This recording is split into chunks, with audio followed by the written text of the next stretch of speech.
Although the Empress Dowager was old, she still remembered the woman. Consort Li. The so-called Consort Li was Mo Li's title. Mo Li walked as though she was being boosted by the wind. Her movements were graceful and nimble. She slowly walked to the Empress Dowager before she bowed and said, "Greetings, Empress Dowager." The Empress Dowager said, "What brings you here, Consort Li? Shouldn't you be in the palace?" Mo Li smiled faintly. She turned around, raised a finger and said, "To capture someone." "Capture someone?" The fourth prince, who was sitting at the side, chuckled and said, "Who's there to be captured here? Brother, you're making a mountain out of a molehill. Besides, if you're intending to capture someone, brother, why is Consort Li needed?" The conversation between the two was suddenly charged with tension. The second prince, Lu Huan, stood up and said, "Fourth brother, let's not rush things. Although Consort Li is a woman, she's smarter than most. Let her finish." With the second prince backing her, Mo Li finished her unfinished sentence. She pointed at the man in the exotic clothes and said, "To capture him." Mingxian was stunned. "I've been exposed? How's that possible?" He hastily said with his peculiar accent, "You've made a mistake. It's a mistake." Swoosh, swoosh. Two men in armor appeared on the rooftops near the obedient villa. Zhao Yu looked up and frowned. Mo Li bowed at Lu Huan and said, "I didn't let you down, Your Highness." "Very good. This man is the Evil Sky Pavilion's fourth disciple, Mingxian," Mo Li announced. Everyone began to whisper among themselves. The troop members who had just gotten off the stage looked frightened as well. This peculiarly dressed man did not resemble the rumored villain at all. Lu Bing said, puzzled, "Mingxian? That's right.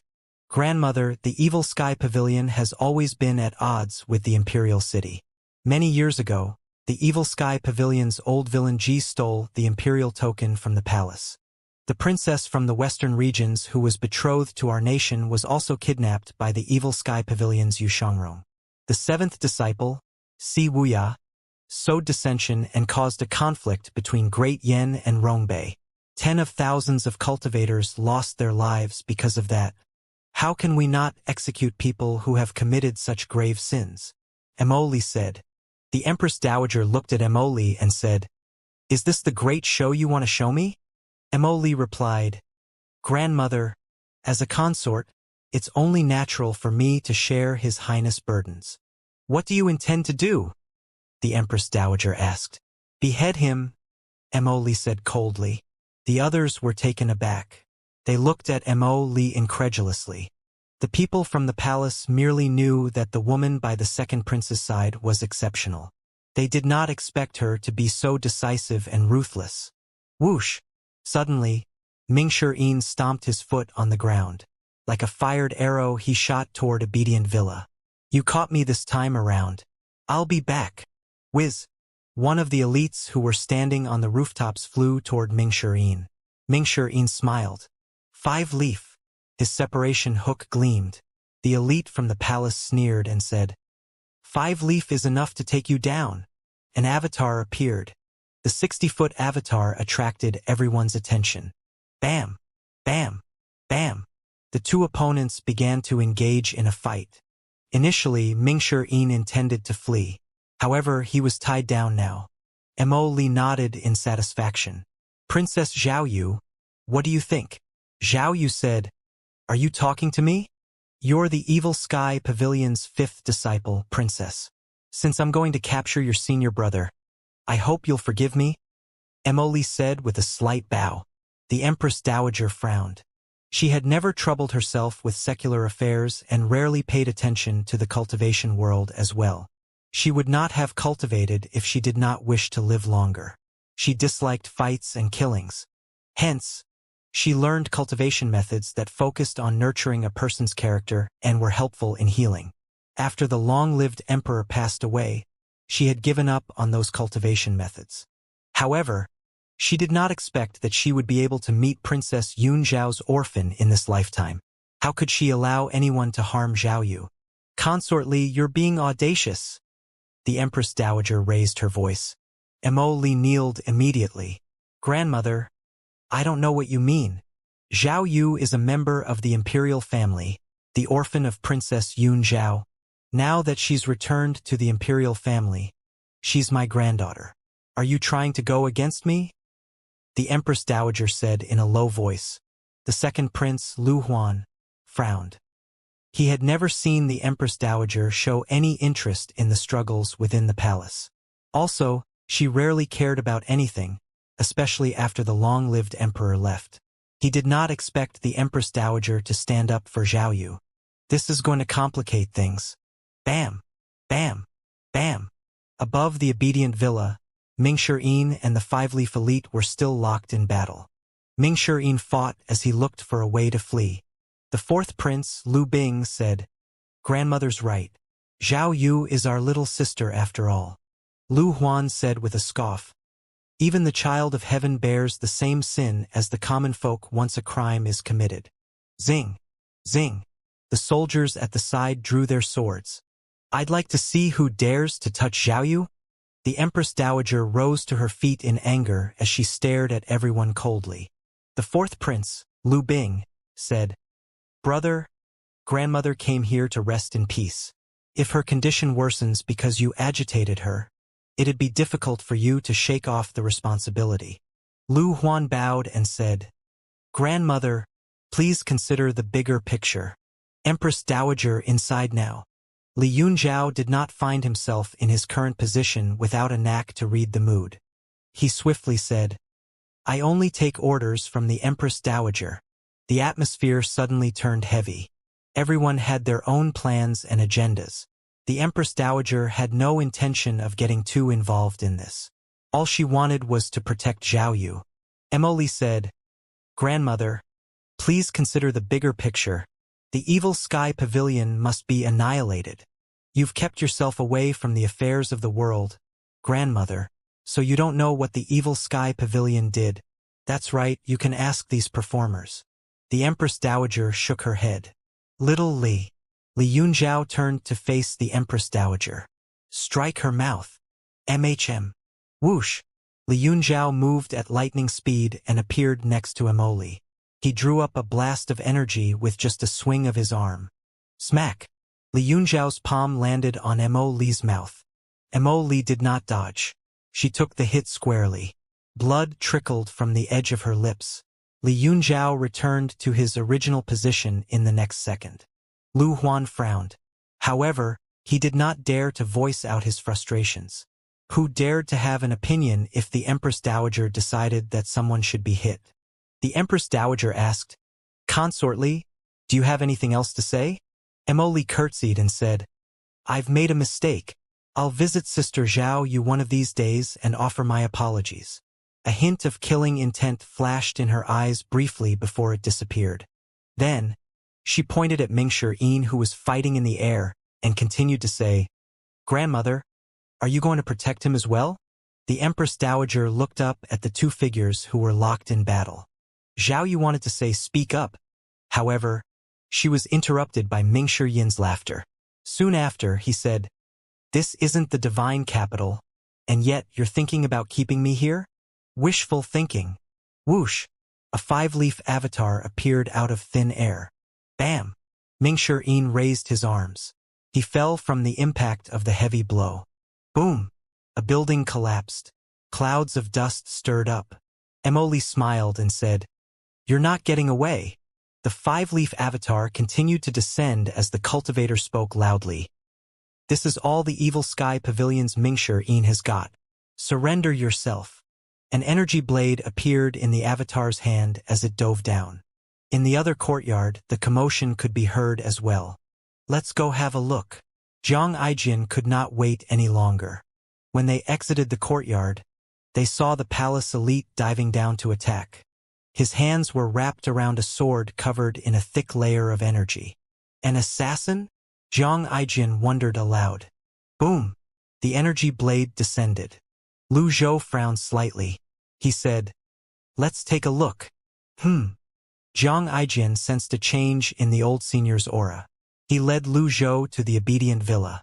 When they encountered the soldiers outside the villa, He took the imperial family's token out. My lord? You. The soldier could barely speak from his overwhelming emotions. Shoo! Zhang Aijian shushed him. He lowered his voice and said, I'm under His Majesty's orders to secretly protect the Empress Dowager. Yes, of course. My lord, please enter. These two are. HM? Who are you to ask? I apologize for my rudeness. Please enter. The three of them successfully entered the obedient villa. Lu Zhou had practically forgotten about the imperial token. He had to admit that Zhang Aijian was quite quick-witted. The three of them were close to the scene of the battle.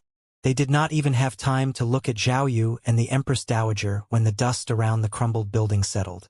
The building had disappeared, and an entanglement of bluewood could be seen on the ground. What happened? The cultivators nearby were puzzled by this sight. The five-leaf elite did not move at this moment. The obedient villa was extremely quiet. Everyone's attention was focused on the battle. The fourth disciple of the Evil Sky Pavilion, Mingshi, was he dead or alive? Boom! The bluewood exploded. A three-leaf avatar emerged from the wooden cocoon. Mingshi shot into the skies above the three-leaf golden lotus. His separation hook shone brilliantly. From underneath the golden lotus, 1,000 energy blades shot out along with the separation hook. When Li Yunjiao saw this, his eyes widened. As expected of an Evil Sky Pavilion's disciple, conjuring energy blades with an avatar and pairing them up with a heaven-grade weapon. The strength is terrifying. He remained guarded. He waved his arm and conjured up a layer of energy to shield the Empress Dowager, just in case. However, his worries were for naught. Mingshi Yin's attack was clearly meant for the five-leaf elite who wanted to kill him. The other person leaped. As soon as he moved along with his avatar, the 1,000 energy blades converged. With the separation hook, the blades moved toward the elite's avatar like hooks. Zing! The separation hook returned to Mingshi Yin's palm. Thud! Before anyone could react, the five-leaf elite crashed to the ground. His eyes widened, and his body was bloodied. When Lu Zhou saw this, he stroked his beard and nodded. Little Yuaner was so excited that she nearly jumped. Lu Zhou caught her in time. Zhang Aijian offered his praise in a soft voice. Old senior, this disciple of yours, he's truly something else. He killed a five-leaf avatar with a three-leaf avatar. That's like a fantasy. As a cultivator himself, he knew just how great a difference every leaf would make in the nascent divinity tribulation realm. Even Lu Zhou did not expect this. He remembered that Mingshi was only at the two-leaf stage. However, it seemed like he had suddenly sprouted another leaf. Mingshi Yin's attack landed true. He wiped away the blood on the edge of his lips and swiftly flew away. Don't come after me. I have plenty from where that came from. Emoli ordered in a low voice. Activate the formation. The cultivators around them moved. Activate the formation? Zhang Aijian shook his head and said, Emoli is a witchcraft cultivator after all. It's only natural for her to have prepared some spells beforehand. However, the peculiar thing was she did not send someone else after Mingshi. Lu Zhou looked to his left and right. He wanted to see where Leng Luo was. Unfortunately, there was no sign of him. He stroked his beard as he waited for the formation to be activated. Activate all the formations you want. Witchcraft is useless against me anyway. In fact, it'll work in my favor. That disciple of yours sure is cunning. To think that he could escape from this. Zhang Aijian said with a thumbs up. On the second floor of the pavilion north of the obedient villa. Han Yuan looked at the fleeing Mingshi and said, Sect Master C. Your fourth senior brother is much more cunning than you. He's wise enough to conserve his strength. Alas, he won't be able to survive. Do you believe me? Si Wuya shook his head and said, I don't think so. If you think so, then you don't know my fourth senior brother at all. Oh, even with the Darknet's extensive information network, I can't say for sure that I'll be able to catch my fourth senior brother, Si Wuya answered honestly. Ha, even the great Darknet's master has his humble moments. However, that's you. I don't think you understand why the imperial family likes the enclosure at Ruby Eye. Why is that? Look, how's he going to escape when Ruby Eye City is this huge? BZZT. A strange buzzing noise rang in the air. From the pavilion, a rippling energy resonated with the buzzing noise from Ruby Eye City's walls. The weather in the sky changed. A strong gust of wind blew through Ruby Eye at this moment. The civilians looked up in surprise. The non-cultivators wondered if the weather was turning bad. Felt as though there was going to be a storm. The cultivators, on the other hand, felt stifled. My primal chi has been blocked. What happened? The cultivators noticed the sudden change in their bodies. They looked up at the skies. They could no longer conjure up their primal chi. Several barriers appeared around the obedient villa. The cultivators nearby retreated hastily when they saw this. This was the imperial family's territory. Nobody dared to get close. Moreover, there were many soldiers standing guard around the compound. Inside the obedient villa, the others looked up at the skies as well. Jiang Aijian, Little Yuaner, and Lu Zhou sensed the abnormality in the air. Jiang Aijian said sheepishly, "This is bad. It's not a witchcraft formation. It looks like the 10-terminal formation." Lu Zhou stroked his beard as he observed the situation and said, "The 10-terminal formation is a grand formation unique to the divine capital. Why is there one here? These are all cloned formations. They only possess one of the 10-terminal formation strengths." Jiang Aijin replied, "Master, I can't seem to mobilize my primal chi anymore." Little Yuaner mumbled, "Stop trying. All primal chi has been blocked. This is one of the most terrifying aspects of the 10-terminal formation." Lu Zhou seemed unfazed. He secretly tried to circulate his primal chi. As expected, it felt empty. Nothing moved. He wondered about the extraordinary power and tested it. A cooling sensation instantly spread throughout his body. With this formation, the entire villa was now cut off from the outside world. Everyone within the villa was now a mortal. At most, they were mortals with tougher bodies.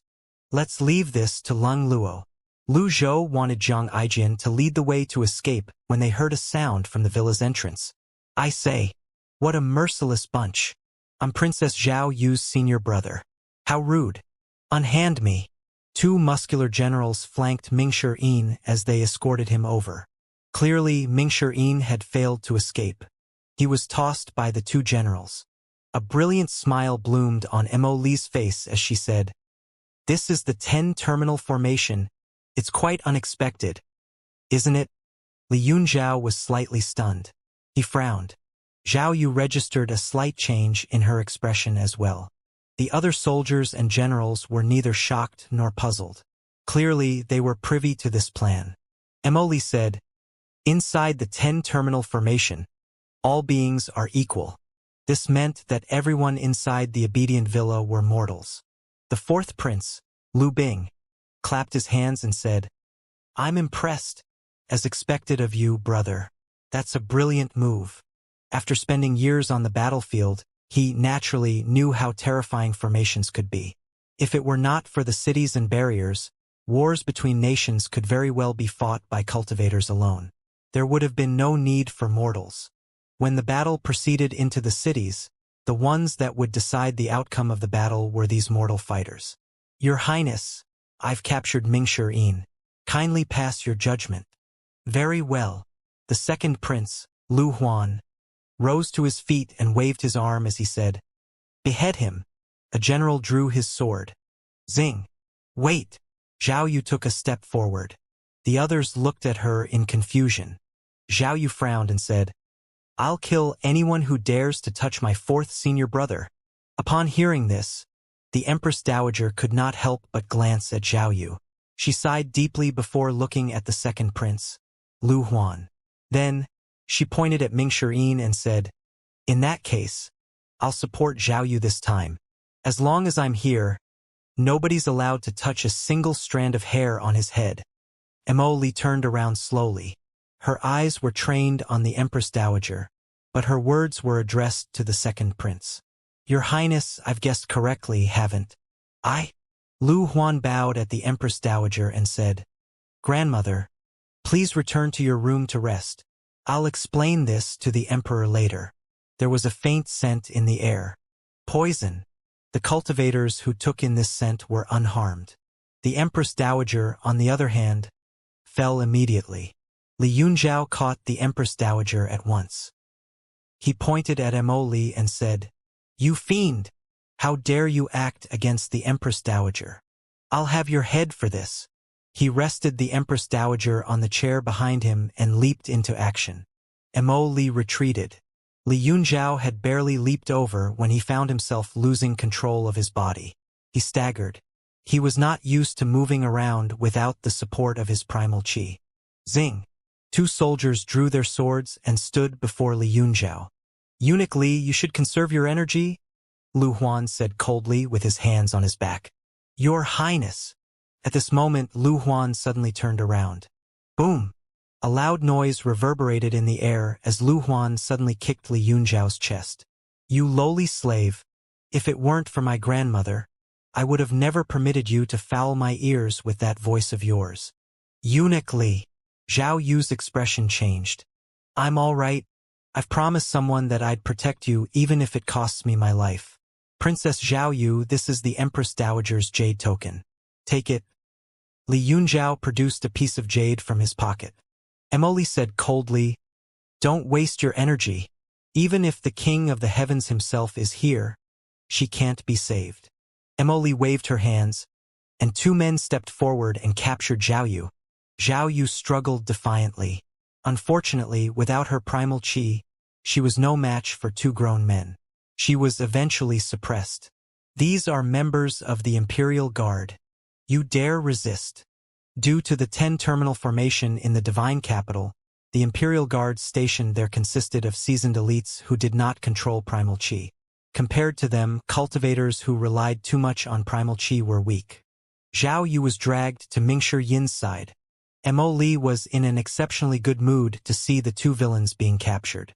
At this moment, Lu Bing, the 4th prince, said, "Brother, isn't this inappropriate? You've got a problem, 4th brother? You're doing all this just to capture 2 villains? If grandmother's condition worsened due to anger, can you really bear the consequences?" Lu Bing asked. Lu Huan chuckled and waved his hand. Several soldiers around Lu Bing drew their swords. Lu Huan said, "That's why I'll have to trouble you, 4th brother." "What do you mean?" Lu Bing asked. "4th brother, don't worry. I'll make this entire scene look like an accident. After your death, I'll mourn for you for 3 days," Lu Huan said. Lu Bing clapped his hands and said, "Do you think that I'd come here unprepared? If you dare attack me, the Black Knights outside the villa and my own men will come charging in. They're all seasoned warriors, trained on the battlefield. Are you threatening me?" Lu Huan glared at Lu Bing. Lu Bing met Lu Huan's gaze unflinchingly. "Don't force my hand, brother." Since ancient times, there had been countless instances of people killing their brothers or masters to climb up the social ladder. However, nobody expected this to happen in the obedient villa. At this moment, Mingshi Yin could no longer endure it. He shouted, "Oh, shut up. Zhang Aijian, what are you waiting for? Come out and save the day, will you?" Zhang Aijian. The obedient villa stirred. Hundreds of soldiers swarmed in from the surroundings. They were worried that Mingshi Yin would escape. "I'm not afraid of you. I have the Imperial token right here." Zhang Aijian held the Imperial token up high. It would be too late if he did not act now. He would have to rely on his moles at this crucial moment. The crowd dispersed. Everyone was looking at Zhang Aijian and the token in his hand. Is Zhang Aijian out of his mind? The audacity! Lu Huan disobeyed the Empress Dowager and is even vicious and bold enough to kill his own brother. Will he really care about the Imperial token?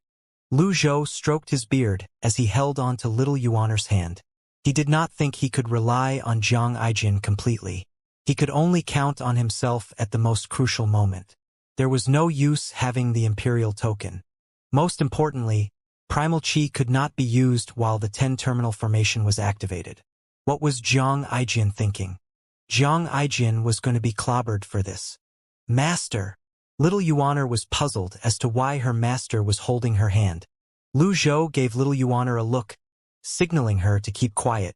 At the appropriate moment, he would unleash his grand technique and calmly leave on Wizard's back. It was a foolproof plan. However, what am I going to do about the two rascals? Well, let's just wait for now. Meanwhile, Jiang Aijin walked into the thick of the conflict with the imperial token raised above his head.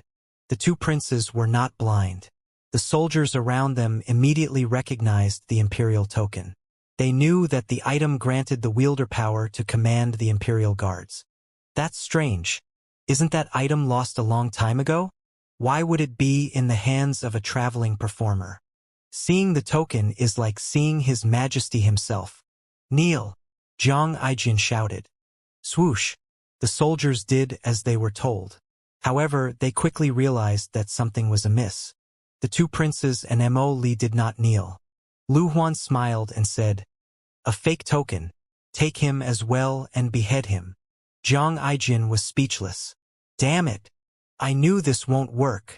Mingshi wore an incredulous expression on his face as he said, "You've got to be kidding me." Bam! One of the soldiers suddenly stood up and kicked Jiang Aijin's buttocks.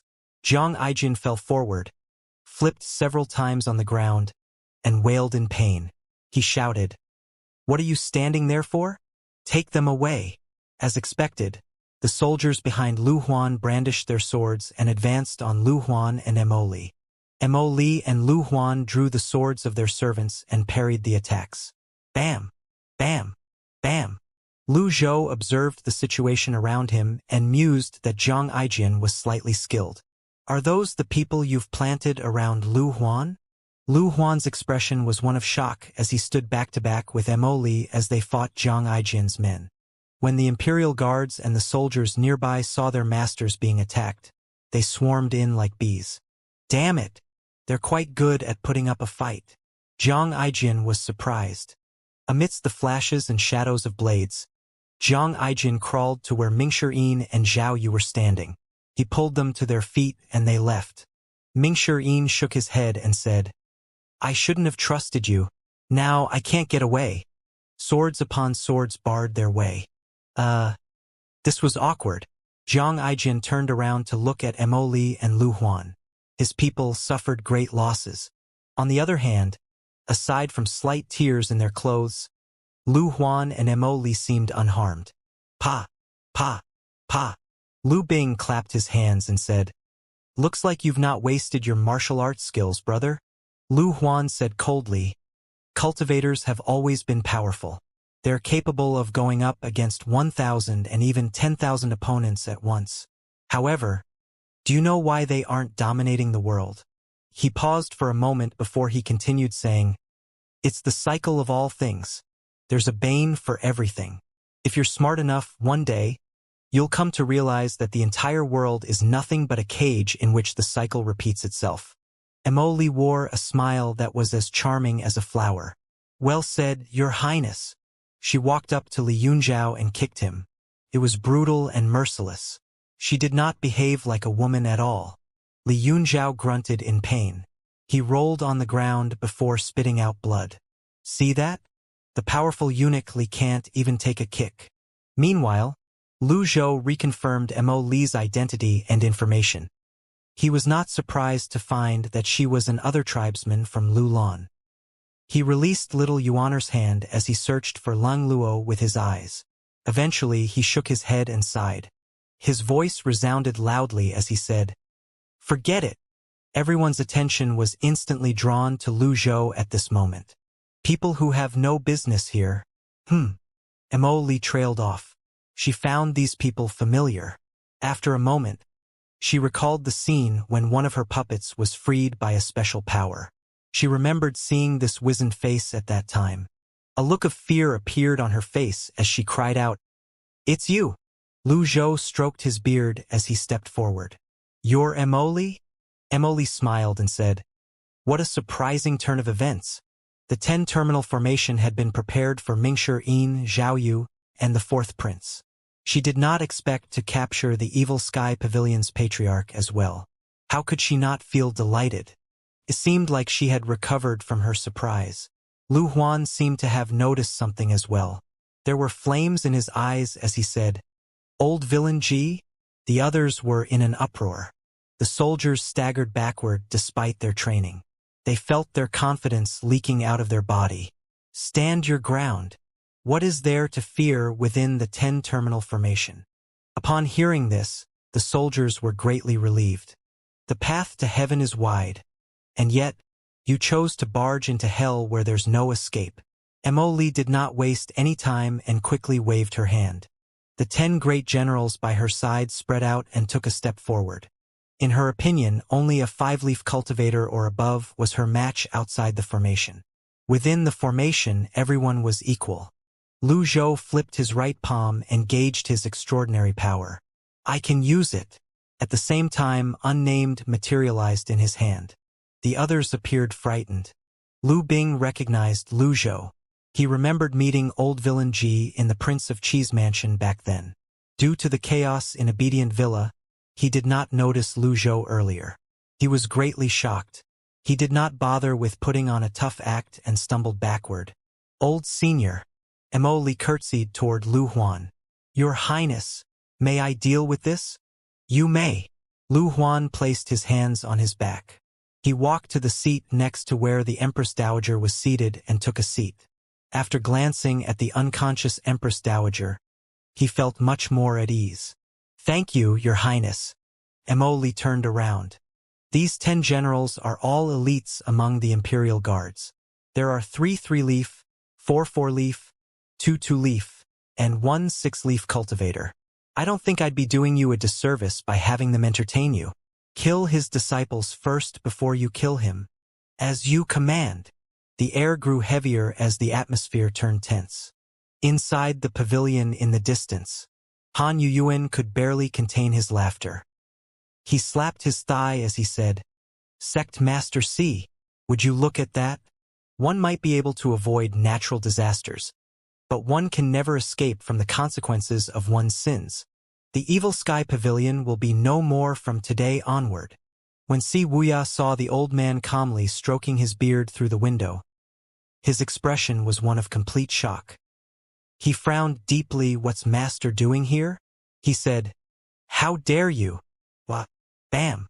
Han Yuan kicked the table before Si Wuya, and it shattered. When your head falls to the ground later, let's see if you can still remain arrogant. The Obedient Villa. Master! Zhao Yu and Mingshi Yin exclaimed in unison.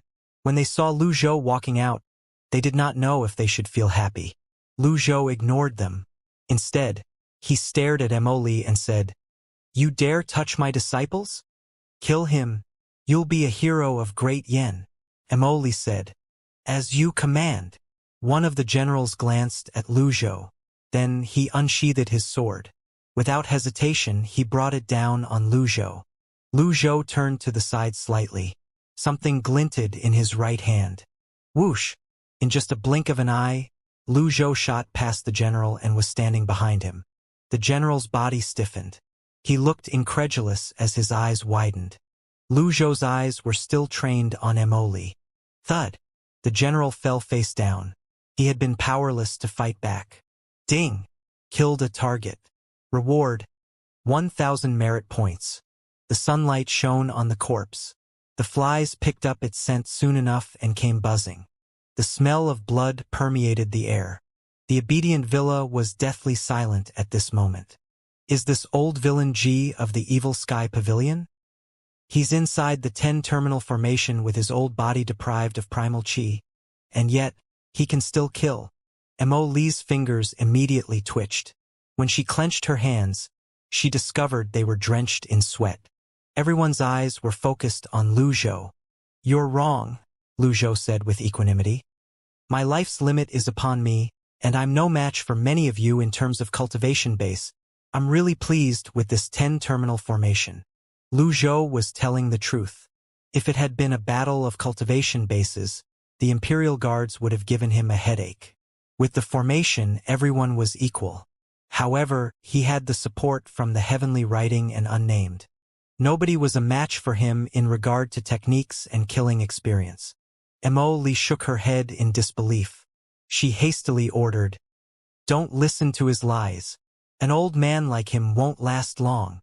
She did not think her words were rousing enough, so she added, "You're all warriors of great yen. Can't you best an old man who has one leg in the coffin?" "I'll go." One of the generals brandished a saber as he charged out. Everyone was equal inside the 10-terminal formation. However, there never was any absolute equality in nature to begin with. Lu Zhou raised his hand. "Master, be careful." "Master!" Little Yuaner, Ming Shirin, and Zhao Yu exclaimed in shock. Clack! The sunlight reflected off unnamed coldly. The extraordinary power slightly shone as it traveled along unnamed's edge. Lu Zhou held unnamed with a reverse grip and brought it up at an angle to parry the general's saber before drawing it across the general's neck. Silence reigned again as the battle ended. Just like that. Lu Zhou gauged his remaining extraordinary power. Without using any of the techniques, the extraordinary power supplied him with a steady flow of energy that kept his spirits high. Clack! The saber split in two. The general widened his eyes. His lips were trembling as he said, "I'm impossible." He could not inhale while the air escaped from his lungs. Blood gushed forth from his neck. "This is for my disciple Zhao Yu." Thud. Ding. Killed a target. Reward. 1,000 merit points. Lu Huan realized how serious the situation was at this moment. He stood up and said, "You and you attack. As you command." Only 2 soldiers advanced. At this moment, all techniques or showy demonstrations were meaningless. The only thing that determined the outcome was a person's killing technique. Little Yuaner suddenly realized why her master instructed them not to use their primal chi when they cultivated.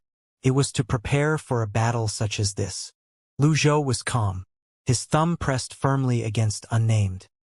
He stepped forward as his sword slashed at the 2 advancing soldiers at a peculiar angle. The sound of a blade penetrating armor reverberated in the air. "These 2 are for Zhang Aijian." Ding! Killed a target. Reward. 1,000 merit points. Ding! Killed a target. Reward.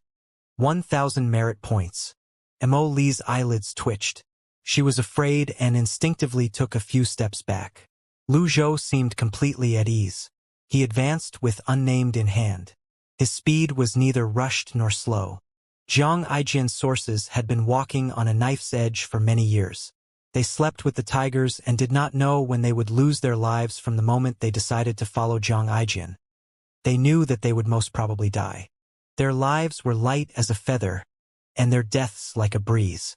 Perhaps nobody would even remember them. However, they did not shun death and viewed it as an old friend. Zhang Aijian felt his heart stir when he heard Lu Zhou's words. His impression of the great villain of the Evil Sky Pavilion changed again. What was a villain? What made a villain? Was someone who took away intelligent life and went against the laws of morality a villain? The longer he lived, the more he was convinced that everyone was a villain. You and you. I'd like to see how long he can keep this up. These 2 generals learned from their peers' mistakes. They advanced in a pincer attack. Their blades stirred up a gust of wind. Although the cultivators could not use their primal chi right now, their physical bodies were not something mortals could compare to since mortals did not undergo body tempering. Every step the 2 generals took left a dent on the ground. In just a moment, they brought their blades down. Lu Zhou pirouette. He flipped unnamed in his hand and wielded it the right side up. He lunged and thrust unnamed. The several simulations the 2 generals had run through in their minds were nullified by Lu Zhou's puzzling action. Lu Zhou was like an illusion as he slipped through their attacks. He slashed and turned around. The swords of the 2 generals were still raised in the air. Their mouths were agape as they stared blankly into the air. They could feel their lives swiftly escaping their bodies through their wounds. It was agonizing for them to breathe, and they could feel their heartbeats slowing down. The metallic smell of blood filled their nostrils. They did not know if it belonged to themselves or to another person. It was no longer important to figure out how old villain G managed this. When they fell, the world spun around them, and everything was plunged into darkness. 2 more men lost their lives. This is for my disciple Mingshi. The 2,000 merit points Lu Zhou were rewarded with did not move him. The glaring sunlight was so bright that it was difficult for the others to keep their eyes open. Even the smell of blood was prickling and dry. The serene and comfortable environment of the obedient villa was instantly turned into a scene of carnage. There was no flashy primal chi or glaring energy. All that was left was the killing on the battlefield. At this moment, Lu Zhou only had eyes for Immersive. His opponents were now feeling less confident than they had been after he had consecutively killed 6 of their numbers. The 6 who were slain were no small fry either. They were members of the Imperial Guard. Immersive seemed to have awoken from her daze. She waved her hand. "Generals, stand back." The remaining 4 generals took several steps back. At this juncture, no matter how powerful the elite was, they could not change anything. It was better to overwhelm Lu Zhou with foot soldiers. Throughout history, there had been plenty of heroic individuals being worn out by using the tactic of numbers. No matter how skilled a person was, they could never withstand attacks from numerous people. Kill old villain G, and you'll be rewarded with 10,000 caddies of gold. Also, you'll be crowned as a prince or minister in the future, Lu Huan announced. There were 2 layers of meaning to this statement. The first was that Lu Huan was determined to wipe out the evil sky pavilion. The second was that he wanted to become emperor. There would always be brave men when a handsome reward was offered. The soldiers nearby wielded their pickaxes and charged at Lu Zhou. "Old senior, I'll help you." Zhang Aijian rushed over. He did not even bring Dragon Song along in order to hide his identity. He seemed like a flimsy reinforcement. Mingshi and Zhao Yu stood up. "It's only killing some people. It's been a long time since I felt this way. Don't forget about me. Senior brother, senior sister." Little Yuaner leaped out. Everyone was gathered now. Lu Zhou said, "Just take care of yourselves." Mingshi was smart. He thought, "I'm surprised to find Master possessing this level of combat strength at his age." He glanced at Unnamed in his master's grasp. "This sword is more than what it seems." A master was a master. His experience that spanned a millennium and his aces were not things that these young people could compare with. Mingshi and Zhang Aijian's confidence were instantly bolstered. Lu Huan's eyes darkened. He brought his arms down. Many soldiers swarmed at them. In Lu Zhou's hand, Unnamed was slightly shaking. It was as if a millennium's worth of killing techniques and experiences truly merged as one with Lu Zhou at this moment. Sword and man became one. Lu Zhou shot toward Immersive. With lightning movements, he maneuvered through the soldiers. Bam! Bam! Bam! The pickaxes snapped and fell to the ground. Unnamed left a trail of dead souls in its wake. The soldiers kept pushing forward in throngs. The scene before their eyes left them dumbfounded. Lu Zhou's figure was like a tilting doll as he swayed to the left and right while swinging Unnamed. His skills were clean and precise. There were no unnecessary movements. Eventually, the final man dropped. The scene fell silent once more. Lu Zhou's appearance remained the same. His expression was unchanging as always. He wielded the sword in his hand.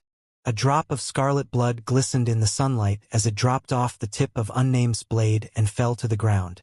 Lu Zhou had thoroughly frightened the soldiers. None of them dared to charge forward anymore. They aimed their spears at him as they retreated. Lu Zhou did not look back. The soldiers who had fallen to the sides opened up a sort of path for him to walk on. As he advanced, the soldiers retreated. Immersive took a staggering step backward. Her face was ghastly pale. She never expected the Evil Sky Pavilion's old villain G would be this powerful. Lu Zhou stopped in his tracks. Like an ordinary old man on the streets with an exquisite sword in his hand, he looked to his left and right. "If you want to die, I don't mind killing a couple more." Immersive knew that he was trying to manipulate them. She said at once, "Stop him! Stop him!" Lu Huan's eyes ablaze. They were bloodshot. There was a handsome reward. However, there were also cowards. Money was nothing if one was dead. Having an official's hat was nothing if one could not wear it. The soldiers retreated. Defectors will be court-martialed. When Lu Zhou saw that several hundred soldiers were about to charge at him again, he shook his head slightly. Bayan! Roar! A thunderous roar resounded through the villa as Bayan charged in. Dong!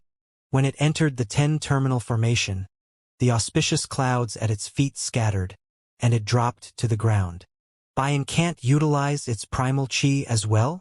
However, even without its primal chi, Bayan's fangs and formidable body was not something these ordinary soldiers could fight against. Bayan understood its master's intentions. It charged into the ranks of the fear-stricken soldiers. With every swipe of its paws, a soldier was sent flying. For a time, the crowd fell into disarray. What's this? Old Senior G's mount? How's that possible? They were frightened to begin with. With Bayan charging into their ranks, their morale crumbled. The hundreds of soldiers did not even think before they tossed their spears aside and scampered away. Lu Zhou did not have time for the soldiers. Bayan sprinted wildly. The soldiers who stood in its way were swatted away. It ran up to Mingshi and the others. Then it sat on the ground like a guardian deity. Nobody else dared to approach them. Wow! Old Senior, you should have summoned this beast a long time ago. Nobody would have dared to stand up against us. Zhang Aijin moved closer to Bayan. He extended a hand to touch it, but when Bayan growled, he pulled his arm back at once in fright. Little Yuaner walked up to Bayan, grabbed a tuft of its hair, and said, "It hates you. Protect them," Lu Zhou ordered. Bayan obeyed and sat on the ground. It no longer attacked the soldiers. Perhaps it knew that its primal chi was restricted. Hence, it smartly conserved its energy. Immortal was stunned, and so was Lu Huan. This was completely out of their expectations. Even so, many soldiers planted themselves before the two of them. Lu Zhou continued moving forward. He suddenly felt that the lives of the people before him were very fragile. They were as fragile as paper. I've told you, inside the 10-terminal formation, I'm undefeatable. Immortal fought back her disapproval as she waved her hand and said, "Shut it down. Shut the formation down. Now." Zhang Aijin shook his head and said, "Once the 10-terminal formation is activated, it can't be disturbed for an hour. Didn't you know that when you obtained the cloned blueprints? How did you know about that?" Immortal looked at Zhang Aijin. Zhang Aijin scratched his head. They were still teenagers when the fire at Jinghe Palace happened. Throughout the years, their appearances had changed greatly. Moreover, with Zhang Aijin's sloppy and mischievous appearance, nobody would have guessed that he was the third prince. However, that was no longer important. Immortal looked at Lu Zhou, who was slowly making his way toward her. Beside the Empress Dowager, Lu Huan shouted, "What are you standing around for, fourth brother? Tell your men to attack." They were soldiers from the borders, after all. They should not be afraid of death. However, Lu Bing shrugged. He spread his arms and said, "Brother, this has nothing to do with me. I've only brought a few men and they have to protect me as well." He turned to look at Lu Zhou at once and said, "Old Senior, I have nothing to do with this. I can only protect myself." Lu Zhou did not look at him. He continued walking forward. The air felt extremely suffocating at this moment. Immortal and Lu Huan were flustered. They felt the stifling sensation of calling out to the heavens and the earth only to have their pleas fall on deaf ears. Black Knights! Immortal retreated again. There were 4 more soldiers left before herself. At this moment, the Black Knights finally charged into the villa from outside. The soldiers no longer stopped them. Lu Huan felt much more at ease as he said, "Heed my order, Black Knights. Kill everyone from the Evil Sky Pavilion." When the Black Knights entered, the largest steed in the forefront charged toward Immortal. "Out of the way! Fan Shouwen is here to save the day." Only, when they heard the name, the 4 generals shuddered and parted. Fan Shouwen leaped off his horse. Immortal was overjoyed. She smiled. "General Fan, just in time." "I? Splurch. I. The others in the surroundings were drawn by the sound of a sword piercing flesh. Soldiers on the battlefield were no stranger to this sound. Their gazes instantly shifted from Lu Zhou to Fan Shouwen. The sword in Fan Shouwen's hand was embedded in Mo Li's stomach. Mo Li's voice was stuck in her throat. Her words sounded weak. Her eyes widened as her body slackened. She lowered her head slowly as she looked at the sword that pierced her stomach. It was drenched in blood. Mo Li's garments were dyed in her own blood. Her blood blended perfectly with her bright red clothes.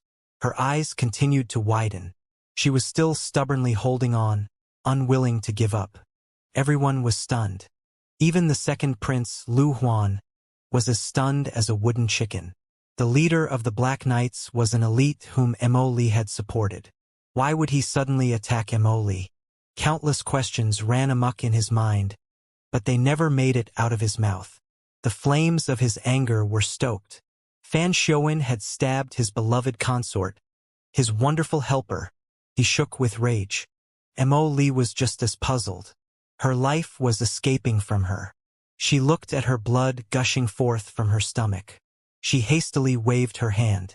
She had thought some powerful spell would surge forth from her fingers, but nothing happened. In the 10-terminal formation, even Mo Li was immortal. She chuckled. She had forgotten that she was in the 10-terminal formation as well. She looked up at the stocky Fan Shouwen and saw the silver mask and the eyes brimming with killing intent. The sight made her shudder. It's you. The eyes were windows to a person's soul. When she saw this pair of eyes, Mo Li knew the person standing before her was the Fan Shouwen of old, the person who was once on the top of the blacklist, Lung Luo. Lung Luo spent a long time to infiltrate the Black Knight's camp and kill the fake Fan Shouwen. Then he impersonated Fan Shouwen. What a strange feeling it was to impersonate oneself. Lung Luo's hoarse voice sounded. That's right. It's me. Fan Shouwen.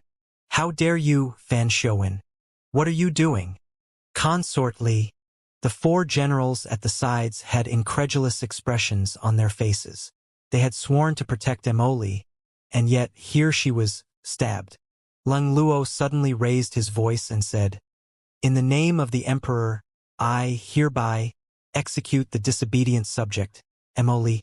Her accomplices will be treated likewise." What a grand statement. However, the other Black Knights who had followed him here were puzzled. Did they not agree to kill the fourth prince and the villains from the Evil Sky Pavilion? Why did their leader suddenly attack Mo Li? The appearance of the Black Knights turned the tide of the situation around. Mingshi Yin, Little Yuaner, and Jiang Aijin felt relieved. Lung Luo slowly turned around and looked at the second prince, Lu Huan. Lu Huan finally reacted. He glared at Lung Luo and said, "Good, very good." He waved his arm and continued to say, "Do you think this is all I've got?" HM. The soldiers looked at the second prince. Even the fourth prince, Lu Bing, wondered what else Lu Huan had up his sleeve. Lu Huan pointed at the nearby pavilion and said, "Old villain Ji, your disciple, Si Wuya, is held inside that building. If you make a single move, I'll immediately give the order for him to be killed." Bam! The window of the pavilion broke. Han Yuyuan grabbed Si Wuya's collar. He poked his head out and said loudly, "A bunch of losers! You can't even kill an old man inside the 10-terminal formation? Seventh junior brother?" Si Wuya. Mingshi Yin and Jiang Aijin were both shocked. Indeed, Mingshi Yin's impression of Si Wuya was not the best. On top of that, Si Wuya had always been cunning and manipulative. However, when he saw this, he was still enraged. Lu Zhou looked over as well. Indeed, it was Si Wuya. That rascal. How did he land himself in this predicament? Han Yuan guffawed and said, "Today, I'll publicly execute him." Han Yuyuan's deputies drew their swords behind him. They waited for the second prince's order. Lung Luo said, "You dare." His hand exerted force, and Mo Li grunted as blood trickled from the edge of her lips.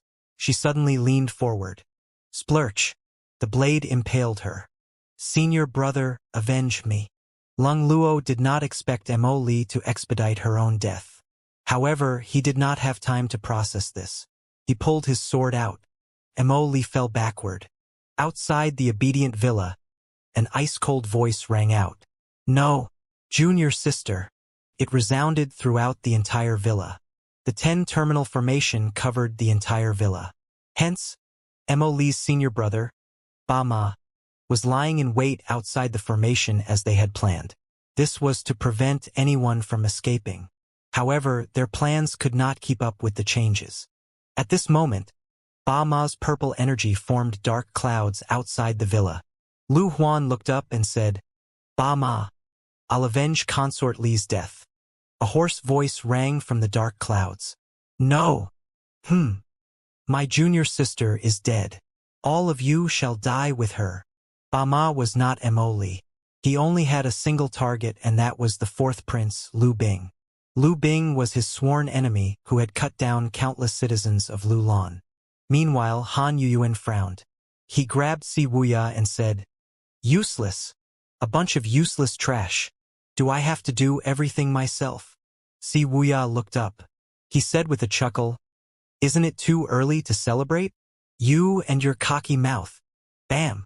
Han Yuyuan pushed his hand down and pressed Si Wuya's head against the windowsill. With just a single swing of the blade, Si Wuya's head would roll. He did not even know whose voice it was that ruined the entire plan. The formation is gone. With the formation gone, primal chi surged. The civilians of Rubii City immediately felt refreshed. The suffocating sensation was gone. The air flowed freely, and the clouds drifted naturally again. Everything was back to normal. At this moment, everyone realized that in the next fight, they would no longer be equals. It was no longer a fight between mere mortals. The purple clouds rolled to the villa. This was a grand witchcraft formation. Inside the villa, Lu Huan suddenly ordered, "What are you waiting for? Take down old villain Ji." If ordinary fights would not do it, the 4 great generals acting against the old villain should do it now. Whiz! 4 avatars appeared and lunged at Lu Zhou. At this moment, Han Yuyuan sneered coldly. "Saber!" His deputy at the side drew his saber and tossed it over. Unfortunately, it was not aimed at Han Yuyuan's palm. Instead, it drew across Han Yuyuan's neck. A red line appeared. Han Yuyuan was stunned. He turned around and looked at his most trusted subordinate. "Impossible!" Si Wuya held his head askance and smiled faintly. "I told you, isn't it too early for you to be celebrating?" His other deputies leaped into rage. They exclaimed at the same time, "General Han!" The deputy who killed Han Yuyuan planted himself before Si Wuya. "Sect Master, you've endured many hardships." This was the reason why Si Wuya was calm and confident during the time he was held captive. At this moment, Si Wuya saw a scene that he would never forget for the rest of his life. Purple lightning crackled across the sky.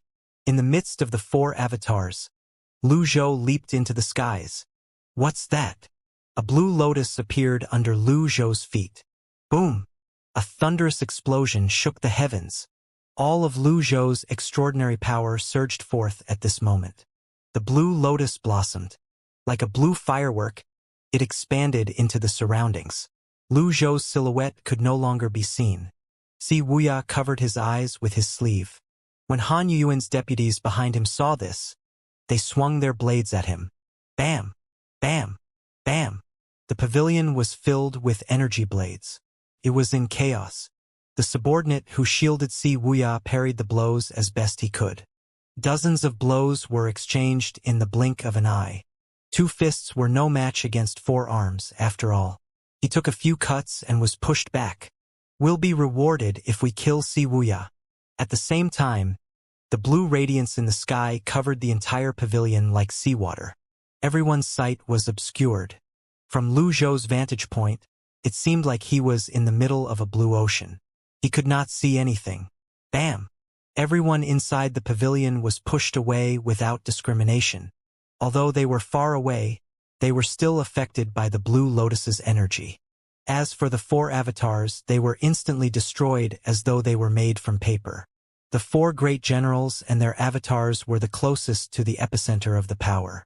Under the waves of energy from the blue lotus, they reeled and spat out blood. They died instantly, powerless to fight back. Lu Zhou's extraordinary power was no longer what it used to be. An eruption in close range was too much for the four generals to handle. The purple's clouds receded swiftly. See, Wuya's clothes on his upper body were torn. The huge bind character on his chest was washed away by the blue lotus power. Han Yuyuan's deputies struck out at the air. They unleashed their energies and formed energy blades. At this very moment, Si Wuya's lips curved into a smile as he said, "I'm back." He raised his hand. The hidden weapon formed by thousands upon thousands of energy blades materialized in his hand and shot toward Han Yuyuan's deputies. Didn't he lose his cultivation base? Miserable screams rang in the air, and there was a shower of blood. As Si Wuya descended, he adjusted his posture. He did not even look at them. He knew what the outcome was. The instant his feet touched the ground, a green-robed figure appeared on a branch of a tree near the pavilion. With a gentle and polite voice, the person said, "My apologies. I thought it was too much for you to handle. Second senior brother, there's no time to explain. Let's go." Truth be told, he was not bothered at all when Han Yuan captured him. However, the blossoming blue lotus caused him to frown. Only, Yu Xiangrong smiled and said, "Don't worry, Master has used too much of his primal qi. He won't have any strength left." Si Wuya only said, "Trust me." Yu Xiangrong's smile faded. His expression turned solemn. "Let's go." The two of them swiftly made their way out of Ruby Eye City. The instant Lu Zhou's extraordinary powers outburst ended, he did not have enough energy to climb higher. Hence, he descended slowly. His sight was gradually restored. He looked in the direction of the pavilion immediately. He saw Yu Xiangrong and Si Wuya moved at lightning speed. Wizard stepped on its auspicious clouds as it flew toward Lu Zhou at top speed and carried him. Lu Zhou turned and said, "I'll leave the rest to you." "Yes, master." In the obedient villa, there were Mingshi Yin, Lang Luo, Little Yuaner and his mount, Bayan. The 10 great generals were dead. The survivors were nothing to be afraid of. Lu Zhou rode on Wizard as he chased after Yu Xiangrong and Si Wuya. Lu Zhou flew past the pavilion on Wizard's back. He paused for a brief moment and looked down. Someone lay on the ground with his bloodied arm raised toward the sky as he mumbled, "Sect Master, you're unharmed." Lu Zhou did not waste any time on this man and continued on his way. He wondered how Si Wuya managed to make his subordinates unswervingly loyal. A delicate messenger bird flew toward the man's finger, pecked the blood on the man's fingertips, and flew away. A moment later, Yi Zhixing moved as swiftly as a phantom as he picked the person up and instantly vanished. In the obedient villa, it was as silent as a graveyard. After having its primal qi restored, Bayan was fuming from its nostrils. It looked as if it was ready to lash out at anyone at a moment's notice. After witnessing its ferocity, the soldiers, cultivators, and black knights in the vicinity did not dare to underestimate this mount. There, be a good boy." Little Yuaner patted Bayan. Bayan obediently lay on the ground. It raised its head proudly and regarded the humans in its surroundings with disdain. It was looking down its nose at them. Lung Luo, Mingshi Yin, and Jiang Aijian unleashed their avatars. It only took them an instant to do so. Lung Luo with his 8-leaf, Jiang Aijian with his 5-leaf, and Mingshi Yin with his 3-leaf. Zhao Yu and Little Yuaner glanced at them before turning the other way as though they did not see anything. Then the 3 avatars vanished. None of the avatars was as striking as the 8-leaf golden lotus. Its height and number of leaves were enough to shock everyone. "Don't give me that look. You must think that you're so great with 5 leaves, don't you?" Mingshi Yin rolled his eyes at Jiang Aijian. Yes, you're the powerful one here. I'll admit it." Jiang Aijian nodded. He was not joking. He knew he could never pull off killing a 5-leaf elite if he were at the 3-leaf stage. It was not embarrassing for him to step back at this juncture. Moreover, the 8-leaf Leng Luo was here. No matter how many leaves they had, they would still pale in comparison. Lung Luo's cultivation base was not fully recovered, but it was not difficult for him to flash his 8-leaf golden lotus for an instant. He looked at Mo Li, who was lying on the ground apathetically. She did not move.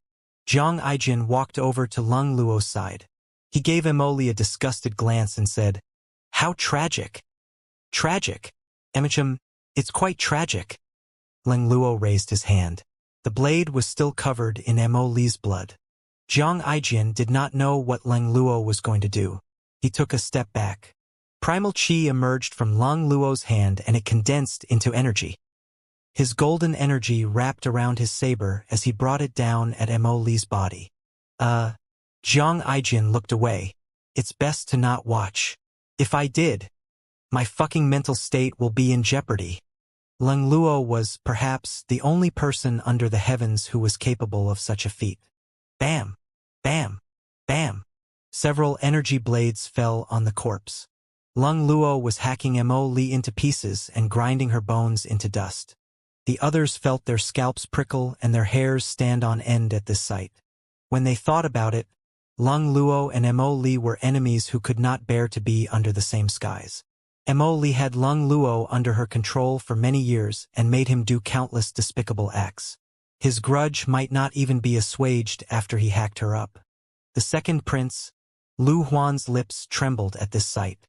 He stumbled over his words. You. His face was pale. His limbs were weak. Lung Luo finished his business and put his saber down. Then, he turned around and tidied his clothes as if nothing had happened. Then, he explained, "For a great witch such as herself, we have to proceed with caution. If she's made into a puppet or revived, we'll have our hands full. MHM, you can stop explaining now. I'll believe you. Okay?" Zhang Aijin nodded fervently as he moved further away from Lung Luo. He looked at the soldiers around them and the puzzled black knights. Lu Huan could not stand this anymore. He said threateningly, "Fan Shouwen, if you can't give me a good explanation for this, you'll bear the consequences." "Why must I explain my actions to you?" Lung Luo asked. "You." Lu Huan was perplexed. Zhang Aijin picked up an ordinary saber from the ground. He flicked it with his finger, and a crisp sound rang in the air. He smiled in satisfaction before he explained, "Your Highness, don't you know who he is? He's the man whose name once shocked the heavens and was once on the top of the blacklist." Lung Luo. The others were shocked. The Black Knight's original members only knew about Fan Shouwen. They did not know about Lung Luo. After the death of the 4 Dark Knights, nobody in the Black Knights knew that Fan Shouwen was Lung Luo. The remaining Black Knights looked perplexed as well. "Isn't our leader an imposter promoted by Mo Li? How did he turn into Lung Luo?" However, there was no point dwelling on it. The 8-leaf avatar was sufficient proof of Lung Luo's identity. The eyes of the second prince, Lu Huan, were ablaze with fury as he stared at Lung Luo and Zhang Aijin. "So what if he's Lung Luo? He killed Consort Li. He'll have to pay for it with his life." Zhang Aijin said with a smile, "You seem to enjoy dictating another person's fate, don't you?" "That's right.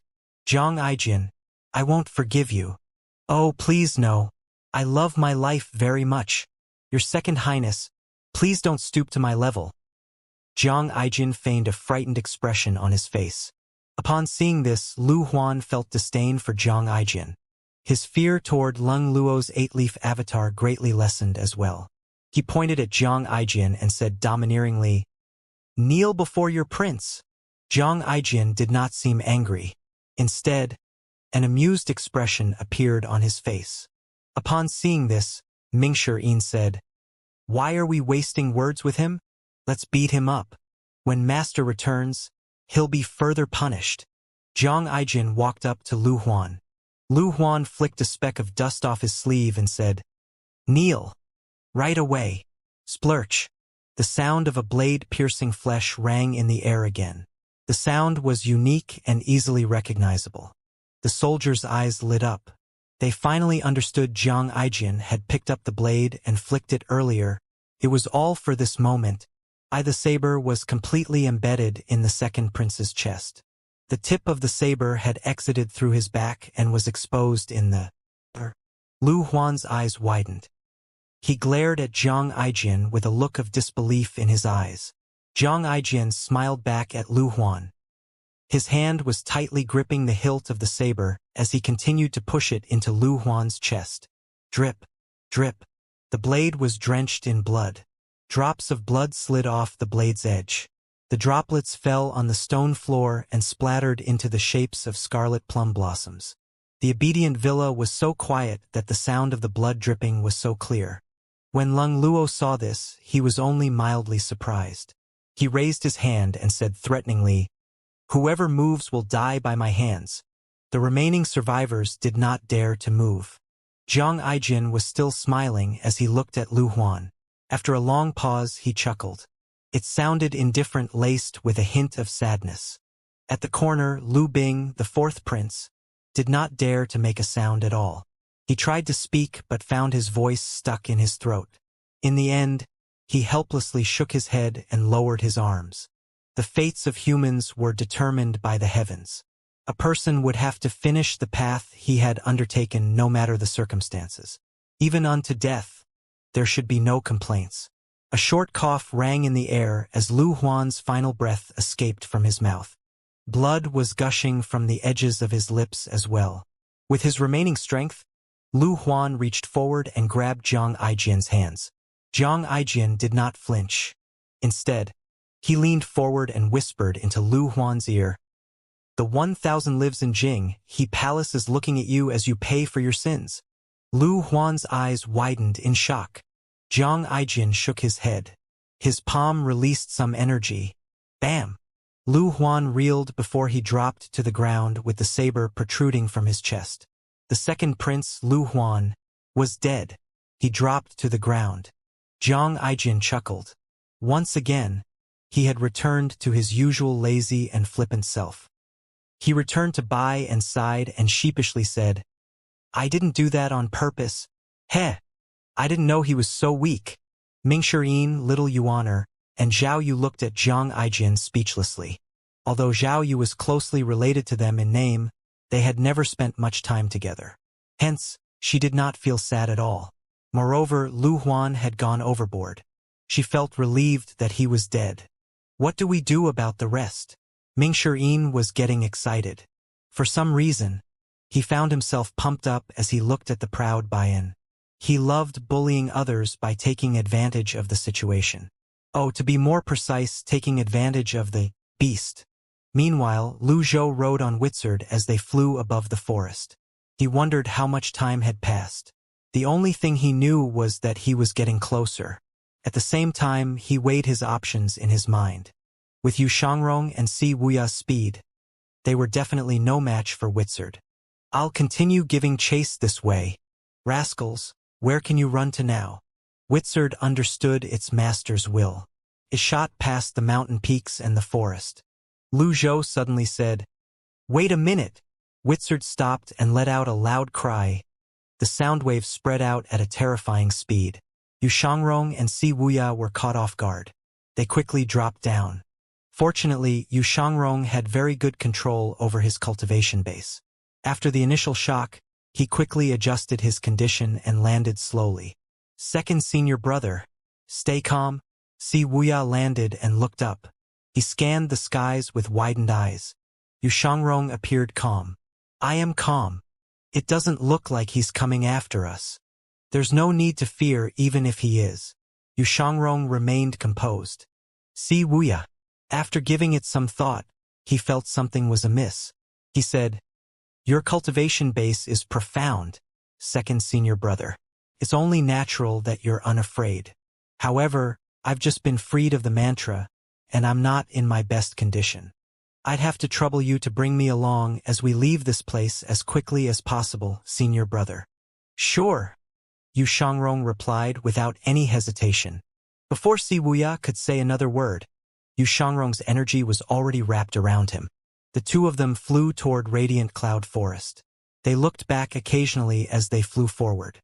Si Wuya said, "It looks like Master's not coming after us. Only." Yu Shangrong nodded and inquired, Your mantra has been removed? I don't know what happened as well. Wuxia recalled what he saw in the pavilion. Fear still lingered in his heart. In any case, it's good that it's undone, Xianxia said nonchalantly. The two of them sped on. Wuxia looked straight ahead. Puzzled, he asked, "Where are we going? Second senior brother?" "Radiant Cloud Forest," Xianxia calmly replied. Now? Wuxia did not understand. However, when he saw that Xianxia appeared indifferent to all this and did not seem to be in a good mood, he did not press on with his questions. Xianxia was also clearly moving at a much higher speed compared to before. They sped past the trees. After Lu Zhou voiced out his suspicions that something was amiss, he suddenly remembered that his item cards were all in cooldown. Awkward. He had been chasing after them for so long, and yet he had completely forgotten about this. Moreover, he had also depleted the extraordinary power from the heavenly writing earlier. He was too caught up in the situation. Was he not just asking for it if he chased his disciples while he was completely defenseless? Lu Zhou stood on Witzard's back as he looked at the item cards on the system dashboard. There were about 5 days left of the cooldown. Witzard, are my disciples, Zhao Yu and Mingshi Yin, in danger? Witzard gave a strange cry. Lu Zhou stroked his beard and nodded. It's good that you understand me. Lu Zhou was just about to turn back and return when a black flying chariot flew past him. The flying chariot was not quick. Instead, it was moving at a leisurely pace as though the people on board were enjoying the scenery. The waves of the primal chi were not smooth. The flying chariot seemed to be damaged. Judging by its route, the flying chariot seemed to have come from Ruby City. There were no other human cities in the area. What was a flying chariot doing here? Lu Zhou was puzzled. This place was far removed from any human settlements. Further north, there was nothing but mountains and forests. Usually, human cultivators would not wander out of the cities or sections. When they ventured into the forest, they risked running into some terrifying beasts. Even if they came in here to tame a mount, there was no need for a flying chariot. This was unconventional. Lu Zhou steered Witzard toward the flying chariot. He wanted to see to whom this flying chariot belonged. When he was near the flying chariot, he heard conversations from within. You slackers! Advance at full force. Sect Master, we can't. The energy blast earlier has damaged much of the flying chariot's formation veins. Sect Master, why don't we ditch the flying chariot and flee? If your plan fails, we're done for. Based on the conversation, it was clear these people had fled from Ruby City. As the saying went, enemies on a narrow road. Unfortunately, Lu Zhou was currently powerless to do anything against them. Forget it. Consider yourselves lucky. Lu Zhou was just about to leave when a black figure emerged from the black chariot. Who's there? The figure shot out at lightning speed toward Lu Zhou. This is Dao Invisibility. It's an elite. Lu Zhou frowned. Witzard, you'll have to do more than support me now. However, when the black figure approached and was about to attack, he saw his target. Auspicious Chi? Witzard. He looked at the old man on top of the beast again. Old villain Chi? Bam! The black figure struck at thin air and forcibly stopped his attack. He rode on the backlash and somersaulted before he kneeled in the air. Greetings, old senior. This is all a big misunderstanding. Lu Zhou's expression was calm. He looked at the face of this black figure and said, Duan Xing. It was the Fiend Temple's third seat, Duan Xing. Ever since the Fiend Temple Master, Ren Buping, died in the battle against the 10 shamans at Tongzi Town, Duan Xing was selected as the new sect master. Their paths did not cross since that incident. And yet, here they were now. Duan Xing awkwardly said, Old senior, aren't you in Ruby City? What brings you here?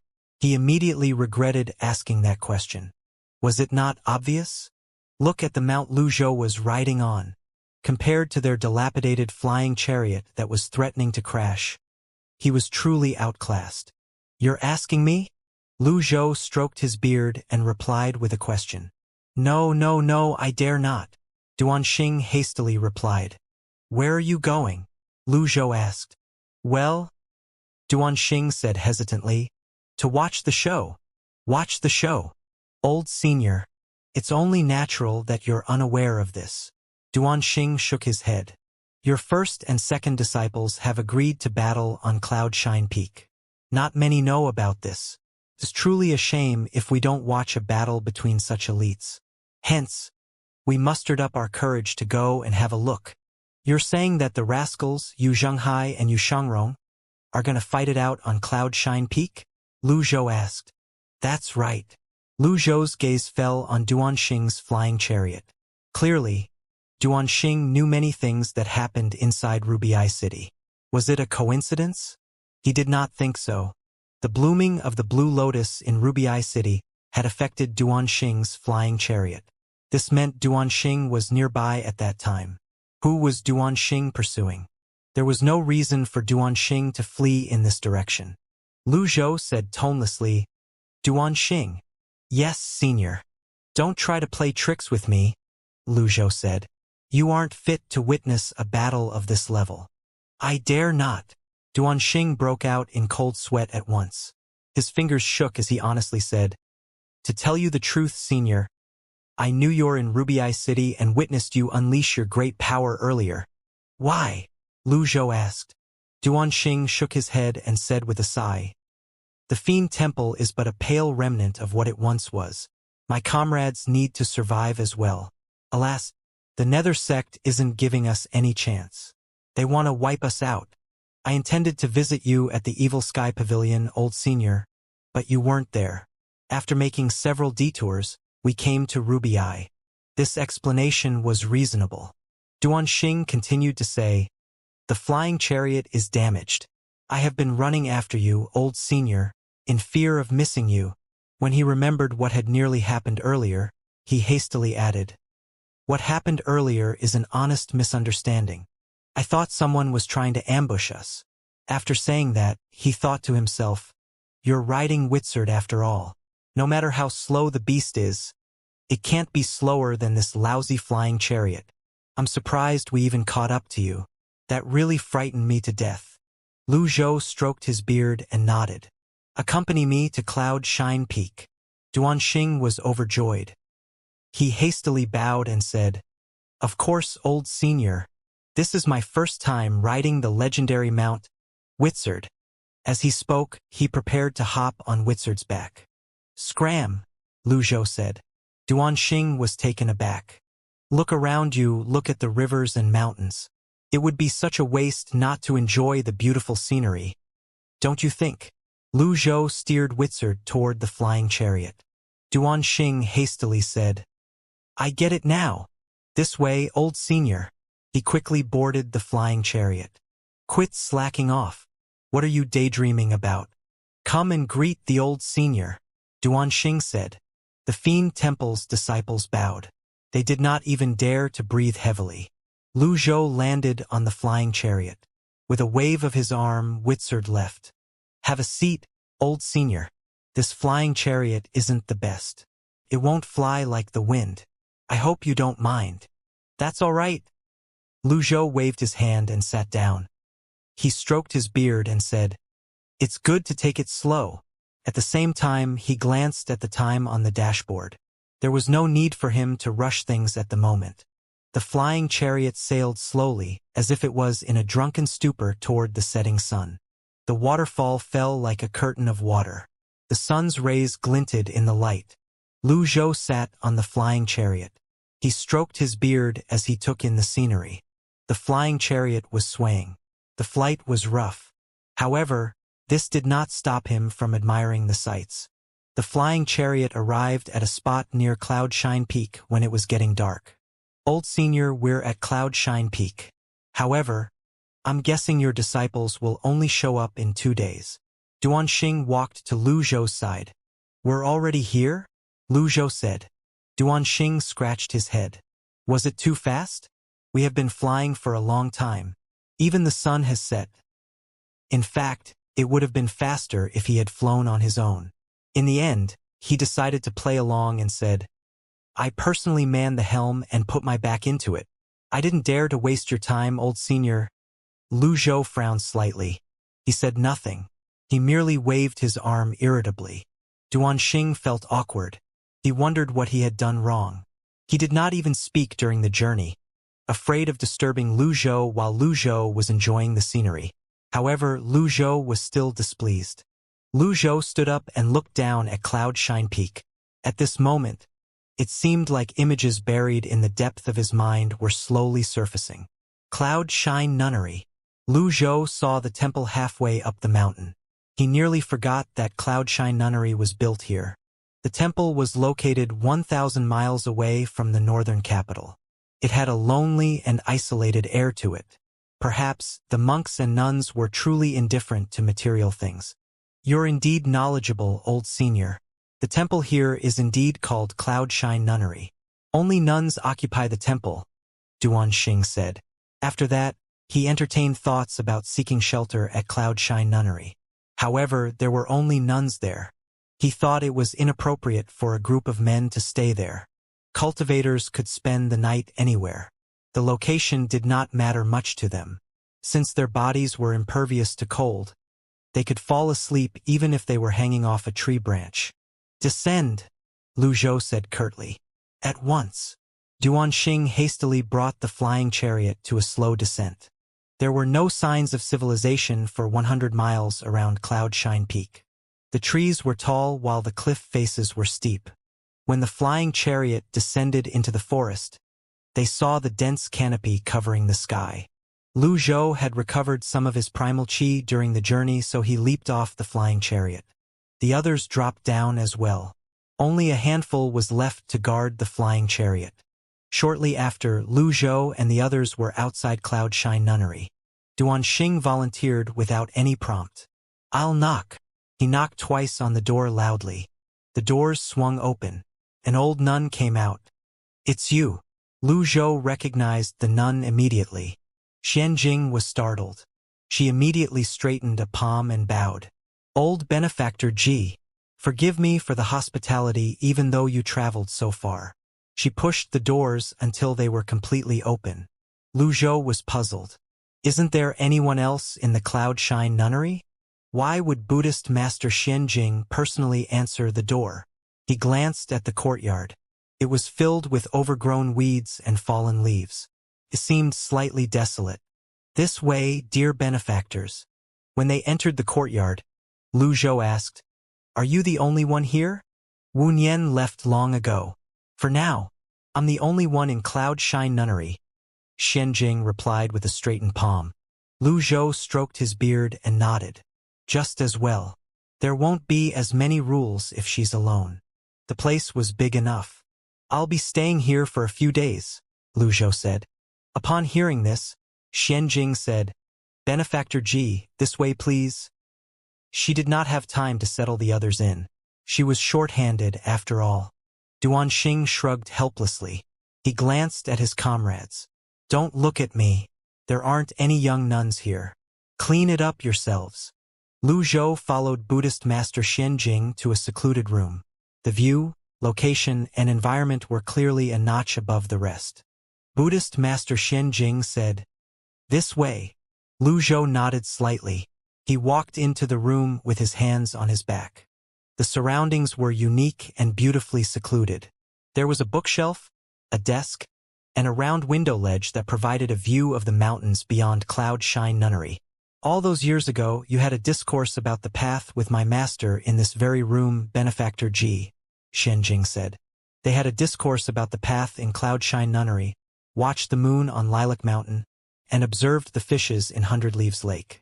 When Lu Zhou recalled this, he shook his head and sighed. Jing Yan was greatly talented. Alas, she couldn't get rid of the distracting thoughts. You're right, Benefactor Ji. That was what my master said as well. How did she die? My master's great limit was brought forward by 2 centuries. Xianxia shook her head and sighed. Lu Zhou considered it. Usually, a nascent divinity tribulation realm cultivator could live for 600 years. With every subsequent leaf that sprouted, their lifespan would increase by 50 years. Nobody had ever attained the 9-leaf stage. For this reason, nobody could overcome the 1,000-year limit. That was how the great limit came to be. If the cultivator did not actively seek death, it would not have been a problem to live for 900 or even slightly more than 1,000 years. Why would her great limit be brought forward?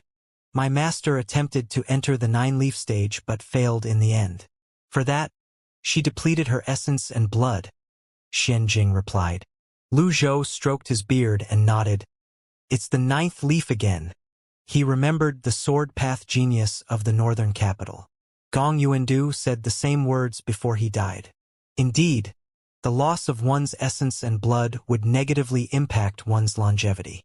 However, according to the ordinary rules and cultivation paths, the lifespan of humans should increase with their breakthroughs.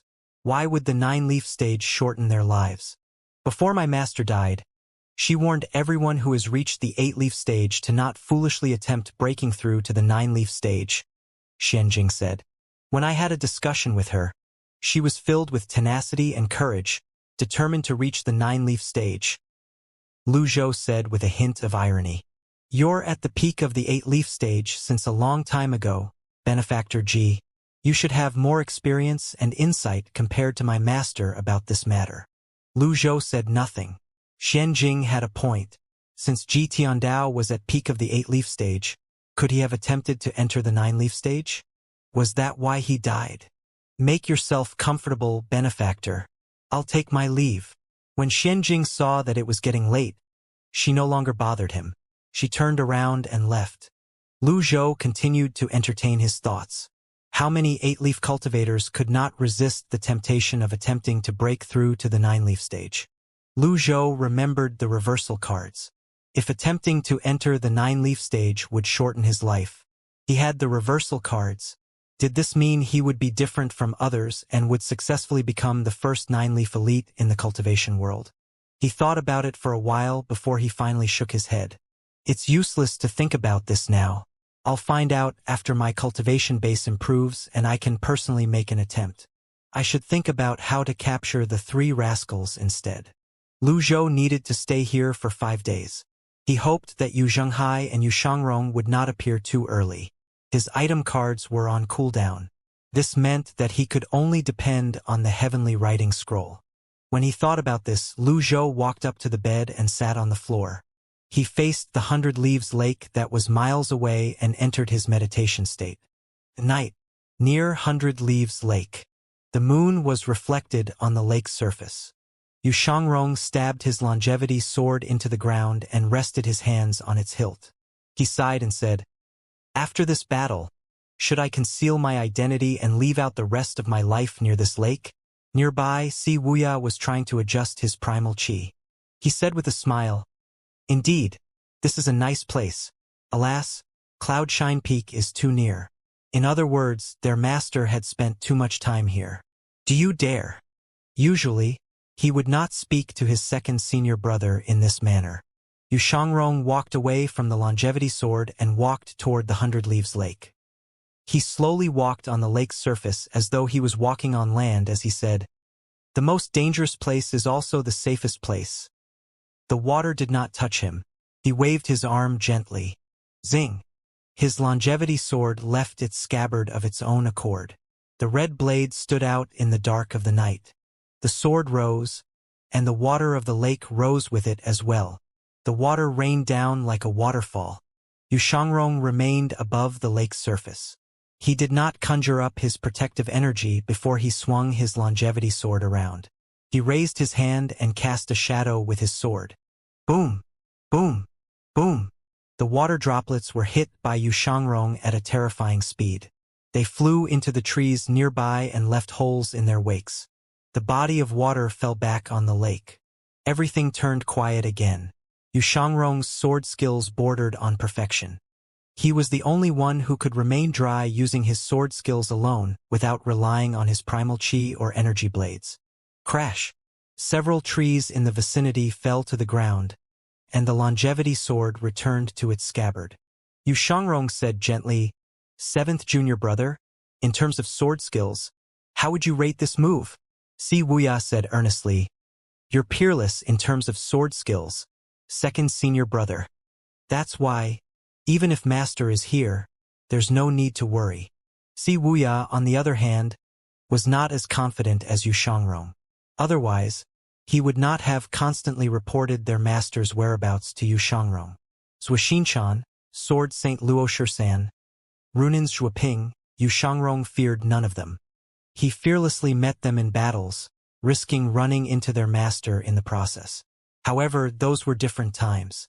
In the end, he said, "Second senior brother, I'm not questioning your strength. But Master's strength seems to have improved." Yu Shangrong frowned. His feet sunk half an inch into the water. He pushed away from the lake's surface at once. A burst of energy appeared, and the water stains on his feet instantly disappeared. He looked at Si Wuya as he waited for an explanation. Si Wuya said, "Outside the obedient villa, I saw Master standing on a blue lotus. Initially, I thought it was the barrier's power. I was wrong. The power from the blooming blue lotus is capable of removing the mantra on my body. The barrier doesn't have such capabilities." "Are you certain?" Yu Shangrong asked. "I am," Si Wuya said gravely. "Perhaps Master has found a way to overcome the great limit." Yu Shangrong's gentle expression remained unchanged when he heard this. However, he said in a displeased tone, "Junior brother, if you're trying to dissuade me from fighting eldest senior brother with this, I'm afraid that I'll have to disappoint you." "You've misunderstood me, senior brother. That's not what I meant at all," Si Wuya said. Yu Shangrong responded, "I hope not.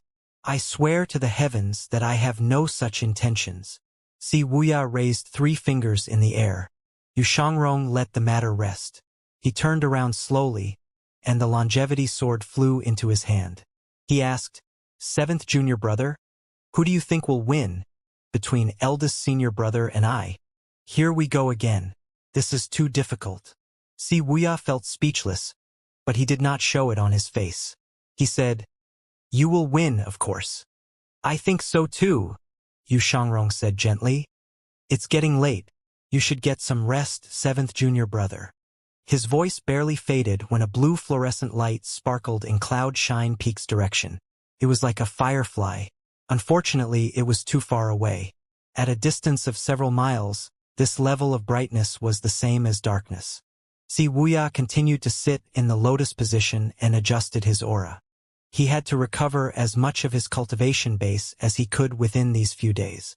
He did not want to waste any time. He stayed that way the whole night. Early the next morning, when the sun rose, Si Wuya was awakened by the dew that fell on his face. When he opened his eyes, he saw his second senior brother standing at the side. Yu Shangrong only pointed at Cloud Shine Nunnery and said, "Smoke from kitchen chimneys." Si Wuya wanted to say that standing next to someone while they were sleeping was scary. However, he had no choice but to swallow the words. In the end, he said, "I've investigated Cloud Shine Nunnery. After the abbess Wu Nian lost her cultivation base, she left Cloud Shine Nunnery. The remaining members are nothing to be worried about. The Cloud Shine Nunnery has disbanded. Xianxia is managing the place on her own. Why would there be smoke from the kitchen chimneys?" "Pleasure," Yu Shangrong said softly. "You don't understand the pleasures of the world, junior brother Wuya." "Perhaps," Si Wuya replied. "I know what you want to say." Yu Shangrong chuckled. As soon as he finished speaking, he launched himself into the sky and brandished the longevity sword. An 8-leaf avatar materialized out of thin air. It was 100 foot tall with an 8-leaf golden lotus spinning under its feet. Its radiance was blindingly bright. Yu Shangrong hovered within the avatar. He crossed his arms and said with a smile, "Junior brother, after this battle, I won't have any more opponents in swordplay." Then he added, "Apart from Master." Si Wuya regarded this avatar with a complicated look in his eyes. Sometimes he felt that his second senior brother was foolish. Sometimes he felt that he could not understand him at all. He wondered what the sword devil, whose name struck fear in those who heard it, was pursuing. Inside Cloud Shine Nunnery, Lu Zhou opened his eyes. He looked at the 100-foot avatar that was miles away. 100 Leaves Lake? Rascal! There were more than 4 days left before the cooldown period was over. There was no need for him to rush. There was nothing he could anyway. It was better for him to be patient. At this moment, Duanxing's voice rang from outside. Old Senior, there's a situation. An 8-leaf avatar has been sighted. I know, Lu Zhou said indifferently. Duanxing initially wanted to ask if Lu Zhou planned to do anything about it, but then he thought better of it. After all, it was too offensive. Whether the old senior decided to make a move or not had nothing to do with him. Hence, he only bowed and said, I'll await your good news, old senior. In any case, Duanxing and his fiend temple could only be sideline supporters before the battle. They could not do anything else. That was an 8-leaf avatar. Anyone in their right minds would not go any closer. After the avatar vanished, the 100 Leaves Lake was silent once more. Only, Lu Zhou closed his eyes again and meditated on the heavenly writing. Another day passed. Lu Zhou felt that only 1/5 of heavenly writing's extraordinary power had been restored. At this level, he could only repel a nascent divinity tribulation realm elite once at most. It was far from enough. However, there was nothing he could do. There was too little time. His meditation speed did not improve as well. At this moment, someone's voice rang from outside again. Old Senior, the Nether Sect's flying chariot is here. Lu Zhou opened his eyes slowly and replied, All right. He stood up and emerged with his hands on his back. Duanxing and the others respectfully stood outside. He said, It has been confirmed that the ultimate battle between your first and second disciple will be above the 100 Leaves Lake. Indeed, it's a wonderful place for a sparring session. Lu Zhou ignored Duanxing. He stepped out of the courtyard with his hands on his back. He needed to find another spot that was more suited to watch the battle instead of being cooped up in his room with a limited view. Although he had a great view of 100 Leaves Lake, for a battle of this level, the range could easily extend for several miles. It was too easy for the battle to be out of his field of vision. Lu Zhou walked toward Cloudshine Peak. At the same time, from the distance, he saw a huge black flying chariot flying toward the 100 Leaves Lake. The others from the Fiend Temple swiftly walked past the steps and followed Lu Zhou. They looked up and saw the flying chariot. The black flying chariot looked like a narrow rectangular block through the leaves. Wide stripes of formation veins were etched on the sides of the flying chariot where cultivators sent their energies into to move it. The scale of the chariot, the number of people it took to fly it, and the grandeur were rarely seen. The others came to halt and looked at the flying chariot in awe. The flying chariot slowed down considerably once it was near Cloudshine Forest. Compared to that flying chariot, the Fiend Temple's flying chariot looked as insignificant as a child's toy. Duanxing looked at the flying chariot and said, I heard that the Nether Sect has absorbed the Righteous Sect and the Clarity Sect. This force has grown stronger ever since. In less than half a year, the number of people who joined the Nether Sect more than doubled. I didn't expect them to have a new flying chariot as well. He, naturally, did not know that Yu Zhenghai's previous flying chariot had been destroyed on the Lotus Dais. Lu Zhou merely glanced at the flying chariot before he continued on his way with his hands on his back. He did not walk to the top of Cloudshine Peak.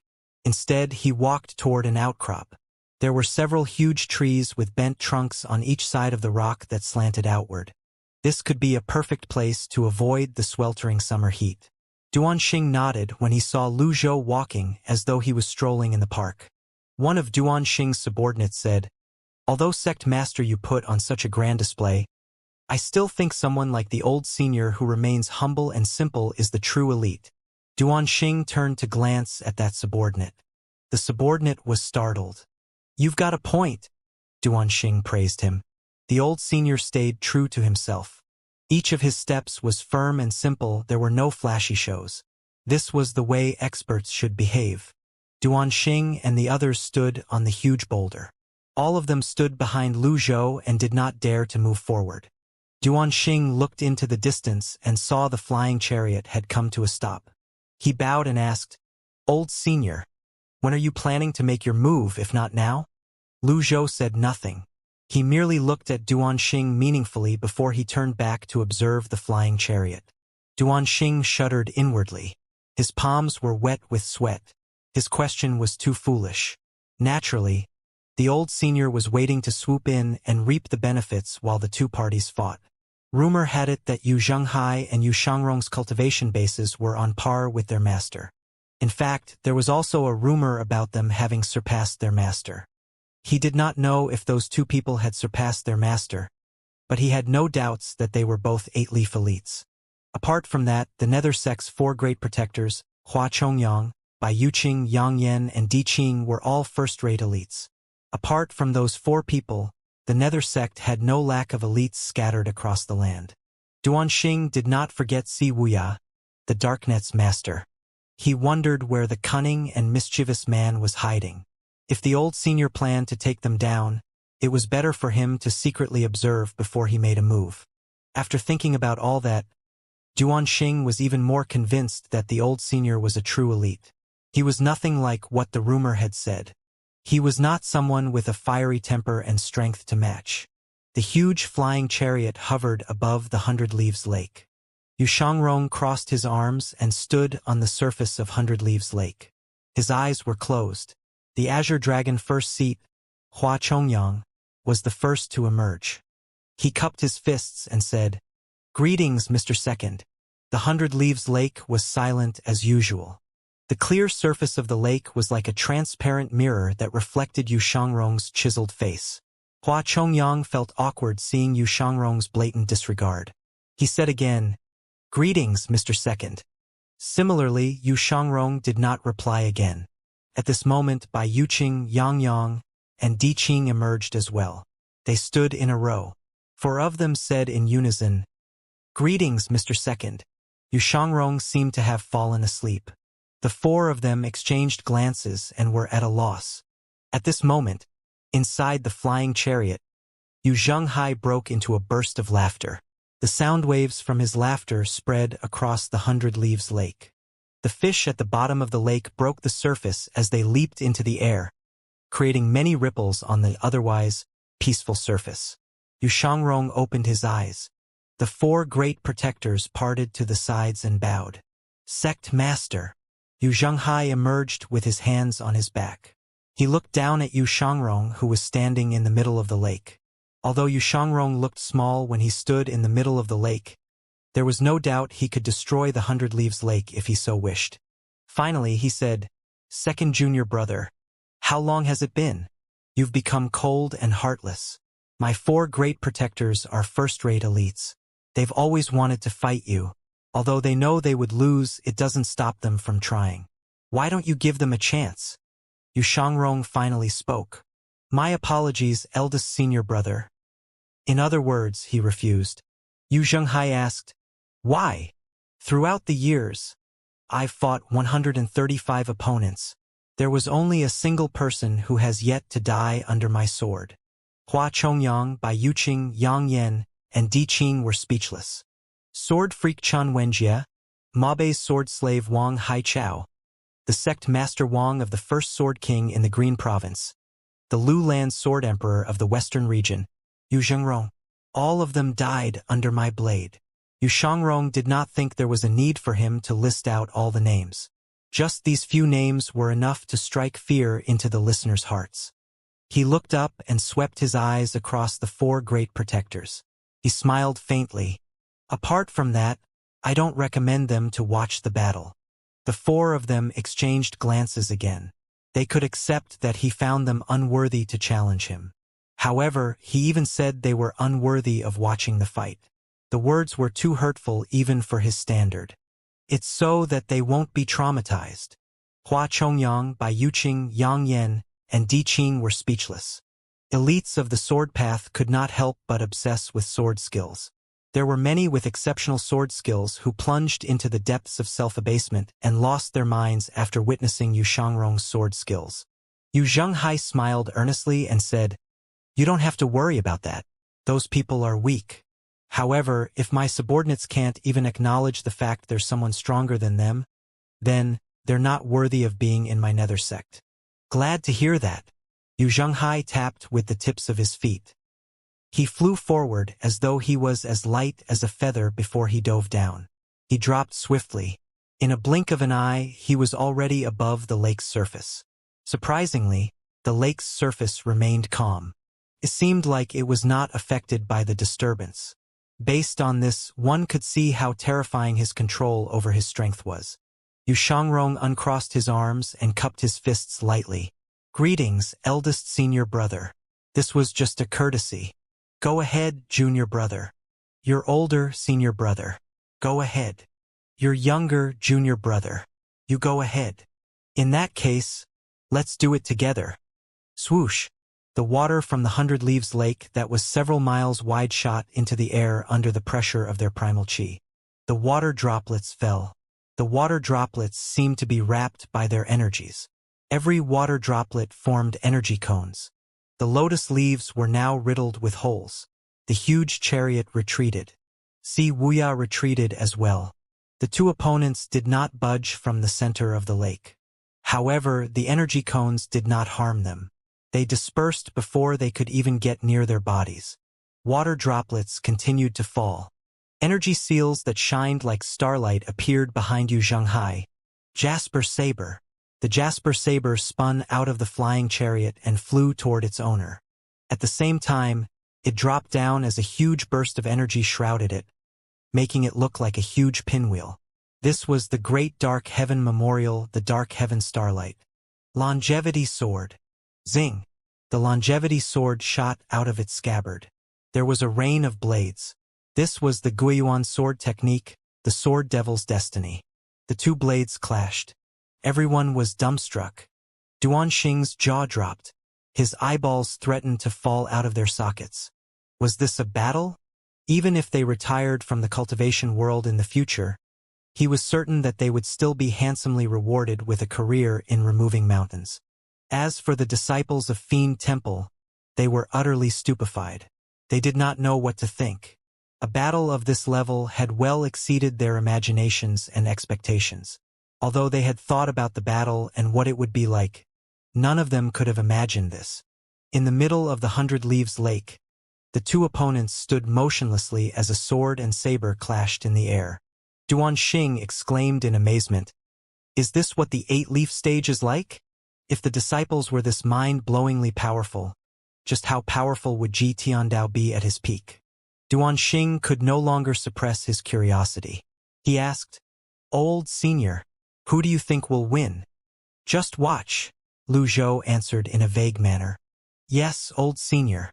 Lu Zhou did not wish for their battle to end too soon. There were still about 4 days before the cooldown period ended. If they finished before then, he would have no choice but to take the risk and chase after them on Witzard's back. Lu Zhou was not surprised by the battle before him. He had anticipated this. Both of them were evenly matched. Meanwhile, the 4 great protectors who were watching the battle from the flying chariot finally understood what Yu Shangrong meant. After all, Yu Shangrong could unleash such a destructive power just by pure control of his primal chi. This was not as simple as a difference in the number of leaves. Even 8-leaf elites could be starkly different from each other. As the final water droplet fell into the lake, the Jasper Saber and Longevity Sword parted and returned to their respective owners. Yu Zhenghai held his saber in one hand. He extended his arm straight to the side. Yu Shangrong wielded his sword with his right hand. He stared at Yu Zhenghai. The first exchange of blows was merely a chance for them to gauge their opponent's strength. Yu Zhenghai laughed and said, "Indeed, your cultivation base has improved a lot, second junior brother. The same could be said about you, eldest senior brother. So, I take it that your Guiyuan sword technique is now in the 3-soul stage?" Yu Zhenghai asked. Accomplished swordsmen were one with their swords. It was as though their weapons were born out of their bones. "I heard that no one has seen your Great Dark Heaven Memorial's sovereign descent. Senior brother, I'd like to see it. Only, as soon as Yu Shangrong finished speaking, both of them instantly tapped the tips of the feet on the surface of the lake at the same time. The two of them tapped the surface of the lake with the tips of their feet at the same time. This meant the battle was progressing to a higher level. Both the Jasper Saber and Longevity Sword were now wrapped in energy. When Hua Chongyang saw this, he raised a palm. "Retreat. Climb higher." Understood. The members of the Nether sect did not dare to be careless. Upon seeing this, Duanxing shuddered. He was overcome with the urge to flee the scene. Old senior, why don't we take a few steps back and watch from there? Lu Zhou looked at him indifferently but did not move. Duanxing felt slightly relieved. They were several miles away from the Hundred Leaves Lake. The skies were clear, and their field of vision was wide. Naturally, they would feel the impact of the battle. However, he was a nascent divinity tribulation realm elite after all. It should not be a problem for him to defend himself. He nodded to himself. If we're affected by the battle, I'll have to perform well. The fate of the Fiend Temple rests on this occasion. I can't mess up at the most crucial moment. Yu Zhenghai and Yu Shangrong hovered in the air as they faced each other in the distance. Their blades vibrated from their energies. Swoosh! Both of them vanished at the same time. In the next second, they reappeared and collided above the Hundred Leaves Lake. There was a vertical outburst of energy from the point of their collision. Their energies plunged into the lake like a shining golden blade, and the water parted. The Hundred Leaves Lake seemed like it was instantly split into half. The water in the lake shot into the air. Shortly after, the air was filled with countless energy blades that hit every droplet in the surroundings and shot toward Yu Shangrong. Energy blades spun as they shot out relentlessly. The densely packed energy blades surrounded him. He hovered in the midst of the energy blades with his eyes closed. He closed his ears to other sounds. The energy blades kept everything else away from him. Si Wuya shook his head helplessly. He could not remain here. He decided to watch the battle from another spot. Why do they have to do this? Isn't it good enough if they just forego using their primal chi, take a seat, and talk things through? Si Wuya sped in the other direction. With a simple leap, he flew onto a peak several miles away and sat there with his legs crossed. He adjusted his breath and tried to meditate, occasionally taking a peek. He muttered, "Oh, whatever. Just fight to your heart's content. This will never end." He knew how powerful the two opponents were. This battle would go on for some time. He decided that it was better for him to take a rest and wait until they were done with their battle. Above the Hundred Leaves Lake, the energy blades seemed to have covered the skies. Retreat! Hua Chongyang raised his hand again. He had a feeling that the battle would become even more terrifying from here on out. Bai Yuqing looked at the two opponents in the air with a complicated gaze. Is this what true eight-leaf elites are like? Perhaps?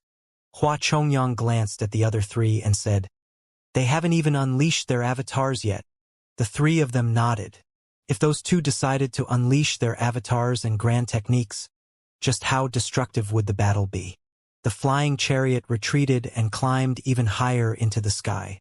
Yu Shangrong opened his eyes at this moment. His energy blades froze. The longevity sword was bent to his will. All blades vibrated and launched a coordinated attack. The battle intensified. The space above the Hundred Leaves Lake was filled with energy blades. The energy blades of both opponents parried each other. Their energies burst and rippled into the surroundings. The impact of the battle was spreading toward the banks. The large trees near the lake were affected as well. Yu Shangrong and Yu Zhenghai's bodies vanished in the horizons. The audience knew that they did not exactly vanish. The two opponents were just moving at an incredibly fast speed that they were not visible to the naked eyes. The only things the audience could see were the energy blades that seemed to have blocked out the sun and the sky. Meanwhile, there were also bursts of energies when the two collided.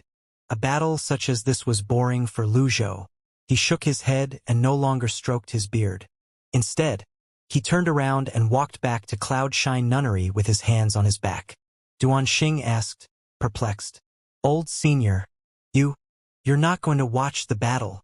Lu Zhou ignored him. He returned to his lodging and sat with his legs crossed with his back facing the round window. He continued meditating on the heavenly writing. It was just as he had expected. Yu Shangrong and Yu Zhenghai's cultivation bases were on par with each other. Their battle would drag on for a long time. When Lu Zhou sat down, he checked the cooldown timer. There were slightly more than 3 days left to go. He hoped his disciples' battle would not end so soon. At this moment, Buddhist Master Xianjing's voice rang from outside. Benefactor G. What's the matter? There are elites fighting at the 100 Leaves Lake. As to not affect the Cloud Shine Nunnery, I suggest we move to another place. Benefactor G. Xianjing replied. Are you willing to see Cloud Shine Nunnery being destroyed? Lu Zhou responded with a question. Well, Xianjing stood in the courtyard. She sighed helplessly and said, the current Cloud Shine Nunnery is but a pale image of what it once was. If it is destroyed, then so be it. Lu Zhou said, I see. He did not say if he agreed to changing the location. Xianjing felt it would be rude to speak anymore, so she turned around and left. At the same time, Duanxing walked in through the courtyard's door. He saluted Xianjing and continued making his way in. After that, he bowed and said, Senior, I've discovered that there's a minor barrier in Cloud Shine Nunnery that we can use. Although my cultivation base is a far cry from the 8-leaf stage, I can still manage a formation or two. What do you say to? There's no need to activate the barrier, Lu Zhou interjected. Understood. If the barrier was activated, would that not be equivalent to announcing to the rascals that there was an elite in Cloud Shine Nunnery? No cultivator would dare come close to this area. If he were to startle those two rascals, and they left, all his earlier efforts would go to waste. Lu Zhou closed his eyes and entered the meditation state again. He had a millennium's worth of knowledge and experience. Hence, he was used to seeing great battles such as this one. However, for the others, this was a rare opportunity for them to experience and learn from. That was why Duanxing and the Nethersex 4 great protectors continued to watch the fight through the night. The second day, Lu Zhou opened his eyes and glanced at the system's dashboard. He checked the cooldown status of the item cards and glanced at the 100 Leaves Lake as well. The overlapping mountains that once stood outside his window had changed. Lilac Mountain seemed to have lost half its height. He looked at the forest around 100 Leaves Lake. The area had been flattened. The peaks nearby were nowhere in sight as well. Cloud Shine Peak was the only mountain that remained unharmed. Lu Zhou thought they would have to move to another place if Cloud Shine Peak was caught in this battle. Who knew the rascals would not touch Cloud Shine Nunnery? It was clear they had deliberately avoided this place. Why was an 8-leaf cultivator so powerful? The answer was perfectly displayed at this moment. Duanxing scratched his face. He seemed to feel numb all over, so he smacked his own face. Smack. Ouch. Right. This is fucking real. Yu Zhenghai and Yu Xiangrong, who had fought for a day and a night, had shifted the location of their battle from above the 100 Leaves Lake to Radiant Cloud Forest. Thousands of birds and beasts scurried away in fright. Some of the beasts that could not escape in time were killed by the occasional stray energy blades. Another day passed. Lu Zhou opened his eyes again and woke up from his meditation state. It was quieter now without the sounds of colliding energies. The intense sounds of battle had suddenly stopped after having continued for 2 days and 2 nights. Everyone was curious about it. Lu Zhou slowly rose to his feet and looked in the direction of the 100 Leaves Lake. The 2 peaks at the sides of Lilac Mountain opposite of 100 Leaves Lake were occupied by a person each. The intense battle seemed to have stopped. The Jasper Saber was hovering on Yu Zhenghai's right. Meanwhile, the Longevity Sword hovered a foot before Yu Xiangrong. Junior brother, how much primal chi do you have left? Yu Zhenghai asked calmly. I've barely wasted any. What about you, senior brother? Yu Xiangrong replied with a smile. Me too. Yu Xiangrong smiled and said, let's get serious then. Just what I wanted. The moment their voices faded. Whiz, whiz. The resonance of power reverberated thunderously in the air. 2 100-foot avatars towered over their surroundings. There were 2 8-leaf golden lotuses spinning slowly under the avatars. This was the unique mark of the nascent divinity tribulation realm, the 100 Tribulations Insight Avatar. An 8-leaf golden lotus was a sign of the strongest power among 100 Tribulations Insight Avatars. Upon seeing this, Hua Chongyang gave a decisive order, retreat for 10 miles. Retreat for 10 miles. Meanwhile, Si Wuya shook his head. He said with a sigh, they finally decided to get serious. He slowly rose to his feet. With a light leap, he flew into the distance. As soon as the two avatars appeared, Duanxing turned around and left without a word. It was better for them to stay away. The Fiend Temple disciples were slightly stunned before they hastily followed Duanxing to another mountain. Sect Master, about the old senior. You should look after yourself. Do you really have the time to worry about the old senior? Did you hit your head on the rock this morning? Duanxing retorted. Duanxing was right. The old senior was the master of these two opponents. Was there a need to worry about him? Duanxing led the other disciples off Cloud Shine Peak. At this moment, Lu Zhou was staring at the two huge avatars as well. He nodded slightly. All the rumors he had heard were verified at this moment. Their strength and cultivation bases were, indeed, as powerful as Ji Tiandao. When Ji Tiandao's great limit was upon him, his cultivation base had deteriorated. It was only natural that Ji Tiandao could no longer restrict these two disciples at that time. Lu Zhou suddenly realized a problem.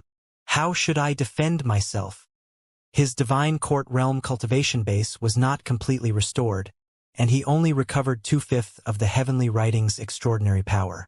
Moreover, the extraordinary power was precious. It would be a waste to use it to fend off the spillover energy from his disciples' battle. I should probably find shelter.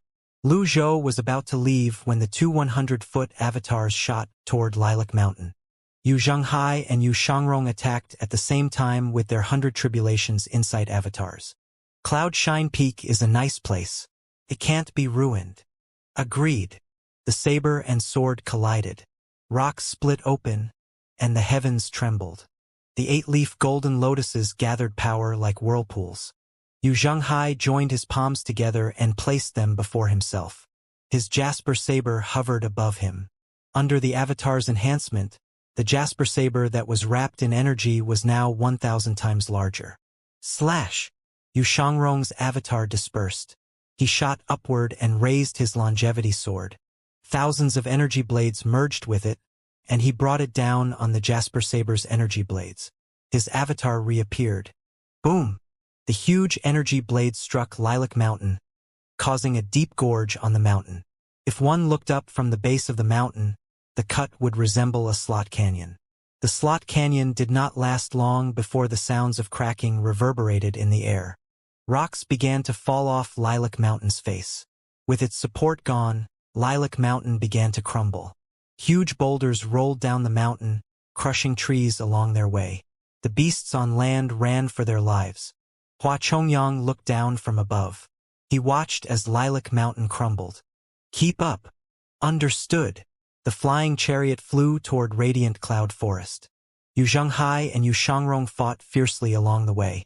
Wherever they went, the trees would fall. The two of them continued flying into the depth of Radiant Cloud Forest. The 100 Tribulations Insight puts great strain on one's primal chi. Just how long can they keep this up? Hua Chongyang had difficulty believing what he was seeing. Brother Chongyang, you have a 7-leaf cultivation base. If you can't figure it out, how do you expect the three of us to figure it out? Hua Chongyang gulped. He looked at the huge energy blades that flew back and forth between the two avatars. The energy blades seemed several times larger compared to when they had just started out. After a series of exchanges, Yu Shangrong moved to the forehead of his avatar at lightning speed. He raised his right hand, and the longevity sword flew into his grasp. He closed his fingers around the hilt, and energy blades shot out from between his fingers. Senior brother, take this. Yu Zhenghai frowned slightly. He withdrew his avatar and shot toward the horizons. He unleashed his avatar again and raised his saber horizontally. He said drily, "All right?" Hua Chongyang and the others held their breaths. Yu Shangrong flipped his right hand and left a series of afterimages in his wake. What shocked the others was that his 100 Tribulations Insight avatar left afterimages as well. Grand Technique? Guiyuan Sword Technique. The Untraceable Sword. It was called the Untraceable Sword because it left no trace behind as it moved. The sword could no longer be seen by naked eyes due to how fast it was moving. Yu Shangrong studied Yu Zhenghai for a moment. Then, Tens of thousands of energy blades converged and shot toward his opponent. With his avatar, he made a beeline for Xianxia as he wielded his longevity sword. Great Dark Heaven Seal! Xianxia seemed to anticipate this move from Xianglong. His energy blades converged. With the Jasper Saber in the center, he was now wrapped in an extremely tough defensive shield. Bam! The two forces collided. The excess energy rippled horizontally over a distance of 1,000 meters. The trees on land were also affected by the ripples. If one looked down from above, it would seem as though someone had dug pits all over the place. The two avatars dispersed at the same time after the great collision. Xianxia retreated. Xianglong retreated as well. They hovered in the air as they looked at each other from a distance. Xianxia's hand was tightly wrapped around the Jasper Saber. He flexed each of his fingers in succession. Veins popped along his arm. Xianglong's little finger shook slightly. He quickly suppressed it. Xianxia spoke in a bright and clear voice. "You're much stronger than I imagined. You flatter me, senior brother. You're not doing too bad yourself." Xianglong smiled. "Junior brother, you're the first person who made me unleash all my strength," Xianxia said solemnly. "I hope I satisfied you, senior brother." Xianxia spread his hands. His Jasper Saber spun in the air. At the same time, his avatar appeared again. Whiz! Xianglong did not want to be left behind as well. His avatar appeared. The chaotic flow of energy in the skies at the moment had caused a storm. Who would be a match for whom in this battle? Meanwhile, Lu Zhou was still seated beside the windowsill. He would occasionally glance in the direction of the avatars. He silently praised the two rascals for being tactful enough to avoid this place. Lu Zhou peacefully closed his eyes and entered his meditation state again. He could hear the clashes of the avatars every once in a while. The entire Cloudshine Peak seemed to reverberate with it as well. "See Wuxia?" Lu Zhou suddenly remembered another rascal. "Where is he?" Due to the distance, Lu Zhou could not possibly see Wuxia. However, he was certain that Wuxia came here with Xianglong.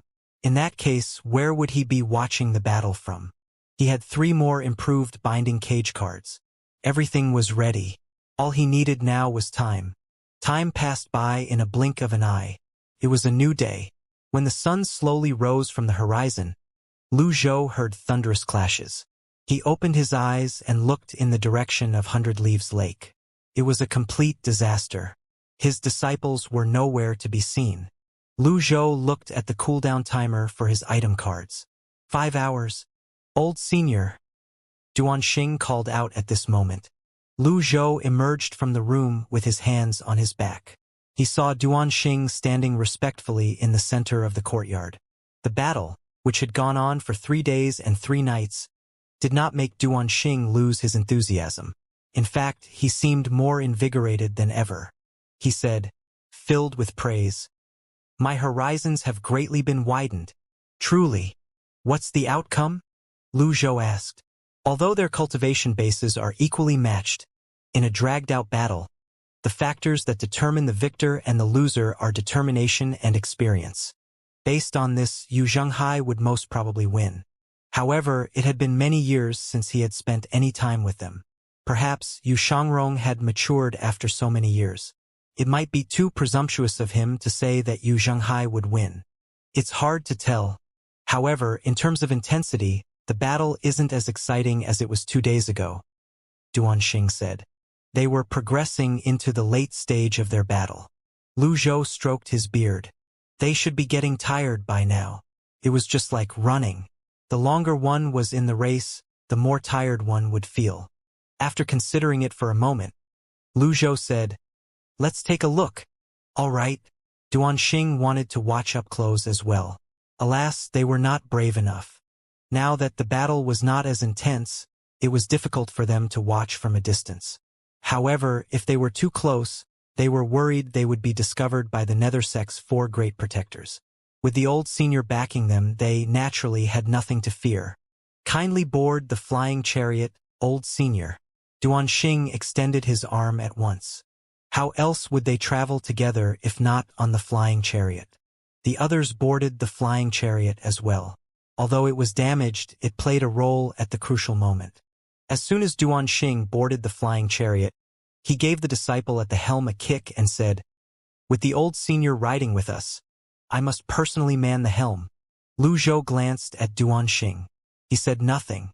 He reckoned that Duanxing was only fit to be a small-time leader with that kind of attitude. In any case, it had nothing to do with him. The flying chariot departed from the base of Cloudshine Peak. It moved toward Hundred Leaves Lake. "Old senior, kindly bear with this speed," Duanxing said. Lu Zhou looked at the cooldown time. He stroked his beard and nodded. This speed was acceptable, considering they had to navigate around the trees. As the flying chariot drew closer to the battle, the sounds of the clashing energies grew louder. When the flying chariot was at Hundred Leaves Lake, their field of vision widened. The nearby trees had all fallen. Duanxing smiled and said, "I'm going to speed up." "There's no need for that." Lu Zhou raised a hand and stroked his beard. "Why? Why does he have so many questions? What a troublesome fellow." Lu Zhou asked, "Duanxing, how did you find out that their battle would take place on Cloudshine Peak?" Duanxing pondered over Lu Zhou's question for a moment as he steered the flying chariot. Then, he said with a sigh, "I went through much trouble to find out about this when I went to Pingdu Mountain. If you're able to find out about it, then anyone can find out about it," Lu Zhou said drily. "Old senior, are you saying that there might be other people here?" Duanxing hastily slowed down the flying chariot as he steered it toward the periphery of the forest. Lu Zhou remained silent. Although it was only a guess, the possibility was high. Duanxing looked to the left and the right. After the flying chariot entered the forest, their surroundings were unusually quiet. A wave of regret rose in his heart. "You're right, old senior. I'm too hasty and obtuse. The rats would all be gone by now with our flashy movements." However, Lu Zhou remained calm. He did not seem angered. Duanxing sighed inwardly with relief. When the flying chariot moved past Lilac Mountain, Duanxing and the others were in awe. The huge chasm and the destruction wreaked by the energy blades shocked them. It was a complete mess down there. Boom! Boom! Boom! The clashing of energies sounded closer now. Duanxing said, "Radiant Cloud Forest is up ahead." The flying chariot deliberately avoided the clearings formed from the battle and moved closer to the Nethersex flying chariot. They saw the two avatars vanish just in time. In the skies, Yu Shangrong and Yu Zhenghai reeled back at the same time. They somersaulted a few times before they finally stabilized their bodies. After fighting for 3 days and 3 nights while maintaining their 100 tribulations inside avatars, it was clear just how terrifying their cultivation bases were. An excited expression appeared on Duanxing's face. "Old senior, I think they're reaching their limits." Lu Zhou stroked his beard as he looked at the two opponents facing each other from a distance. "There's no need to rush." Duanxing did not dare to question Lu Zhou. If the old senior said that there was no rush, there was certainly something amiss. In the skies, even Yu Shangrong, who always remained calm despite the situation he was in, found his forehead wet with sweat. His breath was becoming unsteady unlike before. Yu Zhenghai was in a similar state. Sweat dripped down his arms. The rising sun cast its rays on the beads of moisture, causing them to glisten. The 4 great protectors were deeply impressed by what they had seen so far. The two opponents seemed to have used up everything in their arsenals, and yet, there was no clear winner. "Your Guiyuan sword technique is truly powerful." Yu Zhenghai was not stingy with his praise. "I can say the same for the Great Dark Heaven Memorial." Yu Shangrong managed a smile. Hua Chongyang looked at this speechlessly. The two of them never relented on these perfunctory praises throughout their battle that lasted for 3 days and 3 nights. He was used to it by now. After the two of them finished praising each other, they resumed their fight. However, both of them looked exhausted compared to before. Even so, the battle between them was not something other cultivators could hope to match. Hua Chongyang swept his gaze across Hundred Leaves Lake. The lake, which occupied an area of several miles, was completely destroyed. Lilac Mountain, which was nearly 100 feet tall, had crumbled. 10 mountains in the vicinity of Radiant Cloud Forest had been flattened. Wherever the energy blades swept past as their battle shifted, trees fell. There were also countless beasts on land and in the air that were indiscriminately killed by the energy blades. The place resembled a forest after a great fire or a battlefield after a war. No place was left intact as far as the eyes could see. Meanwhile, Wuxia did not watch the battle in the air. Instead, he waited for it to end as he sat in the forest. He did not wish for his senior brothers to fight. However, at this point, he found himself slightly anticipating the outcome. As 8-leaf experts, who was more superior? Would it be eldest senior brother or second senior brother? In just a blink of an eye, 4 hours had passed. Wuxia did not continue to wait in the forest. He felt that the battle was decreasing in intensity. He knew it was nearing its end, so he flew toward the direction of the battle. Meanwhile, below the Nethersex huge chariot, the Jasper Saber spun skyward. A supersized energy windmill crashed through the towering trees in the area, effectively breaking them. Xianxia moved at top speed. Left, middle, right. 3 figures flitted here and there. When the onlookers saw this, they felt as though they were in a dream. They could not see clearly. Xianxia knew this was one of the sword skills Xianxia was known for, the return and enter 3 souls. He shouted, "Break!" A circle of energy radiated from him. Although this burst of energy looked simple, it was the greatest and most domineering skill of the Great Dark Heaven Memorial. As the energy rippled out into the surroundings, it merged with the dark heaven starlight. The energy blade instantly enlarged and moved outward. With all his power inside his Dantian sea of qi, he controlled the primal qi of heaven and earth. With that, a tidal wave suddenly appeared. Sovereign descent? Hua Chongyang shouted. Activate! His 7-leaf avatar appeared. The other 3 knew what Hua Chongyang, and they followed suit, activating their avatars. For avatars shielded the huge chariot from below. Boom! The tidal wave rose up before falling again. The energy wave was blocked by the 4 avatars. Even so, the backlash caused the flying chariot to move up as though it was lifted by the wind. The 4 great protectors' faces turned red from the effort they exerted. Apart from awe, they were filled with respect and fear as well. Wuxia was halfway toward the battle when he felt the incoming wave of power. He frowned. Drat! Bam! Wuxia crossed his arms before himself and conjured up his energy to shield himself. Boom! Boom! Boom! Boom! Boom! Wuxia reeled back, crashing through more than 10 trees before he fell. Blood trickled out from the corner of his mouth. He had no time to worry about this. He was glad this was just the aftermath of their attacks. He had used all his strength to defend against it. The injury he received was within a reasonable range. He wiped the blood away and continued on his way. On the other hand, Duanxing also saw the tidal wave of energy rolling toward them. He thought to himself excitedly, "The time to shine has come." He activated his avatar and formed a black barrier. Boom! Lu Zhou initially intended to block the impact with the heavenly writing's extraordinary power. He did not expect Duanxing to act so quickly. With a loud boom, the flying chariot flew back. It resembled a ship that was being pushed back by the waves of the ocean. Lu Zhou frowned. The cooldown period was almost over. He prayed that Duanxing would not fall short of expectations at this crucial moment. At this time, Xianxia's 3 figures vanished as the Sovereign Descent and the Dark Heaven Starlight attacked. Only a figure could be seen as he reeled back. As soon as he reeled back, he tossed his longevity sword. Whoosh! Xianxia, who was currently letting out a burst of energy, could not spare any of his power to defend himself.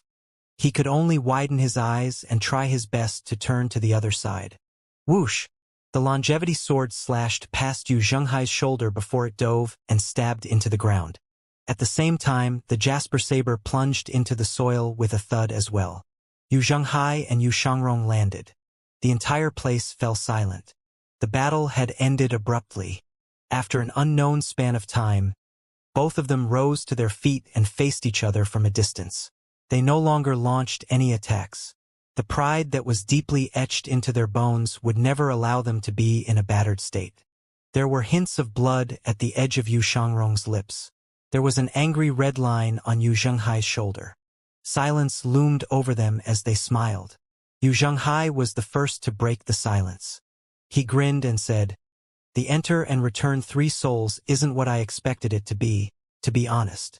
Yu Xiangrong responded with a smile. "The sovereign descent lacks the confidence of a king. You have no primal chi left. You have no primal chi left as well." This was the issue. Who won and who lost? It was an awkward situation.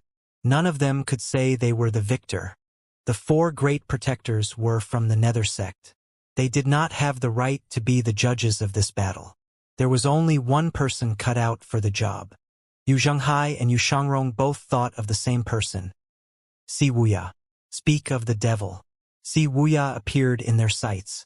"7th junior brother, what great timing!" Yu Zhenghai said excitedly. "Greetings, eldest senior brother. 7th junior brother. It's good that you're here." "Greetings, 2nd senior brother." Yu Zhenghai said. "Now, who do you think won this battle? Is it 2nd junior brother or me?" Si Wuya was at loss for words. "What does this have to do with me? Can't you guys just fight and decide for yourselves? I'm only here to see the outcome." Yu Xiangrong said, "7th junior brother, you can be honest. Who do you think is more skilled, eldest senior brother or me?" "I think I'm going to have a breakdown." Yu Zhenghai and Yu Xiangrong were both eagerly awaiting his answer. Si Wuya was an intelligent person. He quickly observed his surroundings and the conditions of his 2 senior brothers. Then, he said with a bow, "It's a draw." "A draw." Yu Zhenghai and Yu Xiangrong frowned at the same time. "Your sovereign descent has injured 2nd senior brother, eldest senior brother. On the other hand, 2nd senior brother's return has injured you. MHM, it's a draw," Si Wuya said with a straight face. He was inwardly proud of his own wit. Yu Zhenghai and Yu Xiangrong looked at Si Wuya at the same time. They did not seem happy with the answer. Si Wuya frowned. He cursed silently in his heart. He might become the victim of his own ingenuity. He felt that he had offended them both. Yu Zhenghai spoke with a slightly annoyed tone. "In that case, we'll fight again another day." Yu Xiangrong said, "I look forward to it. There must be an outcome between us, eldest senior brother." Si Wuya was speechless. Yu Zhenghai raised a hand. His jasper saber emerged from the ground and returned to his grasp. The longevity sword returned to its scabbard on Yu Xiangrong's back as well. None of them would back down. Yu Zhenghai looked at Yu Xiangrong coldly before he flew into the sky back to his flying chariot. Si Wuya felt that something was amiss, but he could not do anything. He could only look on as his eldest senior brother left. After a while, he discovered there was something wrong with his 2nd senior brother as well. "2nd senior brother, are you all right?" "I'm fine." Yu Xiangrong did not move. He smiled faintly and looked at the Nether sect's flying chariot in the sky as he said, "Look!" Si Wuya looked at it and did not see anything out of the ordinary. An expression of confusion could be seen on his face as he mulled over what Yu Xiangrong's words meant.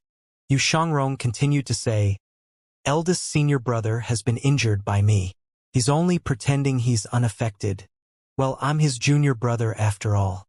I should let him save face." Upon hearing this, Si Wuya finally understood what Yu Xiangrong meant. Although he did not know if Yu Xiangrong truly injured Yu Zhenghai, he cupped his fists and said, "This means you're more skilled, 2nd senior brother." "There's no need to mention it," Yu Xiangrong said lightly. Meanwhile, Yu Zhenghai returned to his flying chariot. Hua Chongyang by Yuqing, Yang Yan, and Di Qing bowed at the same time. "Welcome back, Sect Master." Yu Zhenghai remained silent. He walked into the interior of the flying chariot with a stoic expression. He sat on his seat in a stern and regal manner. Then, he grunted before a trail of blood trickled out from the edge of his lips. It was not much, but it was enough to prove that the master of the greatest fiend sect, Yu Zhenghai, who took down countless opponents before this, was injured. The 4 great protectors had a frightened expression on their faces. Yu Zhenghai growled, Nobody is to know about this. After saying that, he swung his arm and spoke as if nothing happened. Let's go. The flying chariot adjusted itself and flew toward Lilac Mountain. Creak, creak, creak. The flying chariot made odd noises. The nether sect's disciples looked at their surroundings. Hua Chong Yang bowed and said, Sect Master, the flying chariot was caught up in the aftermath earlier. However, we can still fly. Yu Zhenghai nodded. The flying chariot began picking up speed. Yu Zhenghai looked at the passing scenery. The sun was high up in the skies now. The morning rays that penetrated a thin layer of fog made it seem as though they were in the land of the immortals. Hua Chongyang suddenly said, Sect Master, we're picking up something. The other three great protectors looked in the direction where Hua Chongyang pointed.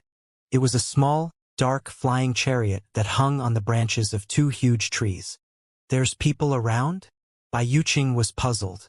Sect Master, this group of people is audaciously brave. I request permission to kill them, Di Qing said.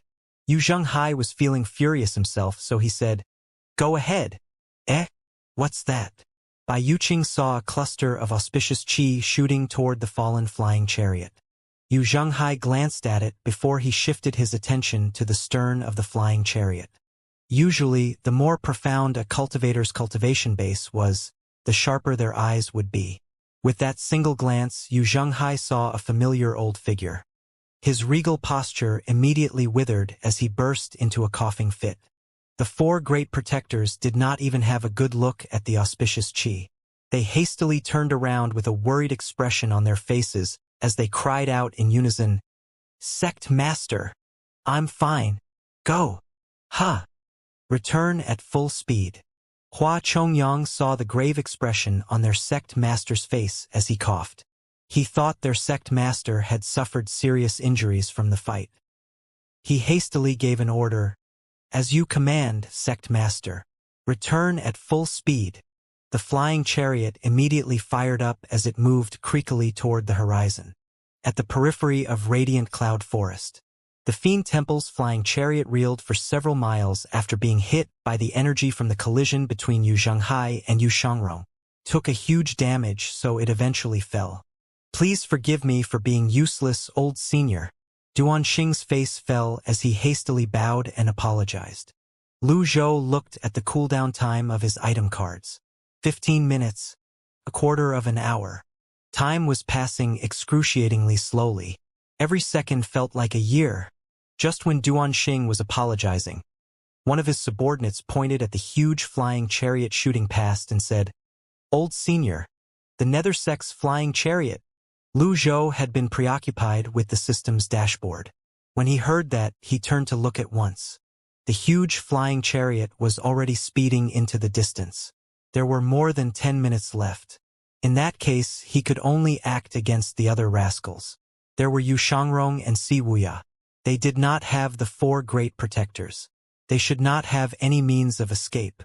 After such an intense battle, Lu Zhou expected both of them to be greatly injured. He was certain Si Wuya would be affected as well. When the cooldown ended, it would be a great opportunity for him to take care of the rascals. Yu Shangrong looked at Si Wuya and said, After this battle, I'll live in seclusion.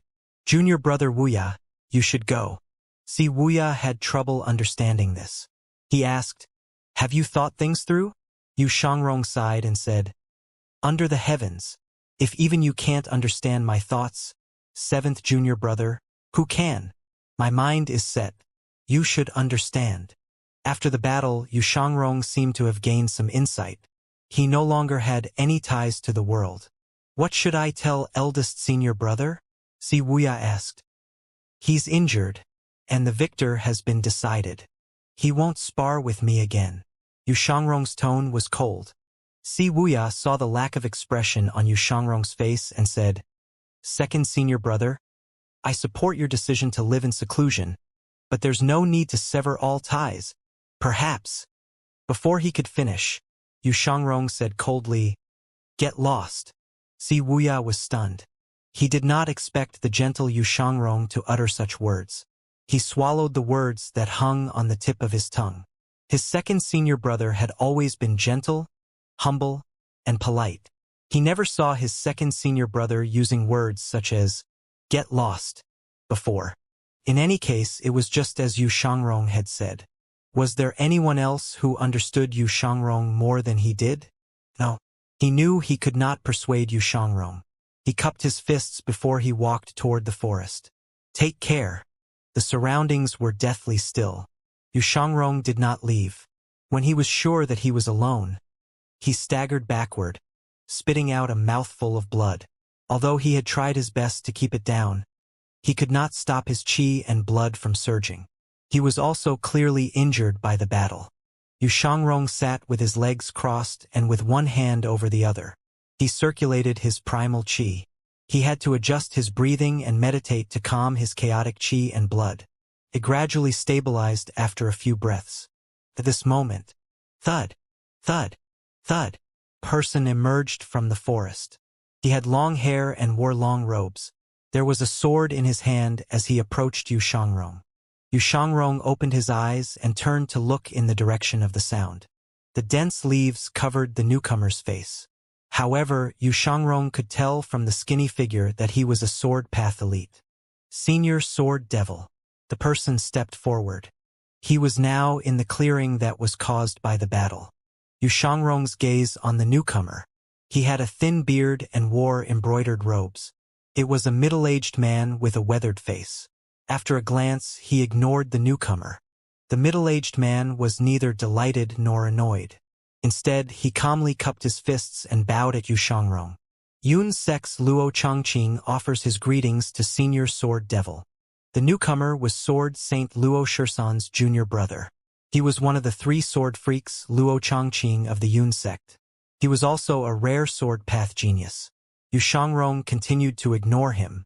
He flicked the dust off his clothes and prepared to leave. Luo Changqing said, "Ever since my senior brother, Sword Saint Luo Shursan, fought you, he could never forget about it. I have come today with the intention of sparring with you, Senior Sword Devil." Yu Shangrong stopped in his tracks. "I'm sorry, you're very weak." He seemed to feel that it was insufficient, so he added, "Boringly so." He had said the same words to Sword Saint Luo Shursan. It made no difference to say it again to Luo Changqing. He was no fool. For the newcomer to show himself at this moment, he did not have true intention to spar. The newcomer was nothing but a petty and shameless man who wanted to take advantage of the situation. Luo Changqing said self-righteously, "If a weakling dares to challenge an expert, the weakling is no longer a weakling. An expert who does nothing but run away is the real weakling." Yu Shangrong said, "Forget it." He turned around slowly to face Luo Changqing and said, "A month from now, Yen Sect, Sword Altar. I'll be coming for your head." "I'm sorry. There's no need to wait for a month." Zing. Luo Changqing unsheathed his sword and wielded it with both hands. Split into 2 for 8. Hundreds of energy blades filled the air. Now, in Radiant Cloud Forest, I, Luo Changqing, will end your life. Luo Changqing stomped his feet and leaped into the air. The energy blades converged and flew toward Yu Shangrong's head. If this was before, Yu Shangrong would have had thousands upon thousands of ways to deal with it. However, at this moment, he only drew his longevity sword with a single hand and mustered all the primal qi he had left. The blade was slightly red as it hummed and vibrated. He made a decisive and clean sideways sweep. Bam! The instant their energies clashed, Luo Changqing's energy blade was shattered. Their weapons collided and Yu Shangrong took 3 steps backward. Luo Changqing did a somersault and dropped to the ground. Although Luo Changqing did not gain the upper hand from this exchange, he saw hope. He saw Yu Shangrong taking 3 steps backward. This had been something unthinkable in the past. Yet he managed to do it now. He was overjoyed. If he could successfully take Yu Shangrong's life, his name would shake Great Yen. Senior Sword Devil. Who do you think is weaker now? Yu Shangrong gripped his longevity sword tightly. He gauged the remaining primal qi inside his body. Why aren't you saying anything? Show me your return and enter 3 souls. Luo Chongqing was starting to lose it. The elation of imminent victory was giving him a rush of excitement. His sword vibrated as it gathered its power. The edge of Yu Shangrong's lips curved up in a faint smile. At this moment, auspicious qi appeared in the skies. Witzard was flying toward them at a low altitude. In truth, Lu Zhou had been in the vicinity since a while ago. There were 10 minutes left of the cooldown, so it would be meaningless for him to reveal himself too early. Lu Zhou had strolled around the area, looking for Si Wuya. However, he could not find Si Wuya. He was cursing that rascal inwardly when he saw Luo Chongqing attacking Yu Shangrong. He had witnessed the entire scene, so he knew what had transpired. Yu Shangrong and Luo Chongqing were stunned. Luo Chongqing looked up with a frown on his face when he saw Witzard that was shrouded in auspicious qi. Which elite is it this time? Yu Shangrong turned around slowly and looked up. His body trembled involuntarily, and his mind turned blank. Although he was the sword devil, whose name struck fear into those who heard it, had challenged countless elites in the past, and was fearless, his heart felt as though it was going to jump out of his ribcage when he saw the old man. His lips trembled slightly. Master. Luo Chongqing had been cultivating in seclusion for many years in the Yun sect. He had been to the Evil Sky Pavilion once and had a chance to see Ji Tiandao face to face, albeit at a distance. Moreover, that had been many years ago. Apart from that, this old man had one hand placed on his back as the other hand stroked his beard. The old man looked like an erudite man. He did not look like he was from the fiend path. Therefore, when he heard Yu Shangrong's words, he was thoroughly shocked. More importantly, an ominous feeling rose in his heart. He's the Evil Sky Pavilion's master? The greatest villain under the heavens. Lu Zhou glanced at the remaining time on the system dashboard, feeling satisfied. There were only a few seconds left of the cooldown. He looked down at Luo Chongqing from his high vantage point. You're striking a man when he's down, and yet, you speak so righteously. How can I let someone like you go? Lu Zhou tapped Witzard's back with the tips of his feet and shot into the air. He lifted his hand, and Unnamed materialized in his grasp. The sunlight glinted off Unnamed's blade. Luo Chongqing and Yu Shangrong held their breaths. For a moment, they seemed to have forgotten they were in the midst of a battle. Both of their eyes were locked on Lu Zhou, who was diving down. Lu Zhou waved Unnamed. Although he only recovered 2/5 of his extraordinary power, it was enough for him to unleash this skill.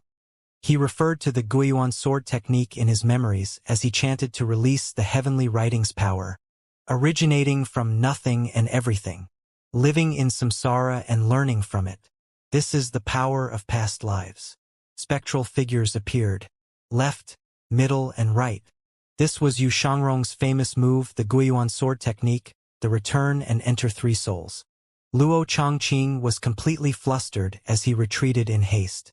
The sword in his hand gathered power. The thousands of energy blades turned to stab at the incoming Lu Zhou. Luo Chongqing felt his vision blur as though he was in a dream. Zing! The 3 figures merged into one. Everything ended abruptly. Unnamed swept past the thousands of energy blades and slashed past Luo Chongqing's hand and sword before it slashed at his chest. Lu Zhou's movements were as smooth as flowing water. There were no flashy moves nor violent bursts of primal qi. All it took was a single stroke from a sword. It was over. Lu Zhou appeared behind Luo Chongqing. Luo Chongqing's eyes widened. When his energy blades vanished, his eyes and expression turned blank. He lowered his head to look at the sword in his hand before his sword broke and he fell to the ground. He looked at his chest. A huge cut could be seen on his chest as blood gushed out. His life was slipping away at a terrifying pace. He did his best to keep his eyes open. He turned to look at Yu Shangrong, who was standing a few meters away from him. Yu Shangrong's brows were tightly knitted together. His eyes were filled with suppressed fear. Luo Chongqing raised his left hand and pointed at Yu Shangrong. Save! Thud! Luo Chongqing's hand fell to his side. Ding! Killed a target. Reward: 1,500 merit points. Lu Zhou stroked his beard and turned around. He looked at Yu Shangrong again. He had used up all of the heavenly writing's extraordinary power. However, his item cards were no longer on cooldown. His cards shone with a hint of golden light. This was a sign that they were ready to be used. "Ma master!" An incredulous expression appeared on his face. He did not understand how or why his master was in Radiant Cloud Forest. Lu Zhou stroked his beard and looked at Yu Shangrong sternly. He cursed in a low voice, "Rascal! WH! What?" Yu Shangrong registered some fluctuations in his emotions. "What did I teach you in the past? Do you still remember?" Lu Zhou said as he walked toward Yu Shangrong. The sound of the rhythmic steps flustered Yu Shangrong. He took a step back before he took several steps back again. "You defected from the Evil Sky Pavilion. Fought your brother," Lu Zhou said through gritted teeth. Zing! Yu Shangrong's longevity sword flew out from his back. He asked, "Master, are you trying to kill me again?" "Again?" Lu Zhou stopped in his tracks. He looked at Yu Shangrong and said, "Shouldn't I kill you?" Yu Shangrong gauged the severity of his injuries. A forlorn smile appeared on his face. He straightened his back so that he would not cut a sorry figure. "In my hometown, there's a kind of plant called the beckoning fragrance. It blooms during the day and dies at night. You can smell it in the morning, but by dusk it would wither. Sometimes I wonder, since we know that it will surely die, why do we still take care of the plants?" Birth, life, sickness, and death were parts of the natural cycle of life. When Lu Zhou heard this, he shook his head slightly. A rascal was a rascal, after all. Everyone in the world would die eventually. If everyone followed his second disciple's logic, would they not have ended their lives the moment they were born? Where did his second disciple learn such nonsense reasoning? Lu Zhou stepped forward and said, "Living is the reason. Everyone wants to live a long life, but none can escape the shackles of mortality." Yu Shangrong's gaze was complicated. Lu Zhou frowned slightly. "Nonsense. Are you going to surrender and admit that you're wrong?" Yu Shangrong shook his head. "Master, you'll always be like a father to me, but forgive this disciple for not being able to follow you back." This time he addressed himself as a disciple. "You think you can get away? You underestimate me. Even if you did nothing, that Luo Chongqing wouldn't have been my match." Yu Shangrong leaped onto his longevity sword with light movements. He flew on his sword.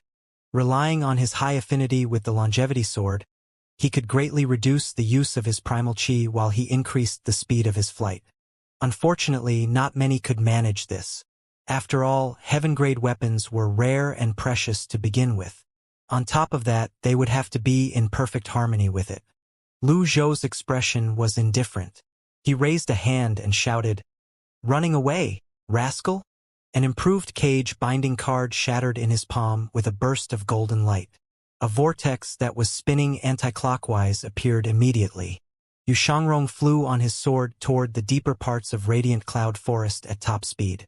Whoosh! The shining golden energy formed a huge bind character. Like a meteor streaking across the sky, it landed on Yu Shangrong squarely.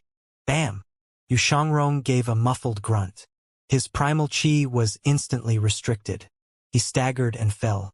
The longevity sword plunged to the ground. He exclaimed in surprise, "HM? A binding mantra?" His Dantian sea of chi was empty, so he could no longer maintain flight.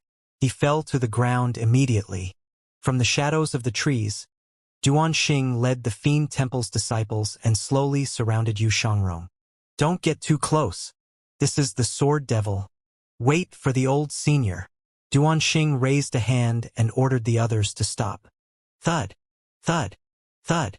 With his hands on his back, Lu Zhou walked over. Ding! Captured the rascal Yu Shangrong. Reward, 1,000 merit points. At this point, there was no longer any need for Lu Zhou to rush. Under the influence of the binding mantra, Yu Shangrong was now without his cultivation base. Where could he run? A starved camel was larger than a horse. Lu Zhou understood why Duanxing and the others kept their distance. After all, the person before them was the Sword Devil. He was known to challenge elite swordsmen of the world at the slightest or no provocation. Compared to him, the Fiend Temple disciples were nothing but small fry. Duanxing gulped before he cupped his hands and said, "Greetings, Senior Sword Devil." The others bowed and did not dare not move. After Yu Shangrong fell to the ground, he saw the people from the Fiend Temple. He was surprised by the peculiarity of the binding mantra. He sat up and grabbed his longevity sword. He stabbed it into the ground and pushed himself up to his feet. His expression remained unchanged. Yu Shangrong did not look at Duanxing and the others. Individuals of their level were not fit to converse with him just yet. He took a few deep breaths as he looked at his master who was walking toward him.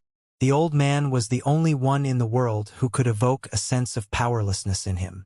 Lu Zhou paused in his steps when he was finally a few meters away from Yu Shangrong. Radiant Cloud Forest was deathly silent at this moment. Lu Zhou looked at Yu Shangrong quietly and calmly.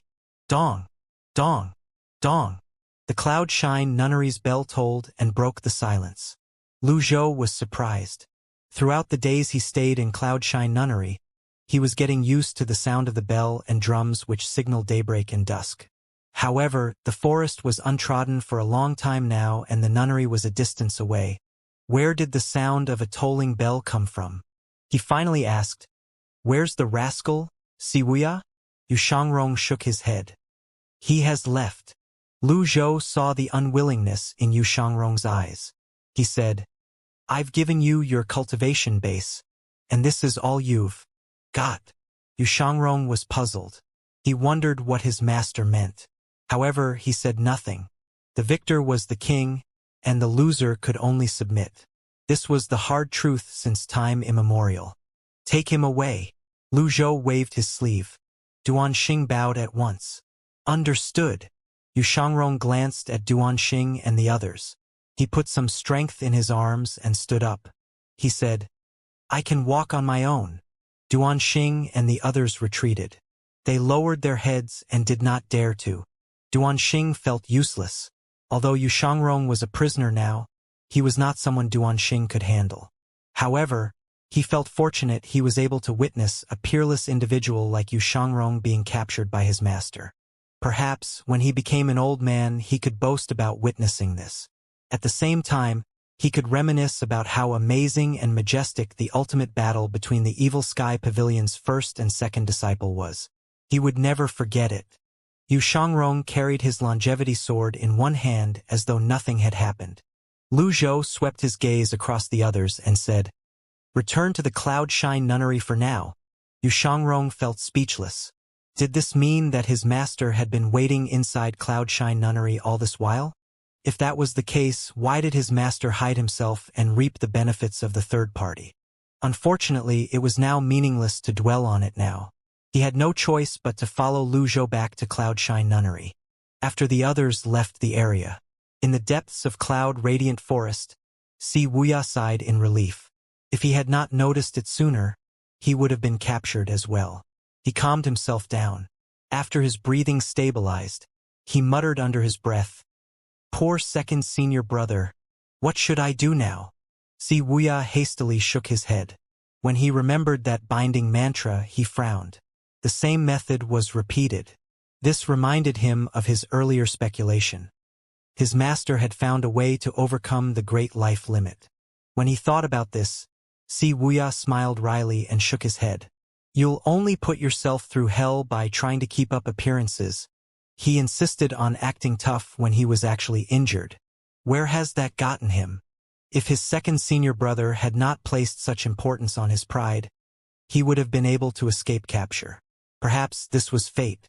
In Cloud Shine Nunnery, on Cloud Shine Peak, in the room that faced the 100 Leaves Lake, Lu Zhou walked up to the windowsill with his hands on his back. He looked at the damaged 100 Leaves Lake. Yu Shangrong stood behind him expressionlessly. After a moment's silence, Lu Zhou said, "Sit." Clang. The longevity sword fell to the floor. At this juncture, Yu Shangrong no longer had the luxury of caring about his appearance. He picked the sword up at once. If this had been any other time, the longevity sword would never have fallen. His affinity with the longevity sword was already perfect. His primal chi would withdraw without his prompt. Lu Zhou glanced at the longevity sword in Yu Shangrong's arms. He seemed to have remembered something as he said, "You've been with the pavilion for 275 years. Do you remember the very first rule I told you about?" Yu Shangrong looked at the 100 Leaves lake through the window as well. He was slightly stunned by his master's question. Then he answered, "No infighting. Yet you violated it. Eldest senior brother and I were only sparring." Yu Shangrong replied. "Sparring?" Lu Zhou turned around slowly. He sat down on a chair at the side. He stared at Yu Shangrong's longevity sword and said, "Since I can grant you your cultivation base and weapon, I can take them back as well." When Yu Shangrong heard this, his heart sank. He instinctively tightened his grip on the longevity sword. He had never been restrained and fearful of anyone apart from his master. His pride and strength seemed like a joke in front of his master. He remained silent like a child who had misbehaved. Lu Zhou looked at Yu Shangrong and asked, "Why did you leave the Evil Sky Pavilion?" Yu Shangrong frowned slightly. He looked up and said, "You really don't remember?" Lu Zhou recalled his lost memories. He had thought of a reply long ago. He answered truthfully, "I've forgotten." It was the truth. He had lost some of his memories. Yu Shangrong regarded this old man before himself with a complicated gaze. Seventh junior brother said that you've changed, and I didn't believe him in the beginning. Perhaps it was because this was the first time he was facing his master after such a long time. Yu Shangrong suddenly recalled many things from the past. When he had just joined the pavilion, he was but a young boy. Before he knew it, 3 centuries had passed. He was now the sword devil whose name struck fear in those who heard it. On the other hand, his master was almost at the end of his life. He could not help but be filled with emotion. "That's not important," Lu Zhou said tonelessly. Yu Shangrong said, "It's a good thing if you've forgotten about it as well." "You bastard!" Lu Zhou frowned. His voice rang loud and clear. He rose to his feet with hands on his back. Yu Shangrong fell to his knees immediately. However, he still remained silent. After the outburst, Lu Zhou stared at Yu Shangrong and said, "You won't talk." Yu Shangrong kept his eyes fixed on the floor and said, "It's for your own good, master. It's best you forget about it." Lu Zhou raised his hand. A blast of energy shot out. It was not light nor strong. Smack! Yu Shangrong did not dodge. His head turned to the side rigidly. The slap stung. Ding! Punished Yu Shangrong. Reward: 300 merit points. "I have all the time in the world," Lu Zhou barked. "Men." Duanxing seemed like he had expected this. He replied immediately, "You called old senior? I'm here. I will climb a mountain of blades or dive into a sea of flames. All you need to do is say the word. Take him away." Clang. Lu Zhou waved his sleeve. A blast of wind opened the door. He walked out with his hands on his back. He called out to his mount softly, "Witzard." Witzard arrived on the clouds and slowly landed in the courtyard. Lu Zhou glanced at the sun. It was high noon. It was almost time as well. At this time, Duanxing suddenly asked, stammering, Old senior, who should I take away?" Yu Shangrong walked out of the room. His posture and bearing made it clear that he would not be touched. He emitted an air that kept everyone at arm's length. Duanxing, naturally, did not dare to get close to Yu Shangrong. Lu Zhou turned around and asked, "Are you afraid?" Duanxing was stunned. Then, he tried to motivate himself by saying, "I'm not. With your support, old senior, I have nothing to fear." "That's good." Duanxing walked up to Yu Shangrong. Yu Shangrong merely glanced at Duanxing before he shifted his cold gaze somewhere else. Duanxing felt close to tears.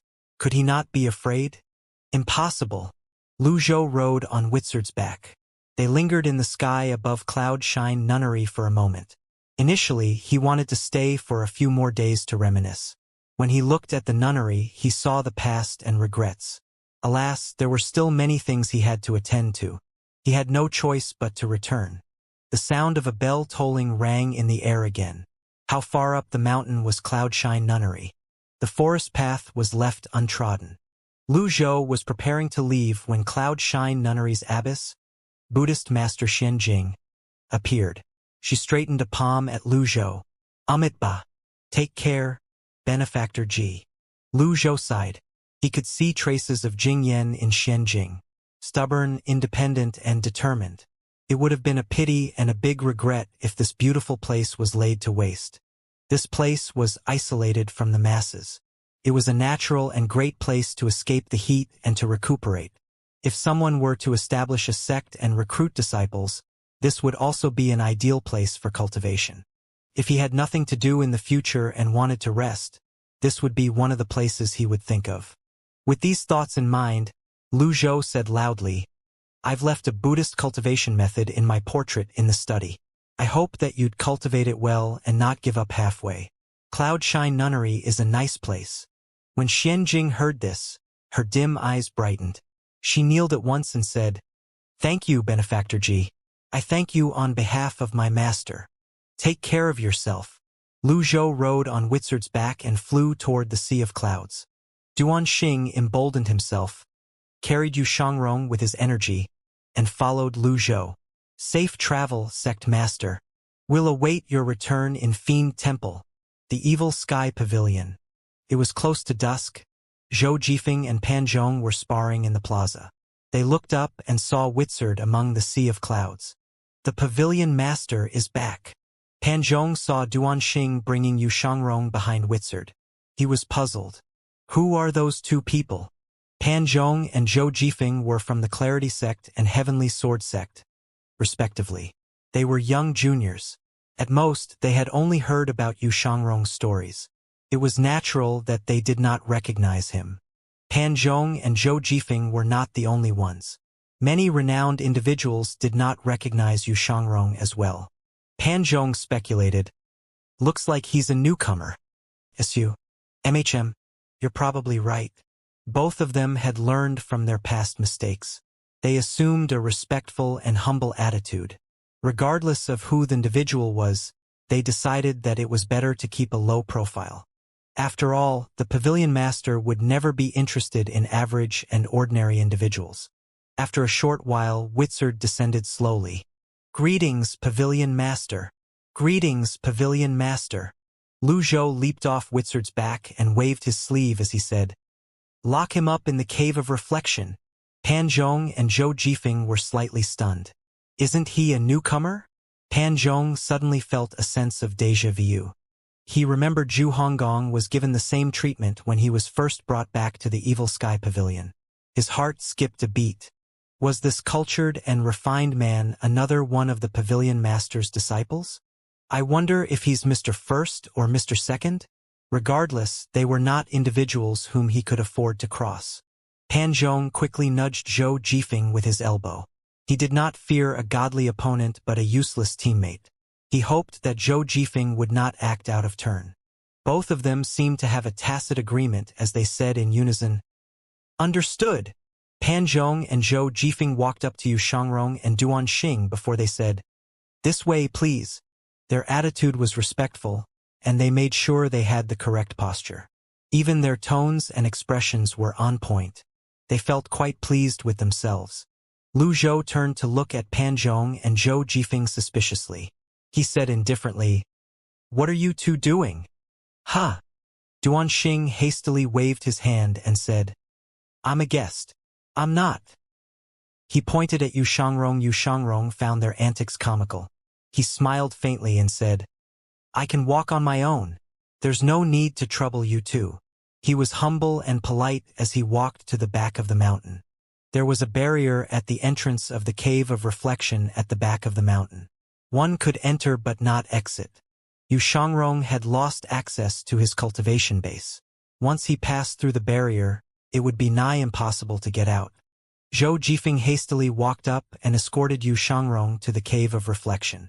Meanwhile, Lu Zhou looked at Pan Zhong and asked, Old Fourth's not in? Mr. Fourth and Miss Ninth haven't returned, Pavilion Master. However, Mr. Fourth did send a letter saying he'll be back tomorrow, Pan Zhong replied. Lu Zhou stroked his beard and nodded. He returned to the Evil Sky Pavilion. Duanxing felt lost. Pan Zhong looked at Duan Xing meaningfully and asked, "How should I address you, sir?" Duan Xing, a fiend temple. Duan Xing cupped his fist. "Who's that humble and polite man?" Pan Zhong asked. "Mr. Second, Yu Shangrong," Duan Xing replied. Pan Zhong inhaled sharply. That was close. "I'm a fucking genius." Zhou Jifeng followed Yu Shangrong to the cave of reflection. He chuckled and said with a bow, "This way, this way." Yu Shangrong could not help but shake his head. He turned to look at Zhou Jifeng and said, "I don't mean to sound condescending, but master standards seem to have fallen quite a lot." In other words, since Lu Zhou allowed a person who was filled with flattery and did not know who Yu Shangrong was, it seemed like Lu Zhou did not have much of a standard to speak of. Zhou Jifeng continued to nod and bow. "You're right." Shortly after, Zhou Jifeng cupped his fists when they arrived at the cave of reflection and said, "Mr. Eighth, say what you must and make it quick. Your grandfather Zhu is trying to cultivate here. Don't disturb me if it's not something urgent." Zhu Honggong's voice rang from the cave. "The pavilion master has ordered me to send someone into the cave of reflection. I hope you don't mind, Mr. Eighth." Zhou Jifeng's voice had barely faded when Zhu Hongong replied with an annoyed tone, "Get lost. Tell him to sleep outside. Also, tell him to fetch me water and wash my feet from now on." Zhou Jifeng. His heart pounded against his chest. Although he did not know who this cultured and refined man was, he knew the man was not someone he could afford to offend. However, the person inside the cave was not someone he could afford to offend either. "What should I do?" Just as Zhou Jifeng opened his mouth to say something, Yu Shangrong waved his hand to indicate that he did not mind. "This way." Yu Shangrong looked at him and said, "Thank you for your trouble." Zhou Jifeng hastily waved his hands and said, "It's nothing." Zhou Jifeng was touched to see Yu Shangrong's kindness. He had never been thanked for his efforts during his time in the Evil Sky Pavilion. For this reason, he decided to give Yu Shangrong a reminder. "Dear comrade, the person inside the cave is the Evil Sky Pavilion's Mr. Eighth. Please pardon his attitude." Yu Shangrong nodded slightly. Then he walked past the cave of reflection's barrier calmly. When he heard the approaching footsteps, Zhu Honggong, who was cultivating painstakingly against the wall, leaped into a fit of rage and cursed, "Hey! Didn't you hear what I said?" He rose to his feet and raised his voice as he said, "I." His body froze mid-turn, and his eyes widened. He was stupefied when he saw the newcomer. Yu Shangrong looked at Zhu Honggong with a smile. He did not say anything. Took Zhu Honggong a while to react. When he regained his senses, he quickly changed the topic. "Second senior brother, have you washed your feet? I'll go fetch some water for you." After he finished speaking, he bowed with an ingratiating expression on his face before he shuffled to the cave's entrance. When Zhu Honggong was at the cave's entrance, Yu Shangrong's voice rang out, "Come back here." Thud. Zhu Honggong turned around and fell to his knees immediately. His face was covered in tears as he said, "Second senior brother, I was wrong. There's no need to be nervous. I don't blame you. Besides, my cultivation base is sealed. What are you afraid of?" Yu Shangrong walked up to the stone bench and slowly sat down. His mind was not such matters. He could not help but feel slightly dejected after being brought back to the Evil Sky Pavilion by his master. Moreover, he was the senior brother. He would not hold this against Zhu Honggong. Alas, Zhu Honggong did not seem to understand Yu Shangrong's thoughts. He continued to say with a pitiful expression on his face, "Senior brother, it's truly my fault." Smack. Zhu Honggong slapped himself mercilessly. Smack. Zhu Honggong felt that it was not enough, so he slapped himself again. Upon hearing the strange noises, Zhou Jifeng walked closer to have a look. The scene that greeted his eyes stunned him. Coupled with the conversation of the duo in the cave, he would have been a fool if he still could not understand the situation. He was shocked that his knees gave way. After he clambered to his feet, he quickly ran toward the Evil Sky Pavilion. Yu Shangrong frowned slightly. He looked at Zhu Honggong, shook his head, and said, "That's enough." Zhu Honggong was overjoyed. Thank you for your magnanimity, second senior brother. After he said that, he chuckled. I'll give myself another slap, for good measure. Smack. After punishing himself, Zhu Honggong rose to his feet. Then, he walked reverently up to Yu Shangrong's side and stood next to Yu Shangrong as though he was a servant. Yu Shangrong said in a gentle tone, Eighth junior brother, come to think of it, it's been a long time since we met. Second senior brother, your movements and whereabouts have always been elusive. How could I have the chance to meet you? Yu Shangrong smiled. He pointed to the spot opposite himself and said, Sit. I'm comfortable standing here. You've been in the cave of reflection this whole time? Yu Shangrong asked. Yeah. I'm being punished, Zhu Honggong replied. Yu Shangrong looked at Zhu Honggong. He could sense the difference in Zhu Honggong's aura. A hint of surprise could be heard in his voice as he said, Close to the divine court realm? He knew that Zhu Honggong's cultivation method only had 7 layers. The most important sutras, the 2 final layers, were missing. It was almost impossible for Zhu Honggong to enter the nascent divinity tribulation realm when his cultivation method was defective. Zhu Honggong scratched his head and said, Master taught me the 2 final sutras. He also said that I could move into the southern pavilion if I can successfully break through. Yu Shangrong was astonished. Master taught you your cultivation method? Zhu Honggong nodded repeatedly. Yu Shangrong frowned. He did not quite believe this. When he saw his second senior brother's expression, Zhu Honggong asked, Second senior brother, what brings you here to the Evil Sky Pavilion? Yu Shangrong did not answer him. Instead, he looked up and glanced at Zhu Honggong. Zhu Honggong reached out and decisively slapped himself again. My mistake. He had touched his senior brother's sore spot, it seemed. However, Yu Shangrong did not mind. Instead, he said, I ran out of luck. Oh. Zhu Honggong scratched his head. He was puzzled. What did his senior brother's return to the Evil Sky Pavilion have to do with his luck? Inside the Eastern Pavilion, Lu Zhou walked up to the table again. He looked at the parchment drawing. The drawing finally showed some changes. Apart from the clear outlines of the Divine Capital and the Mausoleum of Swords, the area that appeared this time was the northwestern corner of Yong Province. There was also the symbol of a blade of grass on the map. The outline of the northwestern corner of Yong Province was not clear, but he could approximate where it was. As a transmigrator, reading a map was a basic skill. A melilot? Lu Zhou regarded the little symbol suspiciously. He suddenly remembered a notification from the system a long time ago. Any of his actions could trigger a mission. In other words, the capture of Yu Shangrong triggered the melilot mission. Lu Zhou no longer looked at the map. Instead, he turned around and sat with his legs crossed. He opened the mission menu. Then, he looked at the main mission, disciplining Yu Shangrong. There were 2 submissions. The first was the Melilot's life. The second was new open heavenly writing scroll. Lu Zhou silently affirmed his thoughts. However, from his recent communication with Yu Shangrong, they did not seem to be in conflict at all. Ji Tiandao wanted to kill Yu Shangrong? Lu Zhou pondered about this while stroking his beard. It was the duty of a teacher to solve his students' problems. Why did Ji Tiandao want to kill his disciples? Ding! Punished Zhu Honggong. Reward: 50 merit points. HM? Lu Zhou was slightly speechless. He did not expect to earn more merit points at this time.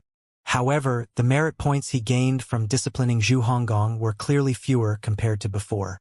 Lu Zhou decided not to trouble himself over the questions that did not have immediate answers. Instead, he looked at the number of his items. Name Lu Zhou. Race human. Cultivation base. Dao transforming divine court realm. Merit points: 20,750 avatar. 9 transformation yin yang. Remaining life: 6,575 days.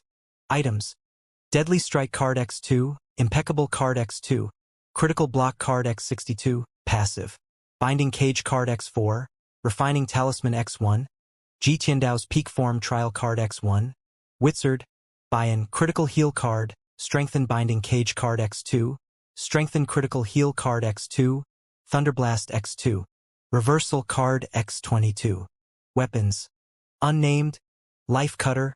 Tear Stain Box. Jade Horsetail Whisk. Buddhist Prayer Beads. Cultivation Method. 3 Scrolls of Heavenly Writing.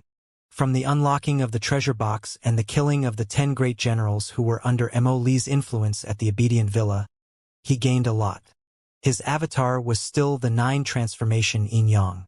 If he wanted to enter the nascent divinity tribulation realm, he would have to obtain the 100 tribulations insight avatar. Lu Zhou opened the item cards menu. Deadly Strike, 3000. Impeccable, 2500. Cage Bind, 1500. Critical Heal, 1500. Thunderblast, 1200. Lu Zhou frowned. The system was clearly forcing him to be frugal with his card usage. The reward of killing a Grand Cultivator is merely 1,500 points, and yet, I need 3,000 points to buy 1 card. Is there anyone who can continue living with this losing deal? However, this was also a good thing. Now, Lu Zhou had reason to improve his strength. It was getting late. Lu Zhou looked at the 2 missions. Then, he closed his eyes and entered his heavenly writings meditation state. According to his previous experience, a full tank of extraordinary power would give him 2 charges of grand techniques. He could also choose to use it all in one great burst, which would greatly increase the might of his attack. If he used his weapon, a sliver of the extraordinary power would enable him to kill his opponent. Also, he could control his extraordinary power so that it merely trickled out. If he ever found himself inside a 10-terminal formation again, the extraordinary power was his greatest reliance. His item cards would be pretty much useless. Time passed by quickly. Early the next morning, Lu Zhou opened his eyes. He had lost the passage of time while he was meditating. Ding! Meditated on the human scroll of the 3 heavenly writing scrolls 200 times. Obtained open heavenly writing, Part 1. Lu Zhou nodded in satisfaction. According to this pattern, every time he meditated on the heavenly writing 100 times, he would obtain 1 open heavenly writing scroll. However, the system seemed stingy this time. He was only rewarded with Part 1. The 100 repetitions were not short. Well, to be honest, he could easily reach 100 repetitions now that he thought about it. Boom! Boom! Boom! A loud commotion reverberated outside. Before Lu Zhou could even ask what was going on, a voice rang out. Pavilion Master, I think Mr. Eighth has achieved a breakthrough. All right. Lu Zhou stood up slowly and walked out of the Eastern Pavilion with his hands on his back. Inwardly, he felt speechless. Was it possible that his disciples who were able to roam freely outside had an easier time breaking through? Zhao Yu stayed on the mountain most of the time. He had also spent many sessions teaching her after he returned to the Evil Sky Pavilion. He even purged the cold poison from her body. Logically, with the master personally teaching the disciple, she should have had a breakthrough. However, Zhu Honggong Old 8 beat her to it. Meanwhile, inside the Cave of Reflection, Zhu Honggong Old 8 was excited. An ecstatic expression could be seen on his face as he looked at the 100 Tribulations Insight avatar that he had gone through much trouble to form. Although the avatar had no leaves yet and was shorter than him, it was still a 100 Tribulations Insight avatar. He found the bald golden lotus pleasing to the eye. Thank you for the pointers, second senior brother. Zhu Honggong bowed deeply at Yu Shangrong. Yu Shangrong sat on the stone bench. His left hand was on his longevity sword that was laid on the table. He smiled faintly and said, You're talented to begin with. Although your previous cultivation method was wrong, it helped you amass much primal qi. The Zen tunic has helped you a great deal as well. You're right, second senior brother. In my heart, you're the strongest. Zhu Honggong instantly went into his flattery mode. Yu Shangrong glanced at him and said, Drilly? Is that so? Zhu Honggong hastily said, I'm not lying. Everything I said comes from my heart. Second senior brother, please don't make fun of me. I can't possibly fool you with this brain of mine. Zhu Honggong was still flattering Yu Shangrong when a voice rang in the air. Greetings, second senior brother. It was none other than Duanmu Sheng. He was standing outside the Cave of Reflection with the Overlord spear in his hands. At the same time, Leng Luo, Hua Wudao, Hua Yueshing, Pan Litian, and the others appeared near the Cave of Reflection as well. They were curious after hearing the commotion caused by Pan Zhong. They had arrived when Duanmushan. It was almost impossible for them not to be curious about the genius swordsman whose talent shocked the world. As a guest, Duanxing maintained his distance and watched from the sidelines. It was nearly impossible for them to not be curious about such a genius swordsman who shocked the world. Third junior brother, you didn't change at all. Yu Shangrong appeared near the entrance of the Cave of Reflection. He crossed his arms and returned the greetings. Duanmushang cupped his fists at Yu Shangrong again and said, I heard from Pan Zhong that you were captured by Master and locked up in the Cave of Reflection. As your junior brother, it's only appropriate for me to visit you. His words were loaded with implications. On the surface, he was respectful and polite enough. However, one could not help but feel there was a hint of mockery as well after listening to his words. Pan Zhong, who was standing nearby, shuddered slightly when he heard this. Why me? I notified everyone out of kindness. Why did Mr. Third make it sound like I have some ulterior motive? Pan Lydian grabbed Pan Zhong's arm. He asked irritably, What are you afraid of? I'm not. Zero old Pan. This is Mr. Second we're talking about, Pan Zhong said, completely void of confidence. I know. Pan Lydian turned to look at him. Aren't you afraid? Not exactly. However, who isn't respectfully fearful of an expert? Pan Lydian asked. Here's a man who makes being afraid sounds poetic. Pan Zhong rolled his eyes but did not say anything else.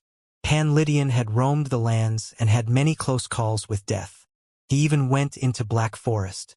It would be believable if Pan Lydian said he was not afraid. He had been spending quite some time with Pan Lydian, so he had heard Pan Lydian bragging about his past many times now. Meanwhile, Yu Shangrong wore a faint smile on his face as he said, You're much stronger than before, third junior brother. Thanks to Master's teachings, I managed to improve, Duanmushang replied. Your leaf count. I sprouted the third leaf recently. Congratulations, Duanmushang said. Pan Zhong told me that your cultivation base has been sealed. Although I'm talentless, I'd like to spar with you, second senior brother. Recently, he had strictly followed his master's instructions and trained under the waterfall without using his primal chi. The only thing he needed was a training partner. It was hopeless to look for the old men in the old age pavilion. Without their primal chi, they would be knocked out with a single punch. No matter how hard he trained, he did not feel satisfied since he did not have an opponent to test his skills against. When he heard that his second senior brother had returned with his cultivation base sealed, he had rushed over immediately. Even if he would likely fail, he still wanted to try. Hua Wudao said with a sigh, Duanmushang remains tenacious in challenging people even though he has suffered numerous defeats. I really don't know what to say. Hua Yueshing mumbled. It seems like Mr. Third hasn't looked for you to spar for quite some time now. Upon hearing this, Hua Wudao's expression turned stiff as he burst into a coughing fit. Are you all right? I'm fine. Meanwhile, Yu Shangrong sized Duanmushang up and gently said, Allow me to impart this word of advice. You're still too weak. How do you know if you haven't even sparred with me? Duanmushang raised his overlord spear and struck the ground. I won't take advantage of you. During the sparring session, I won't use any primal chi. At this moment, Zhu Honggong walked to the entrance as well. He waved his hands. My dear senior brothers, what's happening? Move aside, old eighth. Duanmushang did not even look at Zhu Honggong. Yu Shangrong shook his head and said with a sigh, As you wish. He raised his longevity sword in his hands. Zing! Yu Shangrong unsheathed the longevity sword. He held it in his left hand and tapped the barrier. The barrier parted immediately. He walked out as though nothing had happened. Upon seeing this, Pan Lydian nodded and offered his praise. Just as I thought. What do you mean? When the affinity between a weapon and its owner is perfect, the owner will have extremely high and precise control over it. If he's knowledgeable about formations, He can easily find the opening of a barrier and pass through it, Pan Lydian explained. He had spoken about this with little Yuaner before. The moment Yu Shangrong walked out of the cave, he made his way to Duan Musheng. They were only half a foot apart when he stopped in his tracks. In terms of height, Yu Shangrong was slightly taller. He had a more slender build while Duan Musheng was stockier. Standing so close together, the difference was more pronounced. Those who were skilled were brave. That was the kind of person Yu Shangrong was. Although he did not have any primal chi now, he was still bold enough to stand so close to Duan Musheng. As expected, Duan Musheng took a step back. He cupped his fists together. I humbly ask for your instructions, second senior brother. There's no need for such pleasantries in a sparring session between fellow disciples. Yu Shangrong stabbed his sword into the ground as he calmly looked at Duan Musheng, looking completely unbothered. Upon seeing this, Duan Musheng was somehow annoyed. Without wasting his breath, he raised his spear and thrust forward. Spear techniques and sword techniques were similar in nature. The Divine One technique was a cultivation technique meant for the sword and the spear. Indeed, it was uncommon for a person to unleash such strength with the Overlord spear using pure muscle alone. Yu Shangrong did not move. Whoosh! The spear's tip gleamed coldly as it headed straight for Yu Shangrong. He turned slightly to the side and raised his hand. Bam! Yu Shangrong caught the Overlord spear with his bare hand. The others were shocked. You can actually do that? Then Yu Shangrong pulled. Duan Musheng lurched forward while Yu Shangrong moved forward with a palm strike. Bam! Duan Musheng's expression changed as he retreated from the impact. At the same time, Yu Shangrong spoke slowly. Your strength is greater than your skills, and you lack experience in actual combat. Junior brother, you still have a long way to go.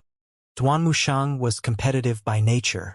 His desire to win was much greater than Yu Zhenghai or Yu Shangrong. Yu Shangrong's words, naturally, provoked him. He bellowed angrily as he gripped the Overlord's spear with both hands, pushed away from the ground, and leaped into the air. His Overlord spear seemed alive as he swung it around. It was an impressive sight to behold. Yu Shangrong dodged and retreated. Swoosh! Swoosh! Swoosh! The spear's tip consistently fell short of half an inch before it reached Yu Shangrong. Duan Musheng swung the Overlord spear ferociously. Spear shadows began to appear. The others exclaimed in surprise. Duan Musheng was capable of wielding the Overlord spear at such a speed with just his strength alone. He had improved greatly from his training under the water.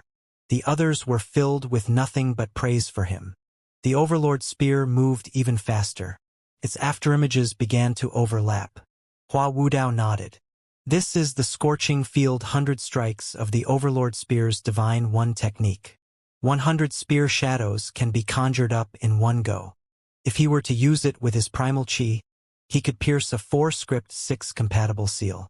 As expected of Elder Hua, you're truly knowledgeable. I've been enlightened.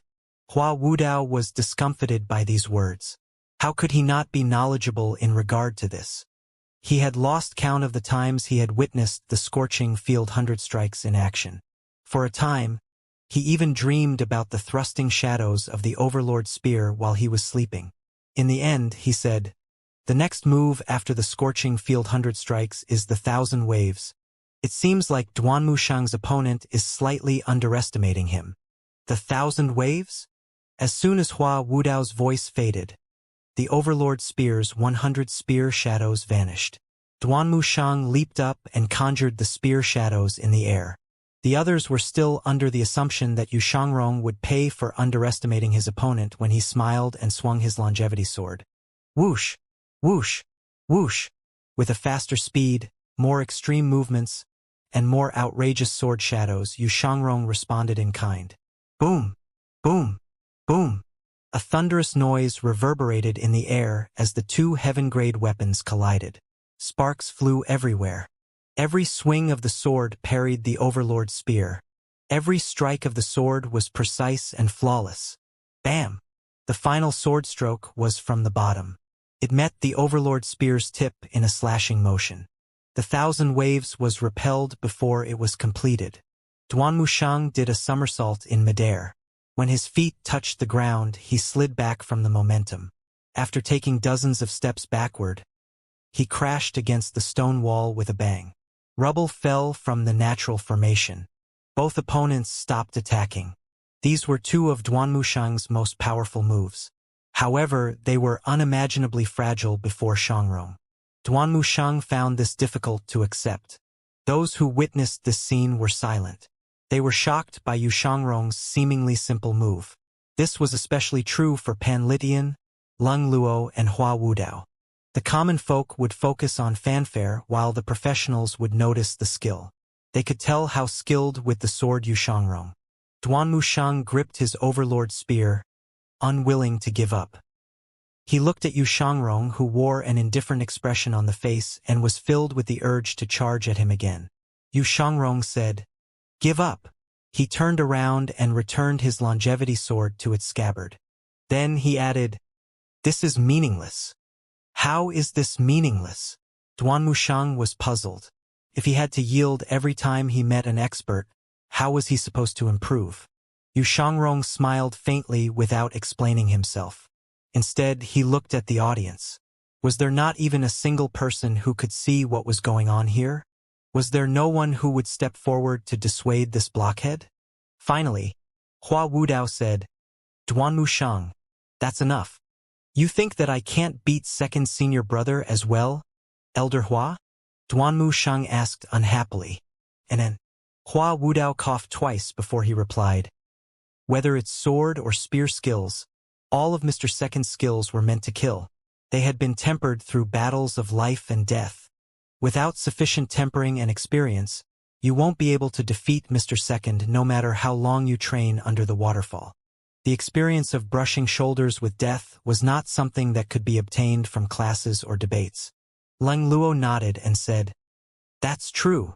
Pan Litian chimed in as well. "I agree."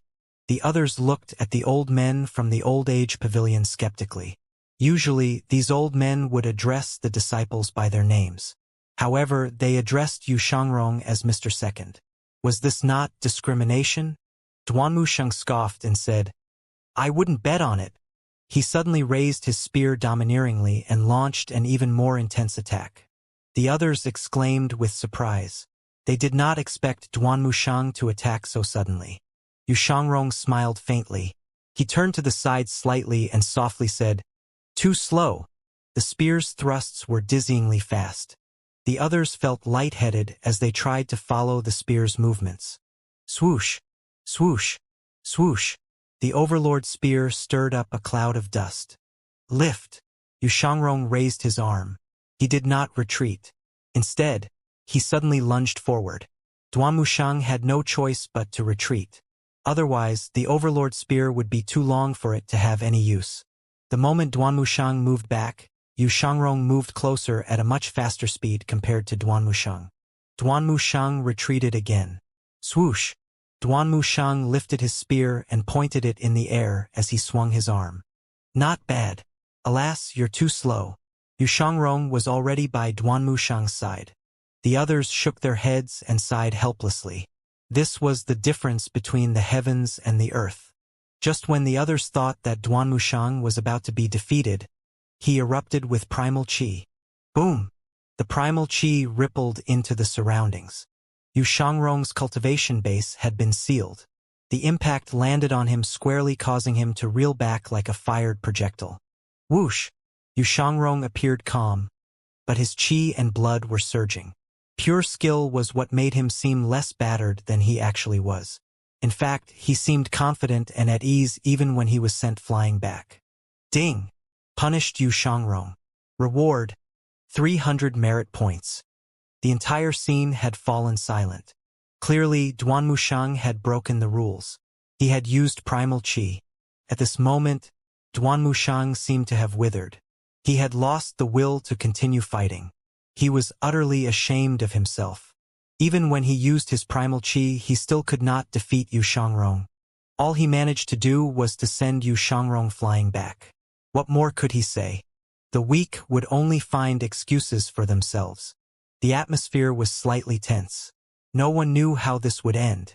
After a moment's silence, Duanmu Shang walked up to Yu Shangrong and bowed respectfully. Second senior brother, I've been rude. It's a trivial matter, Yu Shangrong said. He did not hold this against Duanmu Shang. The others felt helpless. If Duanmu Shang could not defeat Yu Shangrong, then the others definitely did not stand a chance. At this moment, a voice laced with skepticism rang from behind the crowd. Is that your so-called sword path? The crowd parted. They retreated and bowed. Pavilion Master. Old Senior. Lu Zhou walked over with his hands on his back as he swept his gaze across everyone. Then he walked up to his two disciples. Duanmu Shang's face fell. He fell to his knees immediately and said, Master, I've made a mistake. I was only trying to spar with second senior brother. Yu Shangrong wore an arrogant expression on his face and remained silent. In the cave of reflection, Zhu Honggong kneeled and greeted Lu Zhou. Greetings, Master. Thanks to your instructions, I had a stroke of luck and entered the nascent divinity tribulation realm. I now have 100 tribulations insight avatar. Lu Zhou glanced at Zhu Honggong. That news surprised him. Within 3 months, not only did Zhu Honggong manage to quell the rampaging energy in his body, but he had also entered the nascent divinity tribulation realm. That was no small feat. He casually waved his hand, and the barrier vanished, indicating Zhu Honggong was free to leave the cave of reflection. Zhu Honggong was overjoyed. He kowtowed and said, Thank you, Master. You're truly magnanimous, and your might knows no bounds. May you live forever and ever. What a blatant attempt at flattery. Those who heard it felt their scalps tingle. Just how shameless was Zhu Honggong that he was able to utter such words without a change in his expression. Lu Zhou was pleased when he saw Zhu Honggong's loyalty rising. Zhu Honggong left the cave of reflection and walked to the other side. Lu Zhou looked at Yu Shangrong. Name: Yu Shangrong. Identity: Nobleman, Human, Realm. Nascent Divinity Tribulation Realm. Restricted. These were the information he gleaned when he first met Yu Shangrong. He was neither intrigued nor shocked by this. Yu Shangrong was weirded out by Lu Zhou's gaze. He lowered his head and said, Master. Lu Zhou faced Yu Shangrong and did something shocking. He cupped his fists at Yu Shangrong and said, I'm not worthy. Yu Shangrong was astonished. Yu Shangrong had never seen his master bow to anyone. Ever.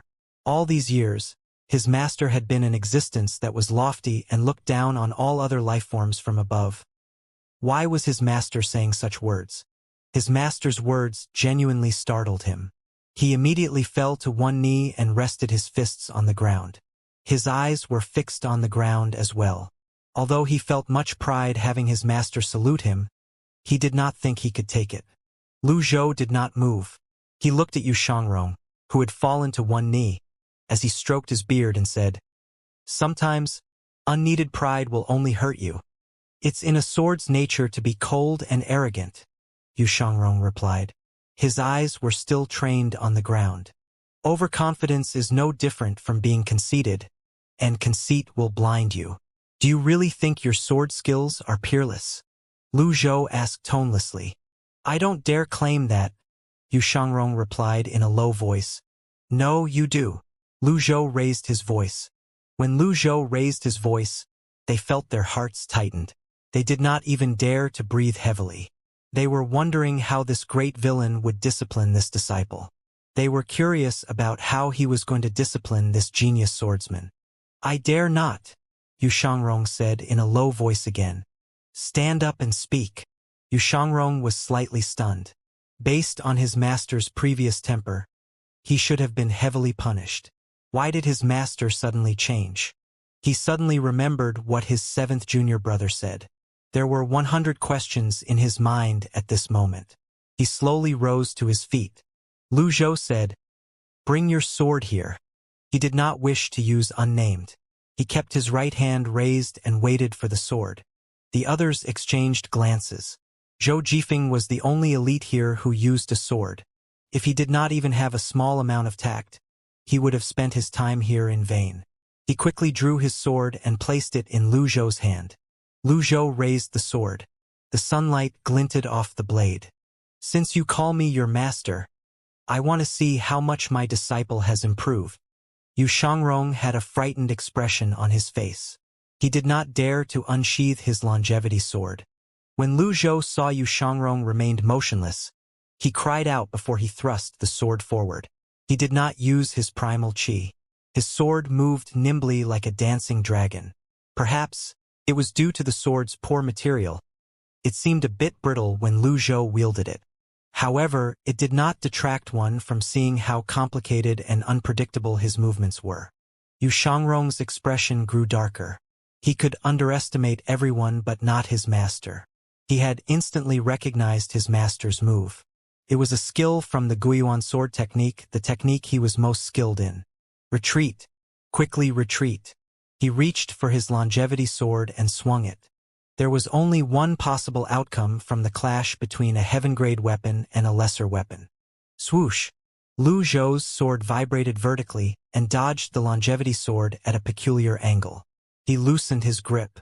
Charge! He sent the sword flying. Bam! It was pinned onto the wall behind Yu Shangrong, barely half an inch from his neck. One move. His master had only used one move to defeat him. The entire process took no longer than a few breaths. The magnitude of the difference between them was unimaginable. Yu Shangrong had difficulty accepting this. His fingers tightened around the longevity sword. His knuckles whitened. Defeating Yu Shangrong with the sword meant crushing Yu Shangrong's pride. There was nothing more effective than this. This was Lu Zhou's objective all along.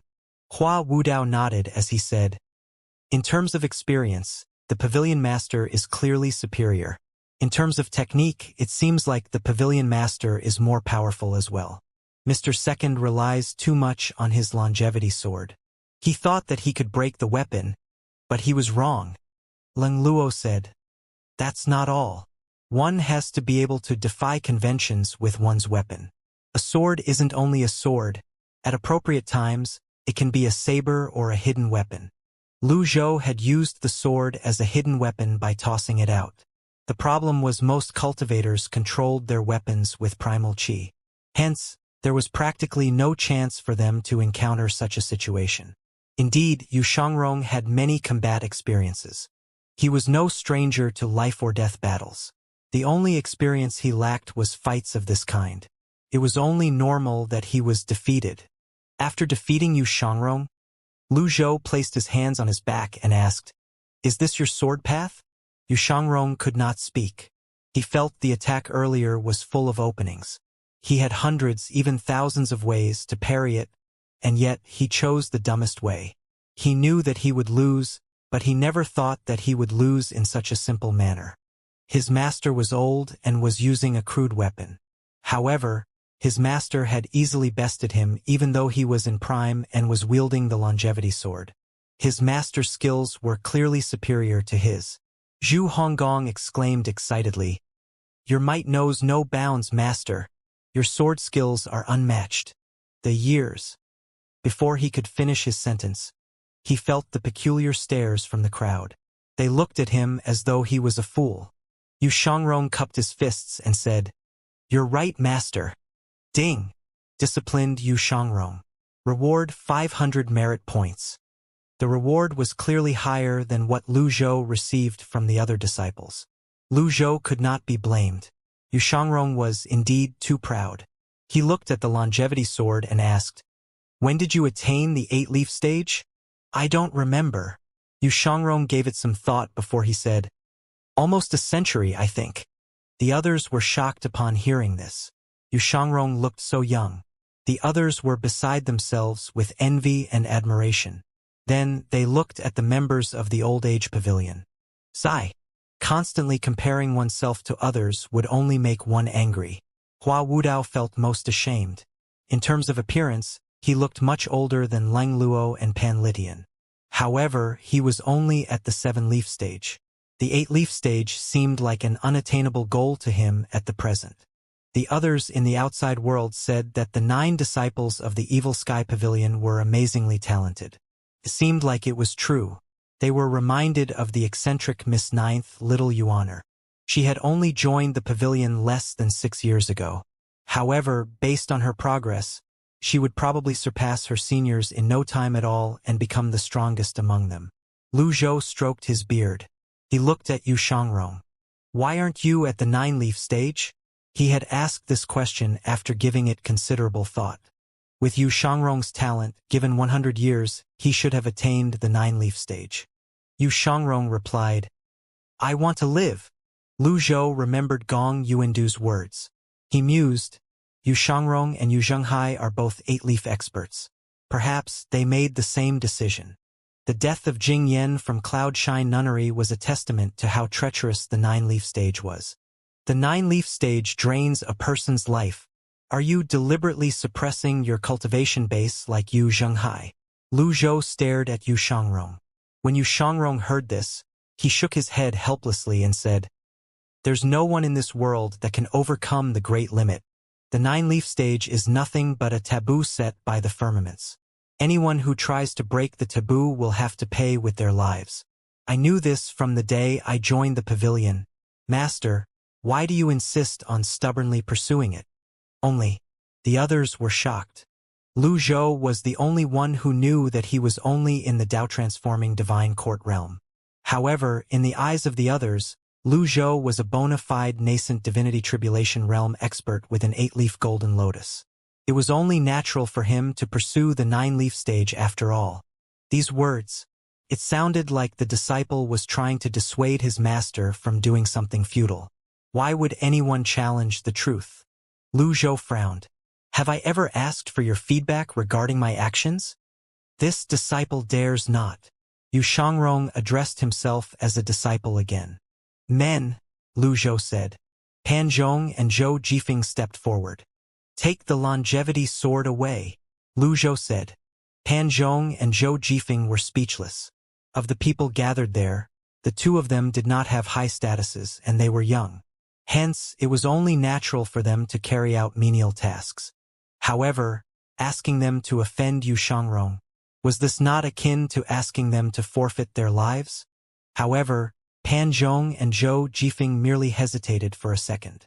They knew their places. Both of them were like brothers in the same boat. They gave each other a motivating glance and walked over. When they walked up to Yu Shangrong, Pan Zhong said, I'm sorry, Mr. Second. To a cultivator who pursued the path of the sword to its extremes. His sword was nothing less than his own life. Yu Shangrong would never agree to this. Master, please. Anything but my sword. Yu Shangrong fell to his knees again. He stabbed the longevity sword to the ground. The others gasped. They did not expect the proud Yu Shangrong would act so humbly because of his sword. However, they recalled the person who had taught Yu Shangrong everything was his master after all. Lu Zhou was more than deserving of this humble display. Pan Zhong and Zhou Jifeng did not dare to wrestle the sword from Yu Shangrong. They only looked at him helplessly, at a loss over what to do. They turned to look at Lu Zhou and waited for further instructions. If push came to shove, they would take it by force. Indeed, a sword was important, but it did not warrant such a huge reaction. Lu Zhou looked at the kneeling Yu Shangrong and said, You rely on your longevity sword too much, so much so that your progress with the sword has stagnated. Yu Shangrong looked at the ground as he said, My sword path isn't limited by my weapon, but by my golden lotus.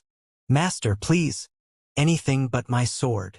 Based on his voice, it was clear that his emotions were agitated. Lu Zhou looked at Yu Shangrong and said, I'll give you another chance. If you can best me, you can keep the sword. The others shook their heads. How was Yu Shangrong supposed to best Lu Zhou? The gap between them was like an uncrossable chasm. This was not a chance at all. It was just another way to reject Yu Shangrong. Yu Shangrong looked at his longevity sword. He wielded it. His current feelings were no different from what Duan Mushang felt a moment ago. He knew he would fail, but he had to try anyway. He charged with his sword in hand. He used the simplest and most precise moves as he charged forward at lightning speed. Without the use of primal chi, it was a competition of techniques. Yu Shangrong stabbed the sword forward. Lu Zhou struck the flat of the blade with his palm. Stab, strike, stab, hit, point, lift, hack. Yu Xiangrong unleashed all the possible moves that he could think of. His movements were a blur. With just his movements alone, he stirred up a gentle breeze. He appeared confident and graceful. The Guiyuan sword technique's sutra surfaced in his mind at this moment. At first, the sword was like a shadow. Then it was like the wind. In the end, it was like a tempest. Lu Zhou remained calm as he struck with his palm. It was as if he had personally experienced the 1,000 years of cultivation in his memories. Since he was the one who taught Yu Xiangrong the Guiyuan sword technique, he was naturally not inferior to Yu Xiangrong in this regard. On top of that, he knew about the advantages of the various cultivation methods. He knew which properties to keep and to discard. Although he was old, he moved much nimbly compared to people his age. Yu Xiangrong was quick, but Lu Zhou was quicker. When Yu Xiangrong slowed down, Lu Zhou slowed down as well. Every strike of Lu Zhou's palm hit the blade of the longevity sword. The fight caused a loud commotion. The others shook their heads. They could not help but sigh.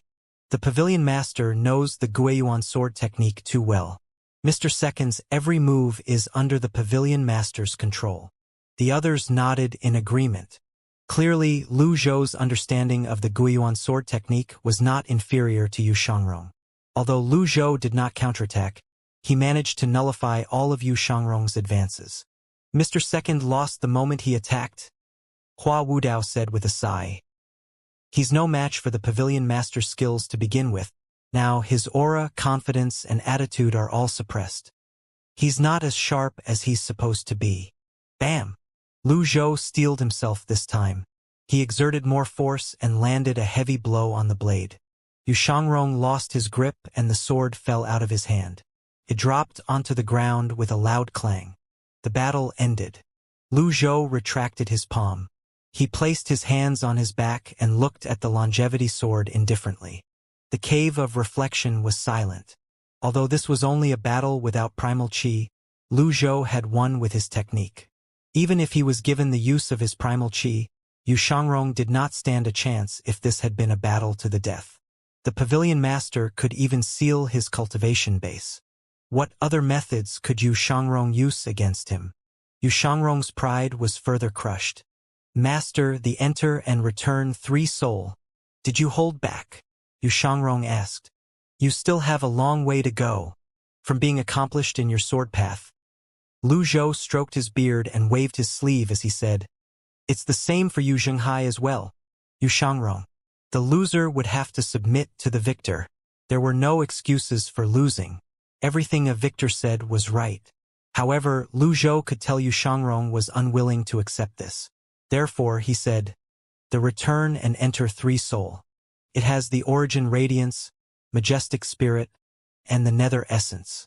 The origin radiance is in the power of the body. The majestic spirit resides in the will and soul, while the nether essence is neither dead nor alive. On the path of Wuji, the soul is yin while the body is yang. At this juncture, Yu Xiangrong said, I know that by heart. He was still proud. He took pride in remembering all of these things. Nobody doubted Yu Xiangrong. After all, not many were capable of reaching the heights he did on the sword path.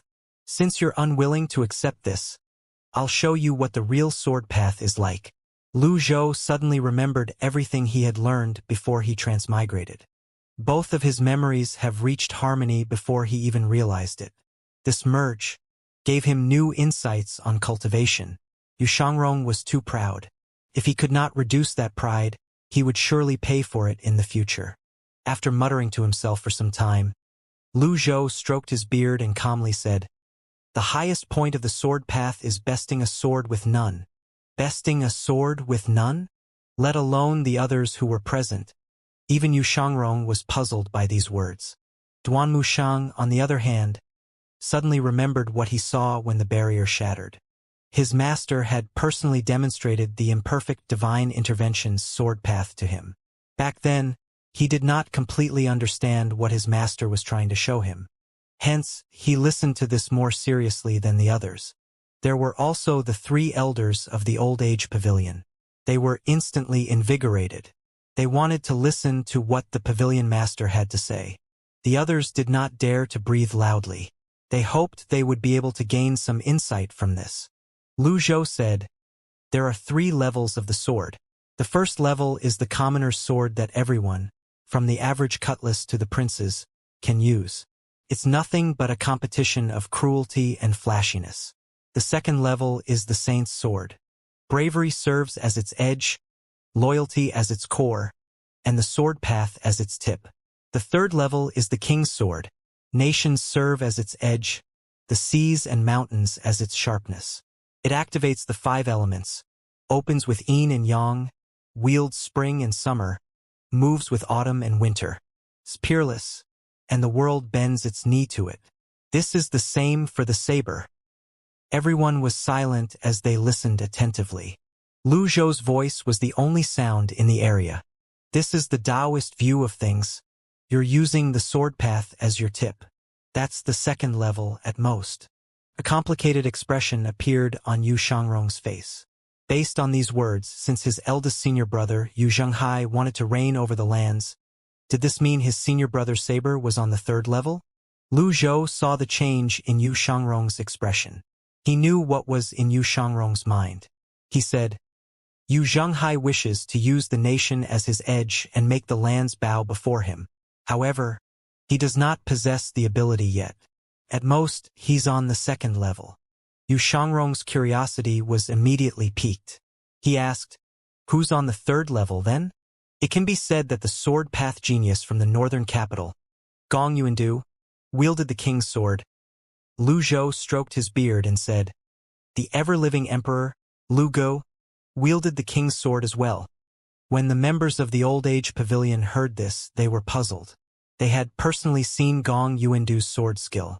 Indeed, Gong Yuandu was shockingly impressive, and there was no doubt he was an elite among elites. Even so, they did not think Gong Yuandu would be able to defeat Yu Shangrong. There was no doubt that he was a top elite. Why would the pavilion master list Gong Yuandu as a person of the 3rd level? The ever-living emperor Lu Gu ruled over the lands with his sword. Indeed, he wielded a king's sword. However, these 2 people were dead. Was it not too harsh to compare the living to the dead?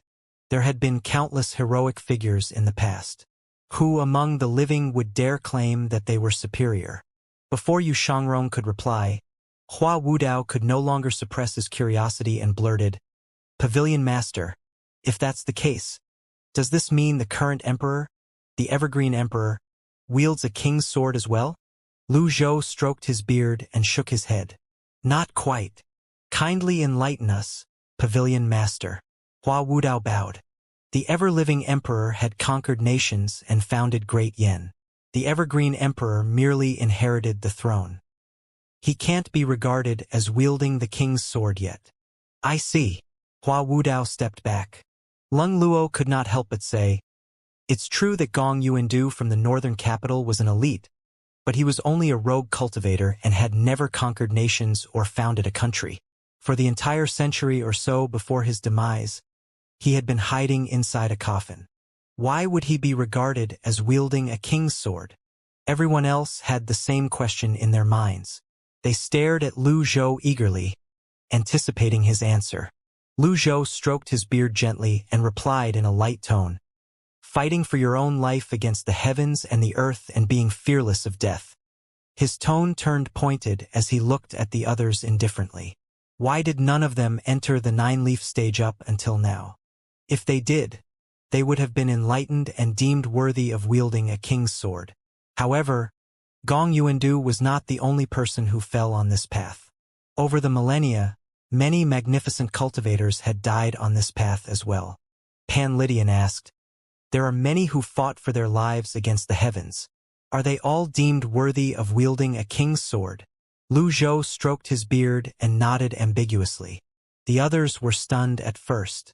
Then they finally understood Lu Zhou's words. When he heard this, Yu Shangrong lowered his head. The sword path that he prided himself on was not even at the 3rd level in his master's eyes. He had no retort for this. His master was right. At the end of the day, his sword was but a tool for him to flaunt his sword skills. He was no different from a martial artist. Lu Zhou glanced at Yu Shangrong. "You're a young man after all.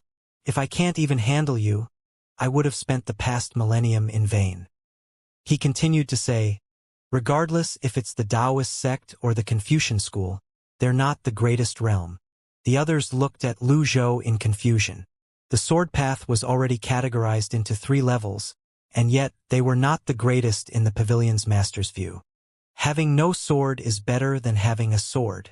Anything the mind can think of can be turned into a sword. Water benefits all things, and yet, it's not unyielding. It adapts to everything around itself. Lu Zhou stared at Yu Shangrong. Then he raised his right hand. An energy blade formed between his index and middle finger. Suddenly, the energy blade split into 2 and multiplied. The tree before the cave of reflection shook as well as the leaves shot out. Whoosh! Whoosh! Whoosh! The tree leaves stabbed into the ground. This was not the end. Everyone felt a gust of wind dislodged the leaves. Even the wind felt like a blade, stinging their faces as it blew at them. Fortunately, they were all cultivators who had undergone body tempering. They were capable of resisting this weak power. Even so, the pavilion master's demonstration made them understand what he meant by having no sword was better than having one. Although they understood the theory behind it, how many could actually pull it off? Not only did it require extremely precise control over primal chi, one would have to be capable of stirring up the leaves and wind while condensing primal chi.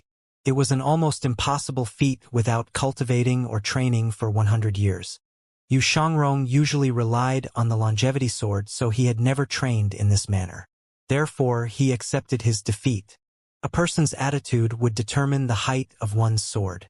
The strength of a person's sword path was determined by one's understanding of the sword. Lu Zhou's current lesson had completely destroyed Yu Shangrong's views. Well, it was only natural since Lu Zhou was his master. Can you accept this? Lu Zhou stared at him. I've been enlightened.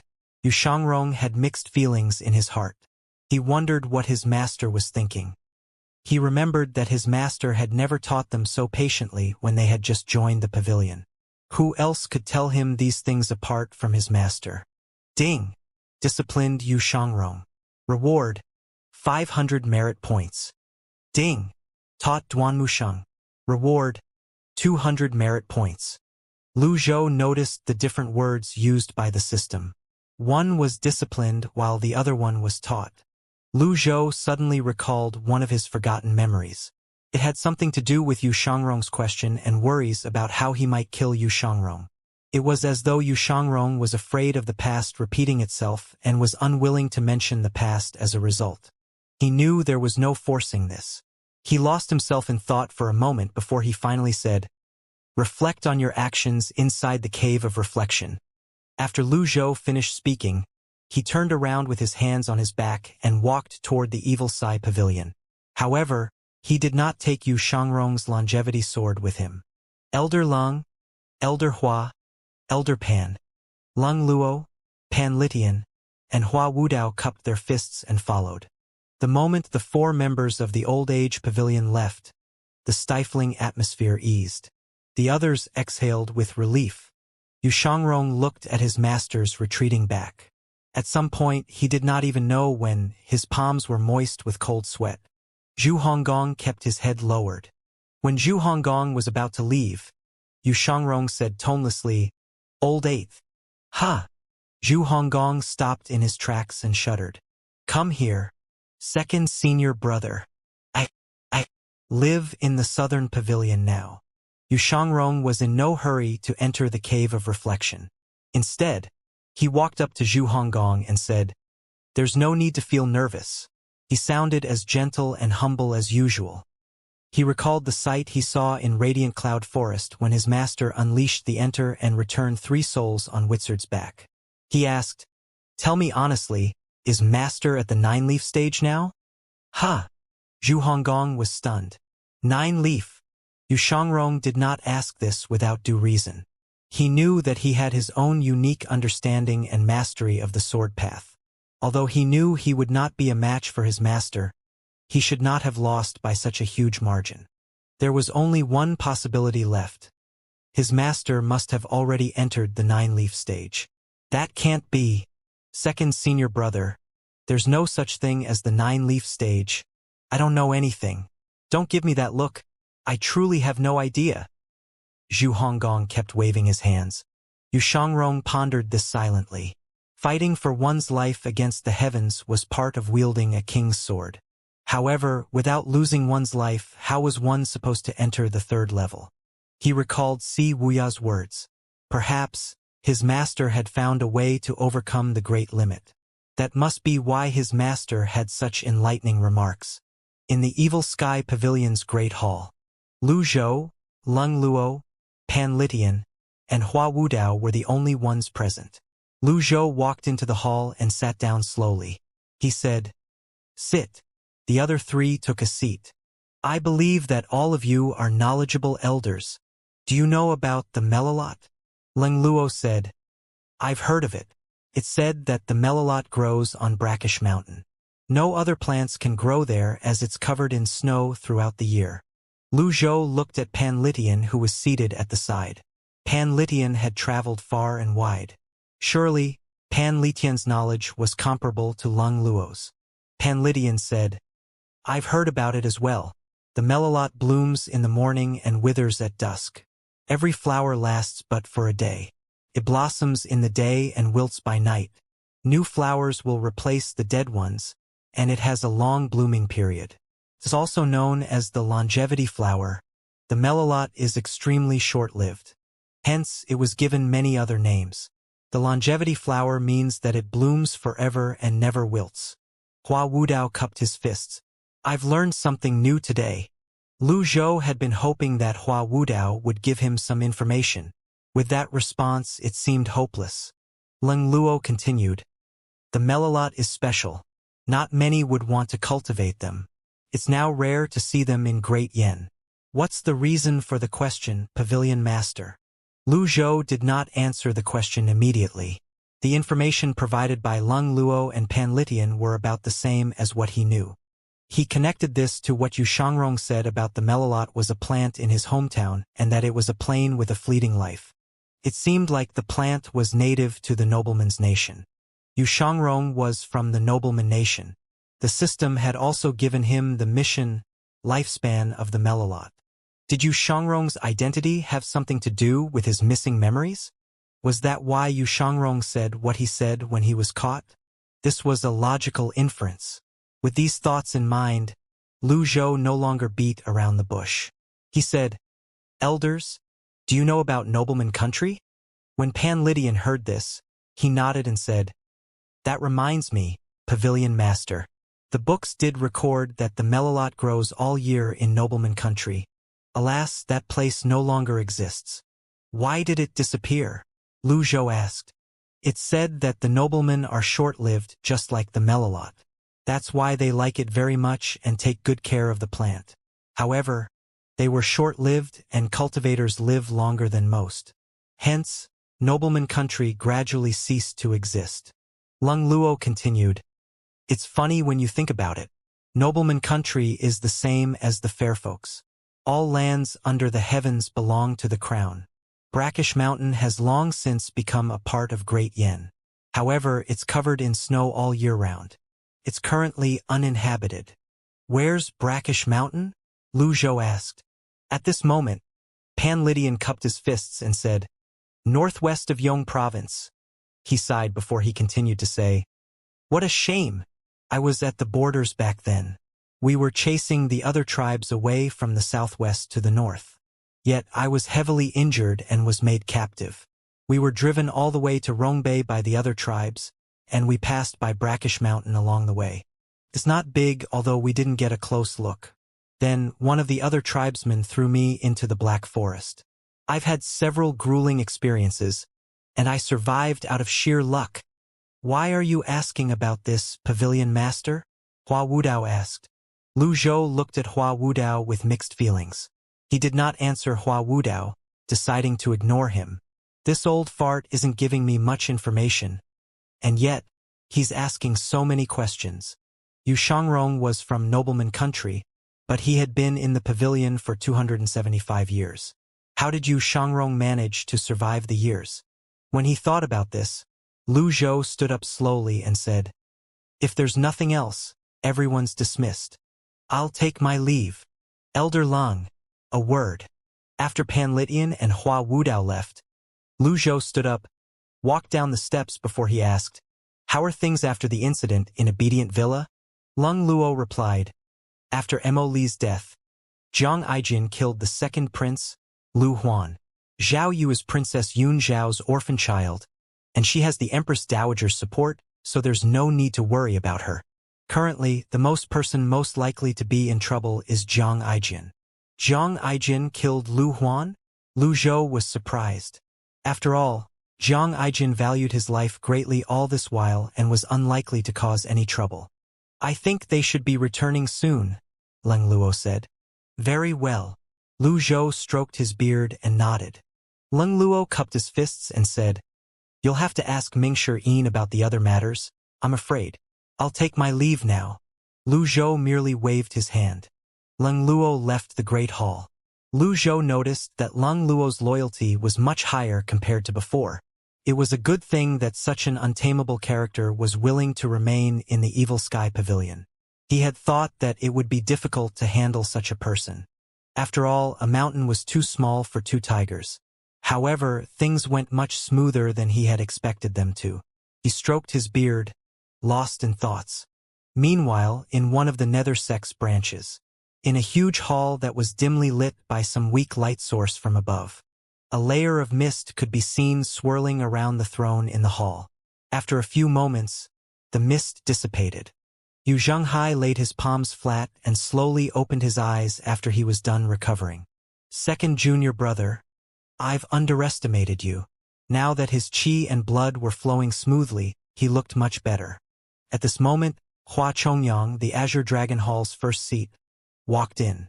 When he saw Yu Zhenghai looking better now, he cupped his fists immediately and said, "Congratulations on your recovery, Sect Master." Yu Zhenghai merely glanced at Hua Chongyang and did not respond. What a tactless fellow. When have I ever been injured when sparring with others? How could he bring it up? Hua Chongyang lowered his hands awkwardly. Yu Zhenghai was not overly bothered by this. He asked, "What happened?" "Mr. Seventh arrived at the branch yesterday and requested an audience. When I saw that you—" The words were stuck in Hua Chongyang's throat. He forced them back down. "Seventh junior brother is here?" Yu Zhenghai beamed. He was immediately invigorated. "Bring him here. At once." A short while later, Hua Chongyang led Si Wuya into the hall. Si Wuya did not look well, he seemed to be injured. However, his steps were swift. There were clear fluctuations of primal qi about him. When he saw this, Yu Zhenghai exclaimed in surprise, "Seventh junior brother, you've recovered your cultivation base." Si Wuya nodded. "It was a stroke of luck." "Aye. That's good.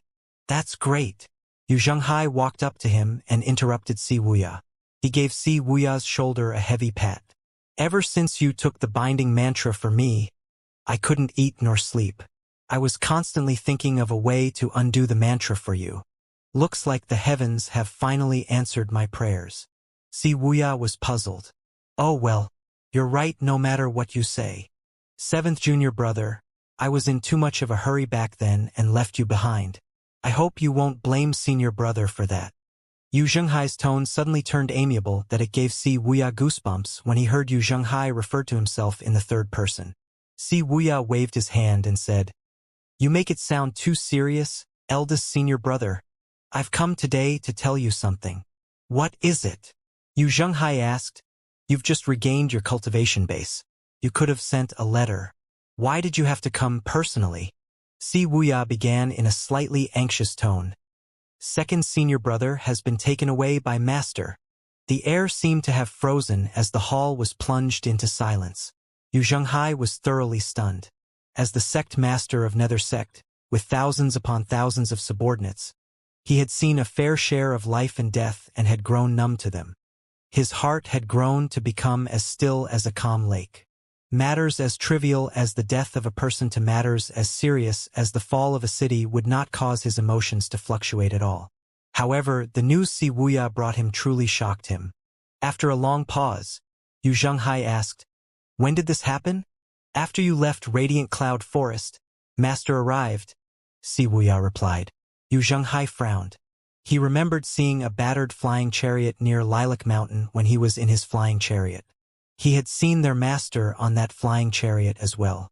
However, he was annoyed by the fact that his duel with Yu Shangrong had ended in a draw, so he had only asked his subordinate to quickly leave and did not investigate the matter. He did not expect Yu Shangrong to be captured by their master. In the end, he shook his head and said, Master is old. With second junior brother's abilities, he should have been able to leave despite being injured. Si Wuya recounted the things that happened. When he heard that their master killed the Yunsex Luo Chongqing, one of the three-sword freaks, with a single strike, Yu Zhenghai shook his head again. He said, Seventh junior brother? Are you sure? He found this difficult to believe. No matter how weak Luo Chongqing was, he would not have been killed with a single strike. Even he would find this feat difficult to achieve. I saw it with my own eyes, Si Wuya replied. Yu Zhenghai frowned slightly. You said that Master has absorbed the barrier's power to maintain his condition. Master should have used up all the barrier's power on the Lotus Dais. How could he kill Luo Chongqing?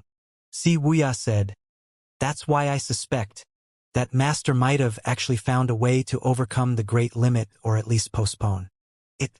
Upon hearing this, Yu Zhenghai instantly waved his arm dismissively.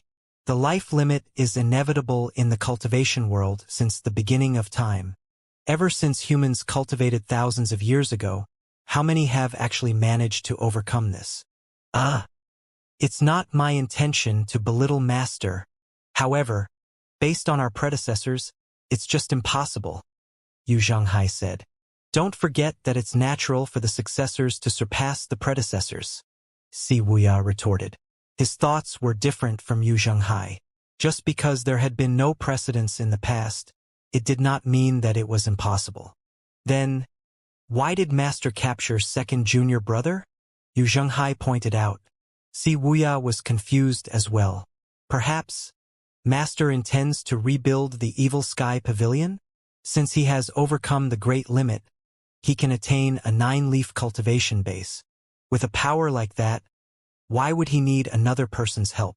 Yu Zhenghai said. Si Wuya frowned and remained silent. When he took down the Clarity sect back then, Yu Zhenghai did not believe in him as well. He knew Yu Zhenghai would not believe him this time as well. A stubborn person's thoughts were so deeply rooted that it would not be swayed by a few words. It was better for him to say nothing rather than argue. At this moment, Bai Yuqing walked in. He cupped his fists at the three of them. Greetings, Sect Master, Mr. Seventh. What is it? Yu Zhenghai waved his hand. Bai Yuqing did not beat around the bush. We've investigated the flying chariot's remains. We can confirm that it belonged to the Fiend Temple. Hua Chongyang said in confusion. Renbuping is dead. Most of the Fiend Temple's territories have been taken over by the Nether sect. Duan Xing, as the new sect master, did not attempt to expand his forces. Why would he be with the old senior? Without waiting for a reply from Bai Yuqing, Yu Zhenghai said irritably, How dare the little Fiend Temple stir up trouble behind the scenes? Sect Master, I'm willing to lead a party and obliterate the Fiend Temple. The Fiend Temple doesn't know its place and continues to struggle with its last breath. They're nothing. Hua Chongyang nearly said the wrong thing. Si Wuya shook his head and said, It's too late. Yu Zhenghai was now intrigued. He looked at Si Wuya and said, What are your thoughts, seventh junior brother? Tell us. Si Wuya was slightly stunned. He somehow felt that his eldest senior brother was overly passionate today. Renbuping is dead. The Fiend Temple is no longer a force to be feared. There's no need to waste resources to deal with them since the benefits do not outweigh the effort. Moreover, Duan Xing has our master supporting him, Si Wuya explained. Yu Zhenghai laughed and said, I can count on you to be logical, seventh junior brother. Now that the Clarity and Righteous sects have been destroyed by me, what do you think my next step should be? Si Wuya suddenly understood why his eldest senior brother was being so passionate. It seemed like his senior brother wanted to ask him this question. In the end, he said, The Nether sect has grown rapidly. I think it has already caught the imperial family's attention. The fourth prince, Lu Bing, has returned to the court with military achievements. Wei Zhuoyan has gone to the borders in his stead. Eldest senior brother, you must be careful. Yu Zhenghai snorted and said, They want to deal with me? I'm merely guessing. However, another important person has appeared as of late. He can divert the imperial family's attention, Wuxia said. Who's that? The third prince of Great Yan's imperial family, Jiang Aijian, Wuxia replied. At the foot of Golden Court Mountain. Mingshi ushered everyone else onto the mountain. He turned back to look at Jiang Aijian and said, Stop standing there. This isn't your first time here. Jiang Aijian rolled his eyes. He walked to Mingshi side and said in a hushed tone, Brother, I think we can be considered as comrades surviving a close call together. What do you say to putting in a good word or two for me before the old senior later? No, Mingshi sped forward. He said contemptuously, Stay away from me, and who's your comrade? Zhao Yu and little Yuaner were rendered speechless by this display. Jiang Aijian walked up to Zhao Yu and said, Zhao Yu, in terms of seniority in the family, I'm your older brother. Get lost, Zhao Yu said in a soft but contemptuous tone as well. Jiang Aijian pouted as though he had been wronged. He scratched his head. What did I do? Mingshi stopped walking and said, Come on, stop talking nonsense. You're the best, Brother Ming, Jiang Aijian said with a grin. He had come to the Evil Sky Pavilion precisely because he had caused some troubles. Currently, everyone in the divine capital knew that the second prince, Lu Huan, had died in Obedient Villa. When they arrived on the mountain and in front of the Evil Sky Pavilion's doors, two female disciples came up to greet them. Welcome, Mr. Fourth, Miss Fifth, Miss Ninth. Mingshi nodded and asked, Where's Master? The pavilion master is resting. The other female disciple said, Mr. Second has returned to the Evil Sky Pavilion. Upon hearing this, Mingshi, Zhao Yu, and little Yuaner were startled. Come again. The female disciple was shocked by Mingshi reaction. She repeated her words. Mr. Second has returned to the Evil Sky Pavilion. That traitor, he has the gall to show his face here? Where is he now? Mingshi asked. He's repenting in the Cave of Reflection. I'll go and teach that traitor a lesson later, Mingshi said fiercely. At this moment, a black figure appeared and said from afar, You might not know this, Mr. Fourth, but the pavilion master gave chase for thousands of miles to Radiant Cloud Forest, killed sword freak Luo Chongqing, and captured Mr. Second. Mingshi looked at the black figure and asked, Who are you? Duan Xing of the Fiend Temple. I offer you my greetings. About the happenings in Radiant Cloud Forest, I personally witnessed everything. That was truly a phenomenal battle. I won't forget it until the day I die, Duan Xing said. This is especially true about Mr. First and Mr. Second's battle, Duan Xing exclaimed. Upon hearing this, Mingshi interest was piqued.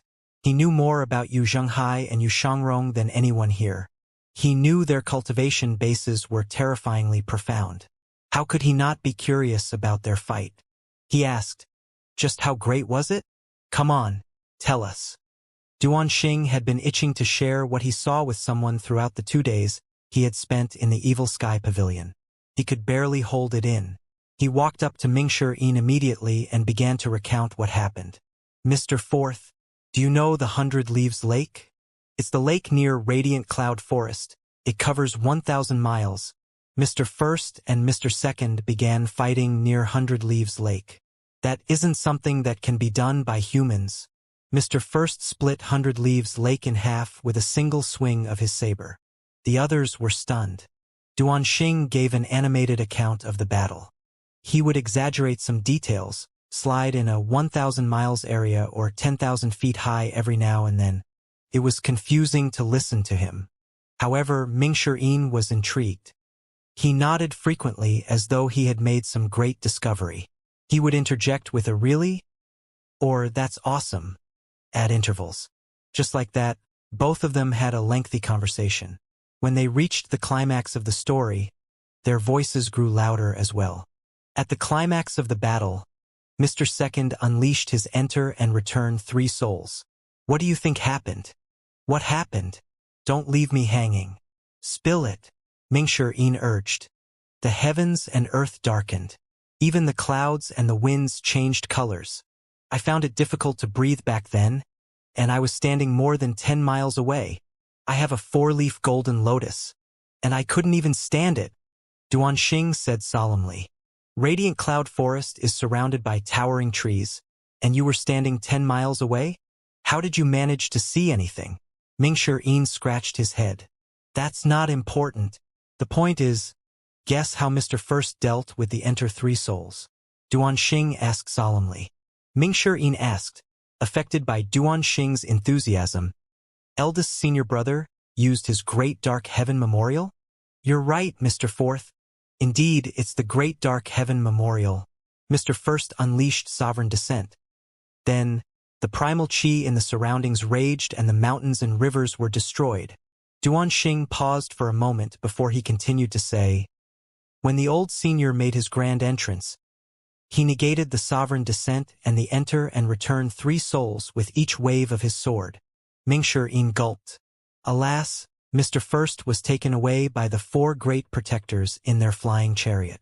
The old senior only managed to capture Mr. Second. Mingshi seemed to be in a daze as he said, Master was preoccupied with killing Mole's 10 great generals in the obedient villa that day. If it weren't for that incident, eldest senior brother wouldn't have been able to escape. Duanxing nodded in agreement. Indeed, I was there as well. It was truly. Hold up. I witnessed that with my own eyes, so there's no need for you to spew drive. Mingshi interjected. Duanxing scratched his head. He wondered, who's spewing drivel? If I were spewing drivel, then, who has been listening intently? Mingshi turned to look at Zhang Aijian and said, let's meet Master later. I'd like to head over to the Cave of Reflection for a minute. 4th senior brother, I want to go as well. Little Yuaner chimed in. Stay here. There's no place for a woman in the grudge between men. Mingshi left with his hands on his back. They looked at Mingshi retreating back as he made his way to the Cave of Reflection. Duanxing cupped his fists and said, Mr. Forthshore is a person who draws a clear line between the things he likes and dislikes. He's the kind of person I've always respected.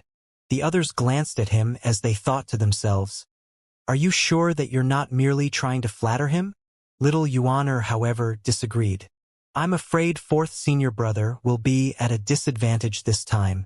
With 2nd senior brother's cultivation base, he can take on 10 4th senior brothers, 2100. She counted with her finger. Duanxing said with a smile, that's not entirely correct, Miss Ninth. Mr. Second's cultivation base has been sealed by your master, Duanxing replied. The others looked in the direction of the Cave of Reflection. Mingshi racked his brains for insults that he could hurl against the traitor as he walked to the Cave of Reflection. Perhaps it was due to the unique rhythm of Mingshi footsteps. Before he even entered the Cave of Reflection, he heard Xianxia's gentle voice. 4th junior brother, you're here? Mingshi was slightly stunned. He can tell. Eldest senior brother's footsteps are heavy and steady. 3rd junior brother's footsteps are irregularly paced. Your footsteps, 4th junior brother, are light with a sense of urgency. Xianxia carried his longevity sword in his arms and walked out of the Cave of Reflection as though there was no barrier. He looked at Mingshi with a genial smile. Mingshi smiled and said, 2nd senior brother, I came right away when I heard that you're back. I'm here to offer you my greetings. There's no need for such courtesies among fellow disciples, Xianxia said lightly. 2nd senior brother, I heard from Duanxing that you fought with eldest senior brother? That's right, Xianxia calmly replied. Who won? Duanxing had embellished so much that Mingshi did not know what was true. Xianxia smiled faintly. I won. I knew that your sword skills are amazing, 2nd senior brother. Mingshi said. No, Xianxia shook his head. Initially, I thought that my sword path was peerless, and Master is the only person who can best me. Alas, that isn't so, Xianxia said slowly. I've reflected on it for a long time inside the cave of reflection, and I know now that that's not all there is to the sword path. In the end, I still have a long way to go. Ming-Shirin was puzzled. If you have a long way to go, who else under the heavens don't? Then he said, it's for the best that you've returned, second senior brother. Don't oppose master all the time. He has changed a lot and isn't as short-tempered as before. Yu Shangrong knew this from all the information he had gathered. He seemed to have something else on his mind as he suddenly asked, fourth junior brother, what kind of person do you think I am? Ming-Shirin regarded his second senior brother with a puzzled expression. He wondered where the sudden question came from. Nevertheless, he replied, you're humble and polite, second senior brother. Everyone can see that. Do you even have to ask? Also, you've always acted with a sense of propriety. You're a gentleman, through and through. He gave a thumbs up as he continued to say, I say all this from the bottom of my heart. Yu Shangrong frowned slightly. The final sentence sounded familiar. Tell me, then, is master at the 9-leaf stage right now? Yu Shangrong asked. 9-leaf? Ming-Shirin was momentarily stunned by the question. When he regained his senses, he said with a smile, second senior brother, you must be making fun of me. There's no such thing as the 9-leaf stage. When Yu Shangrong saw that Ming-Shirin did not seem to be lying, he fell deep into thought. Only, at this moment, a female disciple appeared and said with a bow, Mr. Fourth, the pavilion master awaits. Master's waiting? Ming-Shirin waved his hand, cleared his throat, and straightened his back. I'll head over right away. Then he turned to look at Yu Shangrong. Before Ming-Shirin could say anything, Yu Shangrong said, go on.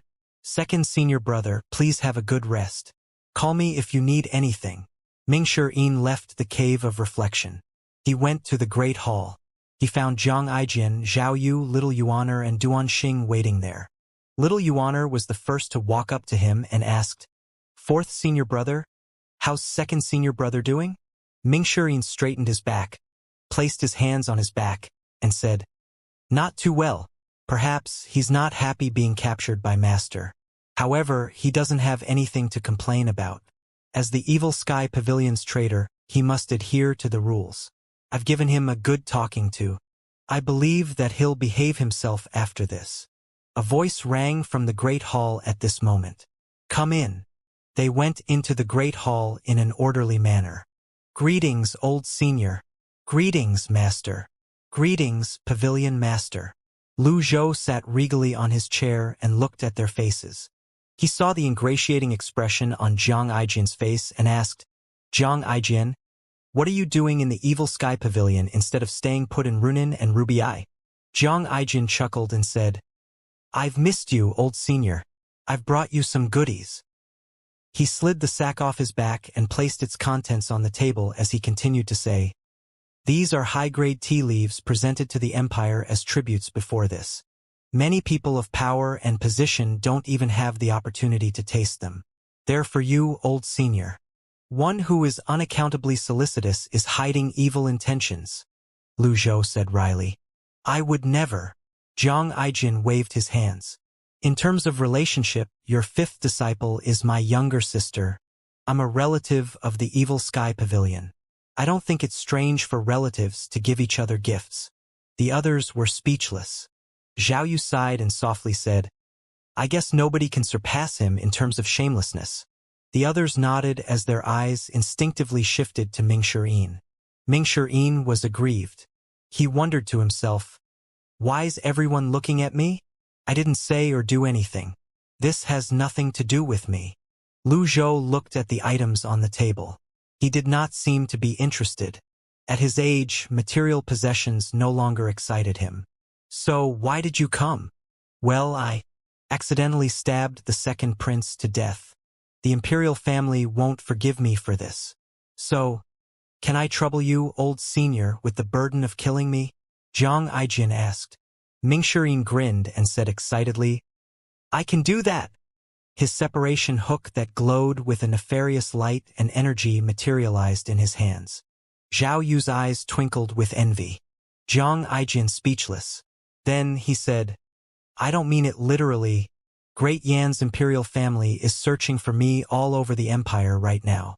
I've already cut ties with my comrades, and we're no longer in contact. There's no place for me to go. After thinking about it for a long time, I feel that the Evil Sky Pavilion's the safest. So, you want to stay here for a period of time? Lu Zhou asked. You're intelligent, old senior. Lu Zhou stroked his beard and nodded. You're my source of information. Naturally, I will help. You. Jiang Aijin was greatly moved by this. He bowed and cupped his fists. Thank you, old senior. Lu Zhou looked at him grinning. He frowned and said, So, aren't you going to say anything? About what? Jiang Aijin was puzzled. You're the third prince and you killed the second prince. The crime of killing one's brother is spat upon, no matter where you go. The others nodded. Their master had a good point. Throughout their journey here, Jiang Aijin had been smiling and grinning as though nothing had happened. An ordinary person would not react that way. Not only was the person he killed Great Yan's second prince, but it was his elder brother. When Jiang Aijin saw Lu Zhou's serious and stern expression, the smile on his own face gradually vanished. He sighed softly. The dead are dead. There's nothing I have to say. So, it's true that Lu Huan was the one who burned down Jinghe Palace? Lu Zhou asked. You know about that? The Prince of Qi, Qin Jun, is on my side, Lu Zhou replied. Very well. I've almost forgotten about him. Jiang Aijin nodded. He turned to look at Zhao Yu and Ming Shirin and said, A wronged soul cries in lonely moonlit city. There's a natural cycle in the world. Anyone who commits sin shall be dealt with by another. Truth be told, many have tried to persuade me to let go of my grudge and the past, to never bother myself with the imperial family, and stay away from the court. How good will it be to live a free life as the sword freak? However, every time I fall asleep, I will remember the flames, how fiery red they were as they seared my eyes. Couldn't sleep. Whenever night falls, I can hear their cries for help and their wails of pain, and yet, I remain powerless. The others looked at Jiang Aijin. Lu Zhou looked at him as well. Jiang Aijin said with a sigh, In the end, I took it all upon myself. Oh, how lucky I am to have met all of you. If you're moved by my story, please be nicer to me. I'll be plenty grateful. The earlier parts of his tale sounded genuine, but as his story went on, it felt fake. Zhao Yu rolled her eyes at him and no longer bothered with him. She stepped forward, bowed at Lu Zhou and said, Master, I have another matter to report. Speak. The Empress Dowager, my grandmother, has a frail constitution. The incident at Obedient Villa has taken quite a toll on her. She's been bedridden ever since. Zhao fell to her knees. Please forgive me for spending so much time in the divine capital before returning. Lu Zhou waved his hand and said, It's good to have filial piety. Thank you, Master. Zhao Yu turned and shot Jiang Aijin a meaningful look. Jiang Aijin scratched his head awkwardly. He said shamelessly, Old senior, to tell you the truth, the Empress Dowager is in a critical condition. I'm afraid that she won't survive the winter. Lu Zhou understood now. He said, There are many elites inside the palace, and the imperial physicians are all highly skilled. You're dreaming if you want me to intervene. Zhao Yu said, Master, it's witchcraft. Witchcraft? This surprised Lu Zhou. He recalled the events at Obedient Villa. There was no grand witchcraft formation there, nor were there any witchcraft traps. How did the Empress Dowager get afflicted by witchcraft? Jiang Aijin said, It was done by Ba Ma, the genius shaman from Lulan. Ba Ma. Lu Zhou had no recollection of this name. Allow me to explain in detail, senior. Firstly, this Ba Ma is Mo Li's senior brother. He's from Lulan. Secondly, you fought against Ba Ma once.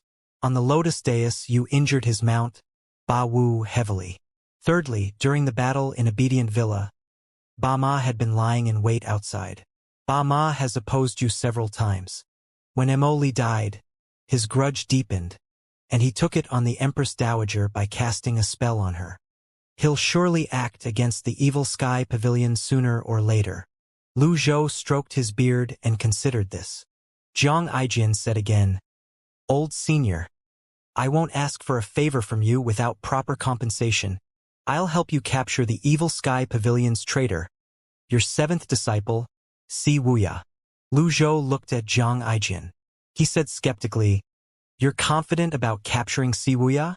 Nope, Jiang Aijin replied with a straight face. The others were rendered speechless. If you're not confident, why would you even say it in the first place? Lu Zhou stroked his beard and stood up. He looked at Zhao Yu and Jiang Aijin and said, Since you have a favor to ask of me, you should have been the one to come to me. Disregarding one's standing in the situation and maintaining a slightly arrogant attitude while asking for a favor. This was not how things were done. When Jiang Aijin heard this, he was overjoyed. He bowed at once and said, That's only natural. With these words of yours, old senior, I can rest assured. Zhao Yu chimed in, Thank you, master. At this moment, a voice rang from outside. Greetings, master. The others turned to look. Zhu Honggong fell to his knees at the door. Then he shuffled into the hall. He bowed and kowtowed continuously as he entered the hall. Greetings, master. Ming Shi'in covered his eyes with his right hand. Oh, all right. You win. Zhu Honggong stood up, kowtowed, and fell to his knees again. He said loudly, Greetings, master. His antics left the others dumbfounded. They had to give it to him. Lu Zhou, on the other hand, frowned. They waited until Zhu Honggong was at the center of the great hall. He kowtowed again. Greetings, master. Ming Shi'in glanced at Zhu Honggong and said, Old Eighth, what's with all this fanfare? You're a disciple of the Evil Sky Pavilion. For crying out loud. Aren't you afraid you'll shame the Evil Sky Pavilion's name with this display? I genuinely want to bow and salute my master. Ever since I returned to the Evil Sky Pavilion, I've never given master a proper bowing to. It's only natural for me to kneel 3 times and kowtow 9 times. Zhu Honggong replied. He had a point. Lu Zhou looked at Zhu Honggong again. Name Zhu Honggong. Identity human of Great Yen. Realm. Nascent divinity tribulation realm. Thus, although he had just recently obtained his 100 Tribulations Insight avatar, he was considered to be in the nascent divinity tribulation realm. It was not something a divine court realm cultivator could compare to. Stand up and speak, Lu Zhou said. Zhu Honggong stood up. He grinned and said, Thank you, master. Show me your avatar. This was a crucial moment. The ability to manifest 100 Tribulations Insight avatar was the difference between average cultivators and grand cultivators. Countless cultivators had failed at this stage. With the 100 Tribulations Insight avatar, the avatar's completeness and strength would determine the future of the cultivator. Little Yuaner's avatar was extremely complete. It was full of spiritual energy and vigor. They had high hopes for it in the future. Some cultivators would have deformed 100 Tribulations Insight avatars. These avatars would be hard-pressed to even sprout leaves. Yes, master. Zhu Honggong conjured up his primal chi and activated his avatar. An avatar that was half a man's height and resembled a fat toddler appeared. When the others saw this, they could hardly suppress their urge to laugh. The avatar took after its owner. Fat. However, the avatar's completeness was satisfying. It was also full of primal chi. Duanxing was secretly shocked. The Evil Sky Pavilion's 8th disciple was so talented. Just how terrifying would he be in the future? There was no need to mention the 9th disciple. It was rumored that the 9th disciple, Ci Yuaner, had even more terrifying talents. She entered the divine court realm in just 5 years. Nobody had ever achieved that, nor would anybody achieve that in the future. Zhu Honggong looked at his own avatar proudly. He could not help but straighten his back. Zhao Yu was not envious, but she felt slightly ashamed. After all, she had joined the pavilion earlier than him. She was quite accomplished in her brilliant jade technique, and yet, she had no breakthrough. When she saw Zhu Honggong's avatar, she could not help but feel a slight discomfort in her heart. Lu Zhou stroked his beard and nodded. He waved his hand. Swoosh! A silver box dropped before Zhu Honggong. When Zhu Honggong saw it, he was confused. Master, what's this? Lu Zhou waved his hand again. The box split in half. It was oddly shaped. I'm giving you the tear-stain boxing gloves. I hope you'll put them to good use, Lu Zhou said. Ever since the box was opened, Lu Zhou had been keeping it. After much thought, he felt that it was suited for Zhu Honggong's 9 Tribulations Thunderblast. Moreover, he needed to improve his disciples' cultivation bases as quickly as he could. When Zhu Honggong heard this, he was so filled with emotions that he cried and fell to his knees, thanking Lu Zhou profusely. Thank you, Master. Thank you, Master. Duanxing salivated at this sight. Zhao Yu was now genuinely envious. She was the only one without a weapon now. It was only natural that she felt envious. Perhaps the weapon had a naturally high affinity with Zhu Honggong. He barely placed his hands on them when a click was heard. He put on the boxing gloves with much ease. Ding! Activated Tear Stain Box. Target owner, Zhu Honggong.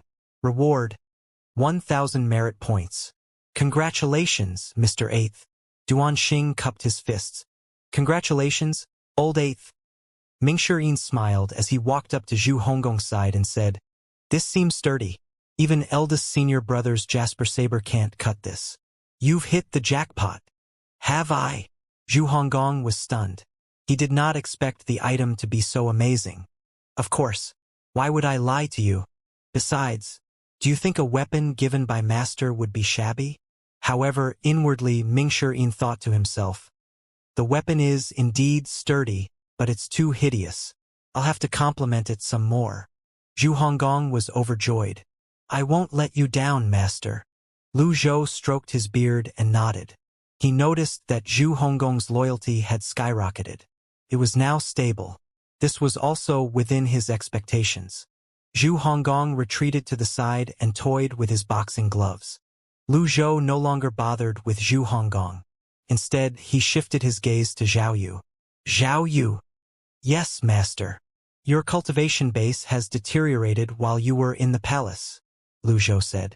Zhao Yu's face reddened. She felt ashamed. I'll work hard and not let you down, Master.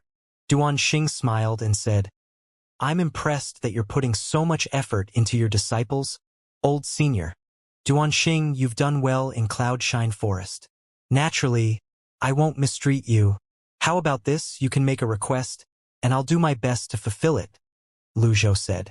Duanxing was delighted to hear this.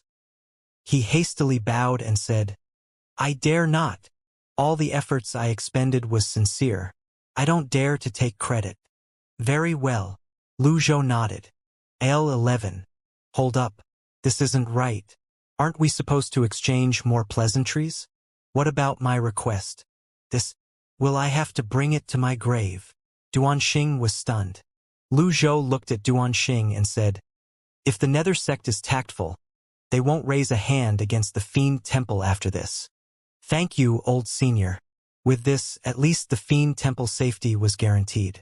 As for his other requests, well, he did not dare to push his luck. Send our guest away. After Duanxing left the Evil Sky Pavilion, Lu Zhou waved his arm and said, If there's nothing else, that'll be all for today. I'll take my leave, Master. Safe journey, old senior. Lu Zhou stood up and returned to the Eastern Pavilion. Shining Palace, Imperial City of the Divine Capital. Imperial Grandmother, Zhao Yu belongs to the Evil Sky Pavilion. You must be wary of her words. The prince who stood in the bedchamber was the heir apparent, Lu Ji. The Empress Dowager closed her eyes and did not look at Lu Ji. With a stern tone, she said, Do you wish to see me die as well? Lu Ji's face fell. He kneeled at once and said, I dare not. I'm only worried that something bad might happen to you. If something were to happen to me, it would have happened in Obedient Villa. Is there a need to wait until now? The Empress Dowager slowly asked. Ever since the incident in Obedient Villa, she had a newfound dislike for all the princes. Only, Lu Ji continued to kneel as he said, Imperial Grandmother, I will surely give you a satisfactory explanation regarding second brother. Please don't let this bother you. At this moment, Li Yunzhao, who had been standing at the side for a long time without saying anything, finally spoke up. Your Highness, I have something in my mind, but I wonder if it's appropriate to say it. Speak. Li Yunzhao was a famous person by the Empress Dowager's side, after all. Lu Ji had to take him seriously. The Empress Dowager's sickness can't be allowed to fester. Moreover, His Majesty has given his agreement. If you wish to fulfill your filial duty, Your Highness, you should be considerate of the Empress Dowager. Also, Li Yunzhao glanced around him before saying in a hushed tone, the Empress Dowager is still pained by the death of His Second Highness. Please don't bring this topic up. You have a point, Eunuch Li. Lu Ji stood up. He bowed and said, Imperial Grandmother, I have a close guard with a profound cultivation base. Since you're going, I'll leave him with you. That'll be all. The Empress Dowager's eyes were still closed as she waved her hand. Goodbye, Grandmother. Lu Ji retreated out of Shining Palace. He barely took a step outside the palace when his guard came up to him. With his hands on his back, Lu Ji walked and said, Tell Jiang Liang to escort my grandmother to the Evil Sky Pavilion. I will take care of his family. If he brings back Jiang Aijian's head, he'll be handsomely rewarded. Understood. Over the past week, Lu Zhou had been meditating on the heavenly writing scrolls in the Eastern Pavilion until his extraordinary power was completely replenished. After his extraordinary power was replenished, the only benefit from continuing to meditate upon was that he could increase the number of times he meditated upon them. However, Lu Zhou chose to stop. He opened his eyes. He called up the system dashboard and looked at his remaining life. 6,574 days. Breaking through to the 9-leaf stage would damage one's life. If I have enough reversal cards, can I overcome that? Lu Zhou wondered out loud. He had 22 reversal cards left. Lu Zhou casually used one. Like before, the life energy around the Eastern Pavilion gathered around him. Shortly after, it was done. As he expected, his remaining life was now 6,874 days. The 9-leaf stage was related to his longevity. In that case, the reversal card would be much more important. Lu Zhou looked at the price of the reversal cards again. Fortunately, it remained the same. After that, he looked at the two missions related to Yu Shangrong. The first one was Life of the Melilot, and the second was the new open heavenly writing scroll. Both missions were labeled as incomplete.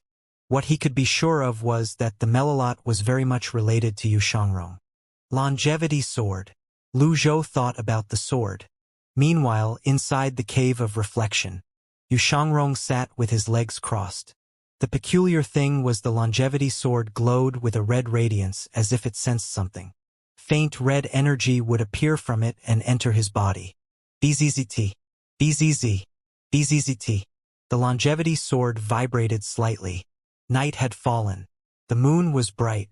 The longevity sword quietened down and remained motionless after that. Suddenly, Yu Shangrong gave a muffled grunt. A trail of blood appeared at the edge of his lips. He opened his eyes and sighed. He did not seem surprised by this. Like Si Wuya, he attempted to break the mantra after his cultivation base was restricted. Alas, it ended in failure. Si Wuya could not even find someone to break it for him even though he was resourceful, let alone someone else. However, this was the common fault of men. They would never turn back before hitting the southern wall. Yu Shangrong looked at the longevity sword by his side. He shook his head and said, I won't die yet. He closed his eyes again, focusing on his injury. Ding! Punished Yu Shangrong. Reward: 300 merit points.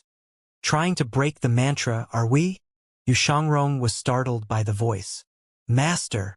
Lu Zhou walked through the barrier with his hands on his back. He saw Yu Shangrong sitting cross-legged with blood trailing down the side of his lips. When Lu Zhou heard the notification from the system, he knew that Yu Shangrong had tried to break the binding mantra. It's futile, Lu Zhou said tonelessly. It's better than sitting here and doing nothing, Yu Shangrong replied. Lu Zhou sat down slowly on the stone bench. He pointed at the opposite stone bench and said, "Sit." Yu Shangrong was slightly taken aback. He was never treated this way throughout his time in the Evil Sky Pavilion before this. He looked at his master, who seemed calm and spoke in a largely different manner from before. He had trouble believing this. Finally, he rose to his feet before he sat on the stone bench opposite his master. The moonlight shone on the stone table. Lu Zhou stroked his beard and said, "Since you address me as master, you'll answer my question honestly." Yu Shangrong frowned slightly. He did not know what his master would ask. He was instinctively fearful. "Apart from the memories, I'll answer everything else." Lu Zhou had expected this. In truth, even if Yu Shangrong did not tell him about the memories, he could make his own inferences. Therefore, there was no need to force him. "Have you tried to enter the 9-leaf stage?" Lu Zhou asked. "I have," Yu Shangrong replied honestly. "As a cultivator, a peak 8-leaf cultivator. I'm standing before the doors of the 9-leaf stage. Nobody would be able to fight the curiosity to open the doors and sneak a peek. Alas, there's nothing but an endless night behind that door. I saw no future nor hope." Lu Zhou nodded. "You're from Nobleman Nation. Your life is as fickle as the Melilot." When Yu Shangrong heard this, his heart skipped a beat. However, he quickly regained his composure. This was not some secret that he should be ashamed of. The Melilot was a plant unique to the Nobleman Nation to begin with. It had been mentioned several times lately. There was bound to be someone in the Evil Sky Pavilion who knew about it. At most, the 8-leaf stage can give you 500 years of life, Lu Zhou added. Suddenly, Yu Shangrong picked up his longevity sword. He was about to stand up, but he realized that his master was still seated on the stone bench with no intention of snatching the longevity sword from him. Lu Zhou stroked his beard. He had an expression that said that he had expected this much. "Who can stop me if I want to take your weapon?" He raised a palm. A gust of energy wind entered the cave. Yu Shangrong tightened his grip around the longevity sword. His cultivation base was sealed. How could he resist his master? Although Lu Zhou's cultivation base was only in the Tao transforming divine court realm, it was enough to deal with Yu Shangrong, whose cultivation base was sealed. Whoosh! The longevity sword flew into Lu Zhou's hand. Yu Shangrong lunged as he tried to take the sword back. Lu Zhou waved his hand. An energy wall kept Yu Shangrong at bay. Zing! Lu Zhou drew the longevity sword. The blade had a faint reddish glow. Shortly after, Lu Zhou felt the life energy on the longevity sword. "The Immortal ties my hair and wishes me a long life." Lu Zhou appraised the longevity sword. It was said that the longevity sword would absorb some life energy every time it took a life. Lu Zhou was now certain that it was true. It was no wonder that Yu Shangrong valued the longevity sword this much. He was depending on this sword to live. This sword was his life. "Master!" Yu Shangrong fell to his knees. Lu Zhou shook his head and said, "Is this your secret to a long life?" When he gave Yu Shangrong the longevity sword, he did not know that it was capable of this. Throughout the years, Yu Shangrong was, perhaps, the only person who knew how much time and effort he had put into this sword. "The Melilot blooms in the morning and wilts at night. I had no choice," Yu Shangrong said. "Do you really think that you can live a long life with the sword?" "The longevity sword can't do that. All it can do is grant me the same lifespan as any other cultivator," Yu Shangrong replied honestly. To think that living for a millennium was also wishful thinking for an 8-leaf cultivator. Zing! The longevity sword was returned to its scabbard. Lu Zhou waved his arm. The energy wall vanished. Lu Zhou tossed the sword back to Yu Shangrong. He said with a sigh, "The longevity sword can't overcome the millennium limit as well." Only, Yu Shangrong caught the longevity sword and regarded his master with surprise. He did not expect his master to return the sword to him. He remained silent. Lu Zhou turned to look at Yu Shangrong and said, "Do you despise me?"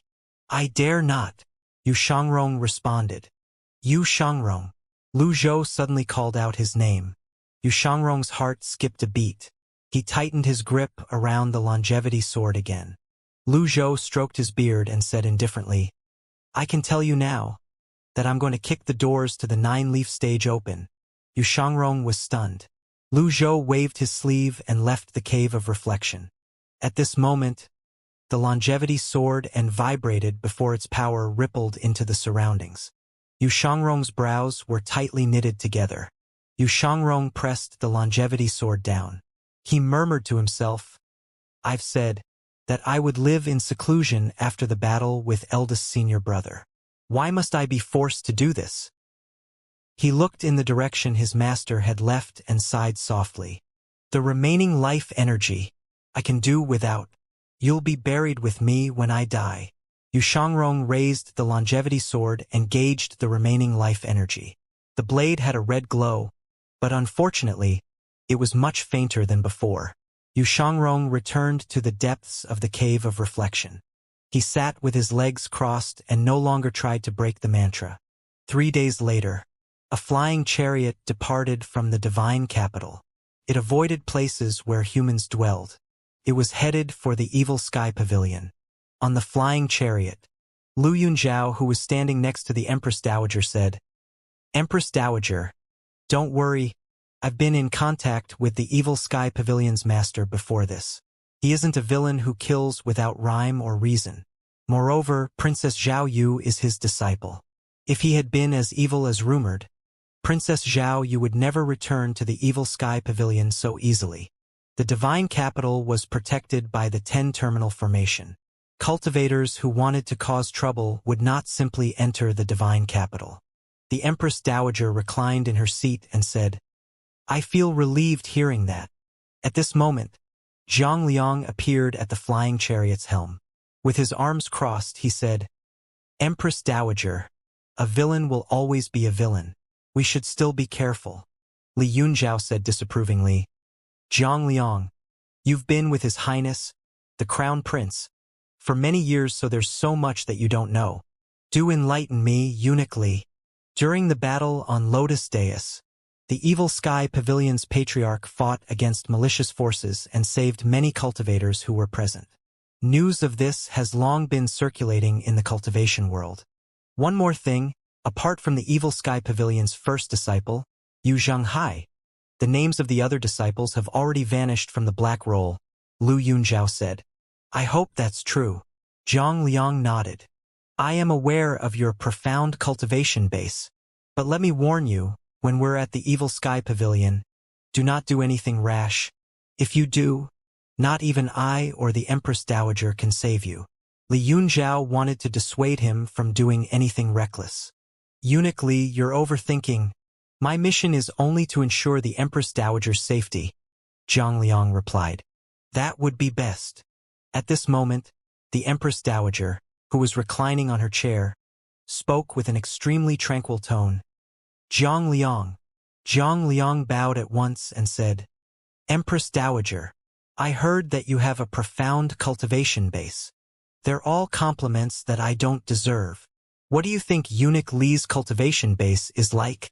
The Empress Dowager's tone was gentle, as though there was nothing odd about her question. "Well," Zhang Liang gave it some thought before answering, "if we were to fight with our full strength, I won't be a match for Eunuch Li. If we were to fight with other methods, I think I stand a chance." Li Yunzhao laughed and said, "Empress Dowager, you might not be informed, but bodyguard Zhang once infiltrated the Li nation in Rongbei and assassinated its monarch all on his own. That's a phenomenal achievement. Nobody whom bodyguard Zhang has marked would survive." The Empress Dowager laughed and said, "In that case, you're a precious talent for Great Yen. I hope that you'll serve the imperial court well." Zhang Liang bowed and said, "I give my heart to the imperial court. Eunuch Li has served me for many years, and I trust in his judgment. You should heed his advice as well," the Empress Dowager said. "As you command." The flying chariot continued to fly toward the evil sky pavilion. Eunuch Li looked around himself. He walked up to Zhang Liang and he beckoned him over. "Bodyguard Zhang." Zhang Liang was slightly stunned. He wondered what was the need for Eunuch Li's secrecy. He followed him. There were 2 imperial physicians on board the flying chariot. They were considered cultivators as well. There was nothing much to worry about with them looking after the Empress Dowager. They went to the other side of the flying chariot.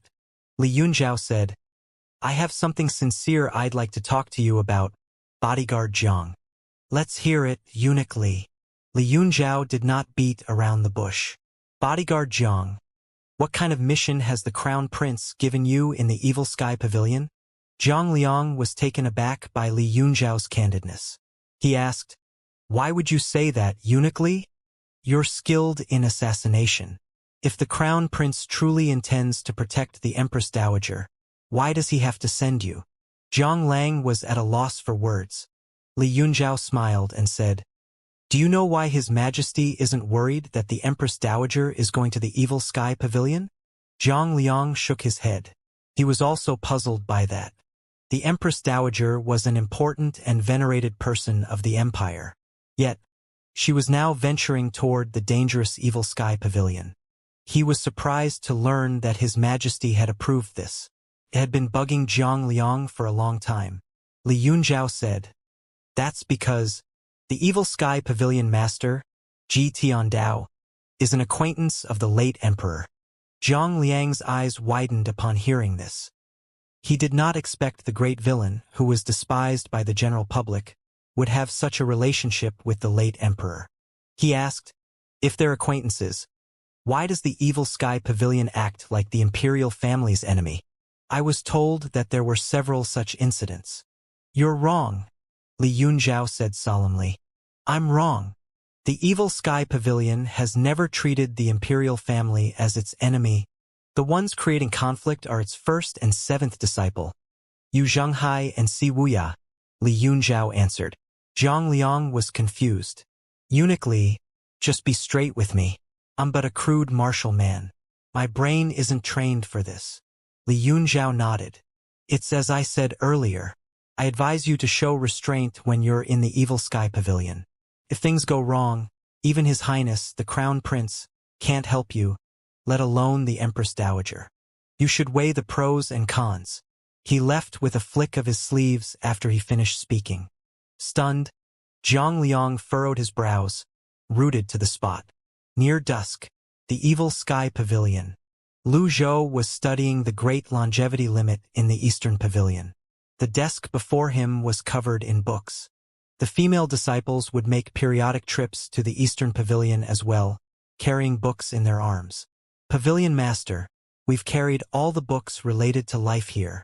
Lu Zhou did not look at them as he said, All right. At this moment, little Yuaner's voice reached him from the outside. Master, the flying chariot from the divine capital is here. Fifth senior sister has gone over to greet them. Master, you're reading. Little Yuaner walked into the Eastern Pavilion and saw books piled up on the table. Lu Zhou merely picked a few and flipped through them. He did not have the energy to go through the other books. He looked up and glanced at little Yuaner. Then he said, Yuaner. Yes, Master.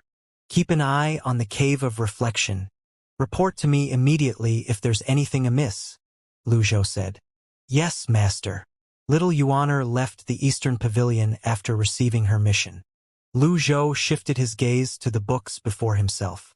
He mumbled, The people of nobleman nation have short lives. Hence, they cultivated to prolong their existence. The longest living of them all is only about 500 years old. In other words, although Yu Shangrong had the longevity sword, he would only live half as long as ordinary cultivators. While Lu Zhou was deep in thoughts, Ming Shiyin stopped outside the Eastern Pavilion, bowed and said, The visitors from the divine capital are waiting in the Great Hall. All right. Lu Zhou waved his sleeve and exited the Eastern Pavilion.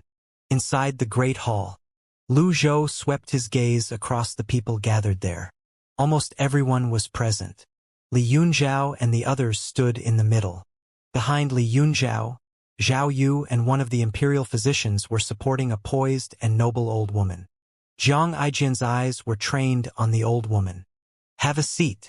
Lu Zhou was not being considerate of the imperial family, but of Jiang Aijian and Zhao Yu. He did not assume his seat on the throne but sat opposite the Empress Dowager. Li Yunzhao knew this was the Evil Sky Pavilion and not the palace or anywhere else. The protocols of the palace did not apply here. The Empress Dowager was old enough to overlook these matters. When she looked at Lu Zhou, her eyebrows moved slightly. Her tired eyes seemed to have discovered something as she straightened up. She said gently, "Old mister, you resemble an old acquaintance of mine." Lu Zhou stroked his beard and remained silent. Many years ago, Ji Tiandao had met the ever-living emperor and the Empress Dowager. They were all in their prime back. Things and people had changed with the passage of time. He did not expect the Empress Dowager to recognize him. Who said she was visually impaired and senile? However, that was not important. Lu Zhou waved his hand and said, "Those who have no business here should leave."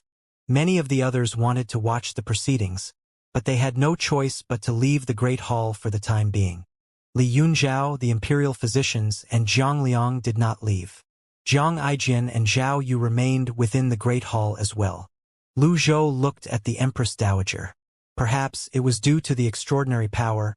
He felt that his mental state and optical strength were much better compared to before. He could see the faint purple gas the Empress Dowager's body emitted. Indeed, it was witchcraft.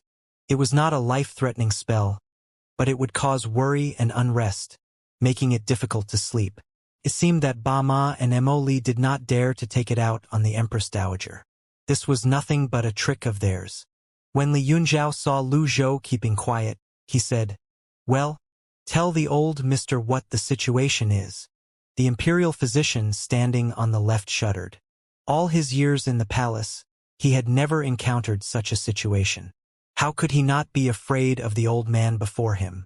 Nevertheless, he replied in a trembling voice, "Oh, old mister, the Empress Dowager, since she returned from Obedient Villa, has trouble falling asleep." Lu Zhou raised a hand and interjected, "There's no need for an explanation. I know what's going on with the Empress Dowager." Upon hearing this, the two imperial physicians exchanged a look. They were the cream of the crop among the imperial family's healers. Although their cultivation base could be considered weak, they were quite skilled in medicine. They had been researching for years, but the Evil Sky Pavilion did not even need an explanation. This was too much a blow to them. Li Yunzhao bowed and asked, "Old mister, do you have any remedies for this?" Lu Zhou stood up with his hands on his back and replied, "Naturally, I have a way to get rid of this ailment." Li Yunzhao bowed as soon as he heard Lu Zhou's words. "Please do whatever you can, old mister." Zhao Yu bowed. "Master." Jiang Aijian said, "Old senior." Lu Zhou said, "I have something that I must tell you, Empress Dowager." When the Empress Dowager heard this, she was slightly taken aback. She looked at Lu Zhou, who was standing with his hands on his back, with her old eyes. "Let's hear it, old mister." Lu Zhou said, "I can free you of the ailment, but your great limit is approaching. You should prepare yourself for it." The Great Hall was plunged into silence. If they were in the palace, the statement would have been considered as a serious offense that warranted immediate beheading. The two imperial physicians, however, lowered their heads simultaneously. It was impossible for them to not be aware of this. Zhao Yu and Jiang Aijian's expressions changed slightly. They looked at the Empress Dowager, reluctant to believe what they had just heard. Contrary to expectations, the Empress Dowager laughed heartily. She waved her hand and said, "That's it. This is all part of the natural cycle of life. It's natural to die one day. It's nothing." Lu Zhou turned to look at the Empress Dowager. It seemed like he had wanted to say something but changed his mind in the end. He only shook his head and said, "Forget it. I'll respect your decision." Then he waved his arm. The two imperial physicians retreated to the side hastily. At this moment, Lu Zhou raised his palm and struck at the air. The others watched unblinkingly. Their hearts were hanging by a thread. A surge of faint blue power emerged from Lu Zhou's palm. Whoosh! Meanwhile, in an unknown dark and gloomy room, Ba Ma's eyes snapped open. He frowned. "The spell has been broken?" A surprised expression could be seen on his face. Indeed, the imperial family can't be underestimated. Emoli, oh Emoli, you spent all those years in the palace in vain. To think you weren't even aware of what the imperial family is capable of. Bama shook his head and sighed. However, you can rest assured, I'll certainly send them over to where you are. A shocked expression appeared on everyone's faces. Lu Zhou had broken the spell from a distance. The Empress Dowager gave a muffled grunt, frowning slightly. The purplish gas was instantly dispersed by the blue energy. Lu Zhou was not surprised at all. The heavenly writing's extraordinary power was a natural bane for witchcraft spells. He had confirmed this a long time ago. Li Yunzhao quickly supported the Empress Dowager and asked, Empress Dowager, how are you feeling? I'm all right. The Empress Dowager's eyes were closed. She was sweating slightly, and her voice sounded hollow. The two imperial physicians went over at once. They bowed before they checked the Empress Dowager's pulse and examined her. After a round of examination, one of the imperial physicians fell to his knees and said, Many congratulations, Empress Dowager.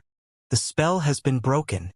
Lu Zhou stroked his beard with an apathetic expression on his face. If I can't even break this minor spell, I should be ashamed of myself. He did not even look at Li Yunzhao as he called out, Li Yunzhao. Li Yunzhao's respect for Lu Zhou had risen another level at this moment. He immediately responded, Yes, old mister? The Empress Dowager has just recovered from her ailment. She should rest in the southern pavilion for now and return tomorrow, Lu Zhou said. That's great. That's great. Thank you, old mister. Li Yunzhao, who was kneeling, began to kowtow. Zhang Liang and the two imperial physicians were shocked by this display of obeisance. Although Li Yunzhao was only an attendant eunuch, he enjoyed a high status. He did not even show the crown prince such courtesy. Lu Zhou merely glanced at Li Yunzhao and waved his hand, dismissing him. Li Yunzhao and the imperial physicians supported the Empress Dowager as they left the Great Hall. Zhao Yu made the arrangements, and they were lodged in the southern pavilion. It was almost dusk. Inside the southern pavilion, Li Yunzhao stood respectfully by the bed. He looked at the Empress Dowager, who seemed healthier now, and said, Empress Dowager, you look much better compared to this morning. The Empress Dowager leaned on the headboard and said, It's all thanks to Zhao Yu. Princess Zhao Yu has already returned to the imperial family. There's no need to blame yourself for this, Empress Dowager, Li Yunzhao said. Little Li. The Empress Dowager paused slightly before she said again, Bring me my belongings. Li Yunzhao was slightly stunned. He shook his head helplessly. He fetched a brocade box from the luggage they brought with them. He presented it to the Empress Dowager and said, Empress Dowager, these are your longevity pills. Are you really going to do this? The Empress Dowager said with a sigh, There are many in this world who seek to live a long life, the evergreen, even the ever-living emperor. Yet, I think it's a form of happiness as well to live out one's life naturally. I understand. Li Yunzhao bowed. When my time comes, bury me with the ever-living emperor. Hold a funeral for me and I'll be content, the Empress Dowager said. Li Yunzhao shook his head and said nothing. The Empress Dowager passed the brocade box to Li Yunzhao and said, Give this to the old mister. This will be a token of our gratitude. All right. After you leave, call Zhao Yu over. I'd like to talk to her. All right. Li Yunzhao left the room.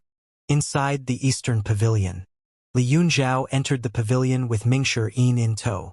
Under the decree of the Empress Dowager, I'm here to thank you, old mister. The Empress Dowager has ordered me to present this to the Evil Sky Pavilion. Kindly accept this, old mister, Li Yunzhao said. He bowed before he presented the brocade box with both hands. Mingshi Yin said, Master, their longevity. Pills. Longevity pills. As their name suggested, they were pills that could extend a person's life. It was rumored that they were made from extremely rare materials and were created by powerful cultivators via a meticulous process in a harsh environment. Even the core heart sect that specialized in refining pills only managed to refine a handful of longevity pills in the millennium. Some cultivation sects established themselves in the cultivation world by making such pills. A single longevity pill could extend a person's life by 100 years. However, the effects would deteriorate the older the user became. Hence, even longevity pills could not help cultivators overcome the 1,000-year limit. Regardless, longevity pills were still highly sought after by many cultivators. After all, not every cultivator could actually live to their life limit. Bring it here. Lu Zhou's voice was commanding and deep. Li Yunzhao passed the brocade box to Ming Shiyin, who carefully received it and placed it on the table before his master. When he saw that his master was resting his spirits with his eyes closed, he did not dare to disturb him. I'll take my leave. Li Yunzhao's assignment was completed. He left the Eastern Pavilion. I'll take my leave as well, master, Ming Shiyin said before he respectfully left the room. Outside the Eastern Pavilion, Ming Shiyin pulled Li Yunzhao and said, Hey, Eunuch Li, wait up. Li Yunzhao frowned. Say, please, Eunuch Li, do you have any more of that longevity pill? Ming Shiyin asked once he caught up with Li Yunzhao. Li Yunzhao shook his head and said, What are you talking about? Longevity pills aren't sold in the store, you know? There are no extras. That was the only one. Even then, it was left behind by the late emperor after searching far and wide across the lands. The Empress Dowager has refrained from consuming it all this time. If it had been anybody else, it would have been long gone. Ming Shiyin said helplessly, All right, however, I think you're a great person. My master has searched for longevity pills before as well. Alas, only one was found. Li Yunzhao smiled and said, Old Mister has helped us greatly. It's only natural to thank him in kind. Ming Shiyin nodded and said, You're good with words as well. All right, enough of this chatter. I'm feeling sleepy. He stretched his limbs and walked toward the southern pavilion. Lu Zhou opened his eyes slowly. He looked at the brocade box before his eyes. He shook his head and sighed. Why would I need this? He waved his hand slightly and the brocade box opened with a click. Ding! Obtained longevity pill X1. Can be refined again to raise its quality. When Lu Zhou heard this notification, he was slightly surprised. He did not expect that the longevity pill could be refined. He placed the longevity pill in his hand. When it touched his skin, a warmth immediately spread across his palm. It was an exceptionally wonderful sensation. Its quality and purity are acceptable, the energy as well. Lu Zhou appraised the quality of the longevity pill. Although he was not an expert in refining pills, he knew many things about it. From his memories, he knew Ji Tiandao had searched for the pills many times. He had some rough understandings about anything that had to do with prolonging his life. The problem was, even if the quality is raised, it won't have any effect on me, right? He could hear the reversal card saying that even the highest grade of longevity pills was nothing. He gave it some thought. Although he did not have any need for it, he could still keep it for his disciples. He raised his hand. A refining talisman appeared before it combusted. Lu Zhou did not seem to hesitate when he tossed the pill into the fire. A short while later, he had completed the refining process. Ding! Obtained a high-grade longevity pill. Reward: 500 merit points. A refining talisman for 500 points. That's not too bad. A high-grade longevity pill could extend a person's life by 200 years. The caveat was that said person's great limit was not within the next 200 years. Otherwise, the longevity pill would not have much of an effect. In other words, it would have been a waste if Lu Zhou consumed it. He put the pill away and entered his heavenly writing meditation state. Night fell. The skies were dotted with stars. A black figure could be seen shooting toward the southern pavilion. The feet of the black figure did not touch the ground. His movement was silent. The door of the room easily opened, as though it was pushed open by a gentle breeze. Bam! Bam! Bam! A cold light flashed for a moment before eerie energy blades stabbed into the bed. The black figure immediately realized that the bed was not occupied. He retreated as quickly as he could. Then he heard a voice from above. Comrade, you're late. Mind joining me up here to watch the moon? The black figure looked up. He decided to give up there and then he turned around and vanished. Jiang Aijian, who was sitting on the roof, could not help but feel slightly taken aback. So fast. The black figure moved away from the area, shooting past the corridor and a plaza. Just as he was about to leave the southern pavilion, a mocking voice rang from above him. "Hey, there! Where are you going in the dead of night?" The black figure looked up and saw Mingshi hanging upside down on the thick beam of the entrance. He was hanging between the words, "Southern Pavilion." The black figure was not nervous. He changed directions decisively. With a leap, he made his way to the Western Pavilion. He could only reach the Northern Pavilion from the Western Pavilion. From the Northern Pavilion, he could go down the mountain. He did not fly. He stuck to the ground, rooftops, and the various buildings. His movements were nimble and swift. He had just entered the Western Pavilion when he smelled the aromatic scent of booze. "Who's there? Come. Join me for a drink." The black figure frowned. He changed direction again. There were 4 pavilions. The Eastern Pavilion was out of the question since the old villain was there. However, he had no way to get to the Northern Pavilion. After mulling it over, he leaped into the air and decisively flew toward the Northern Pavilion.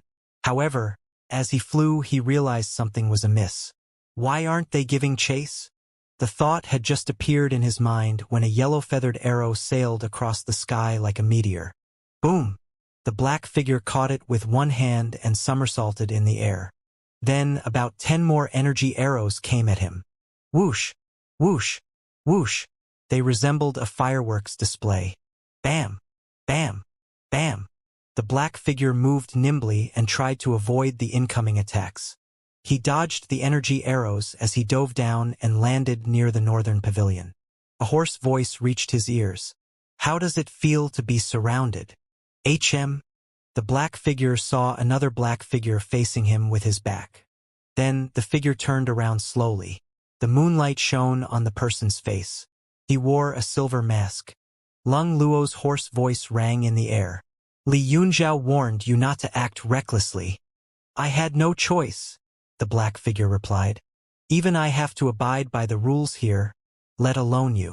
Do you think that you'll do better than me?"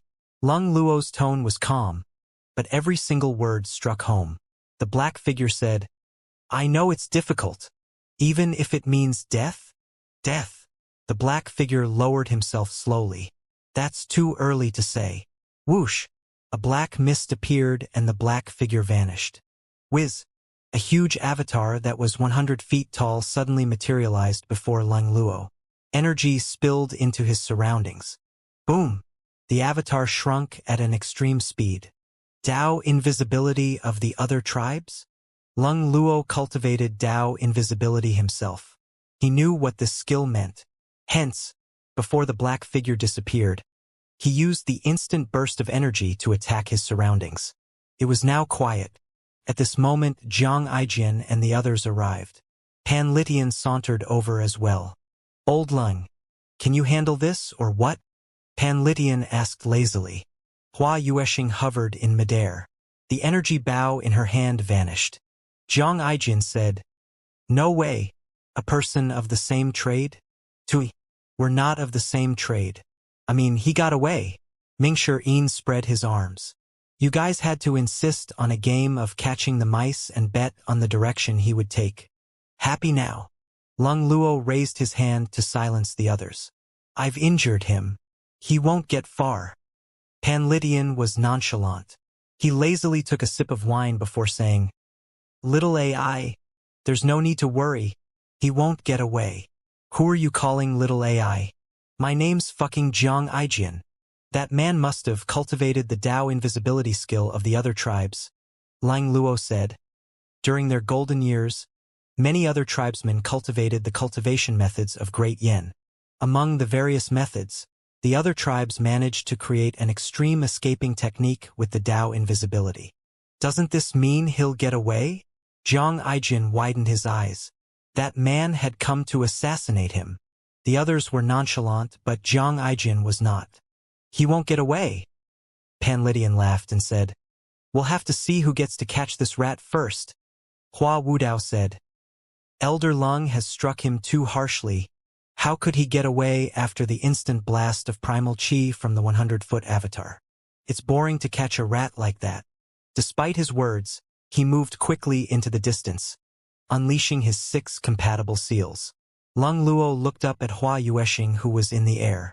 The air is your territory. I'll leave it to you. Hua Yueshing felt invigorated. She cupped her hands and said, "Rest assured, Elder Lung. Let's see if he dares to show up in the air." Lung Luo stepped forward with his hands on his back and disappeared in a blink of an eye. Speechless, Zhang Aijin looked around himself. "Fellow friends, how can you be so flippant? I'm relying on you. Can you be more serious about this?" Mingshi Yin patted his shoulder. He rolled his eyes and said, "You're a 5-leaf elite, aren't you? So what if I'm a 5-leaf cultivator? Can't a 5-leaf cultivator be afraid?" Zhang Aijin complained inwardly. Outwardly, he said, "You're right, Brother Ming. Thank you for the reminder. Go away, don't get too close to me. I think you can have a good conversation about life with my 8th junior brother. We're not the same kind of people, you and I. You don't have the strength of character or the moral backbone. Do you understand?" Mingshi Yin vanished after he finished speaking. L11. At the back of the mountain, outside the cave of reflection. Under the darkness of the night, nothing could be seen.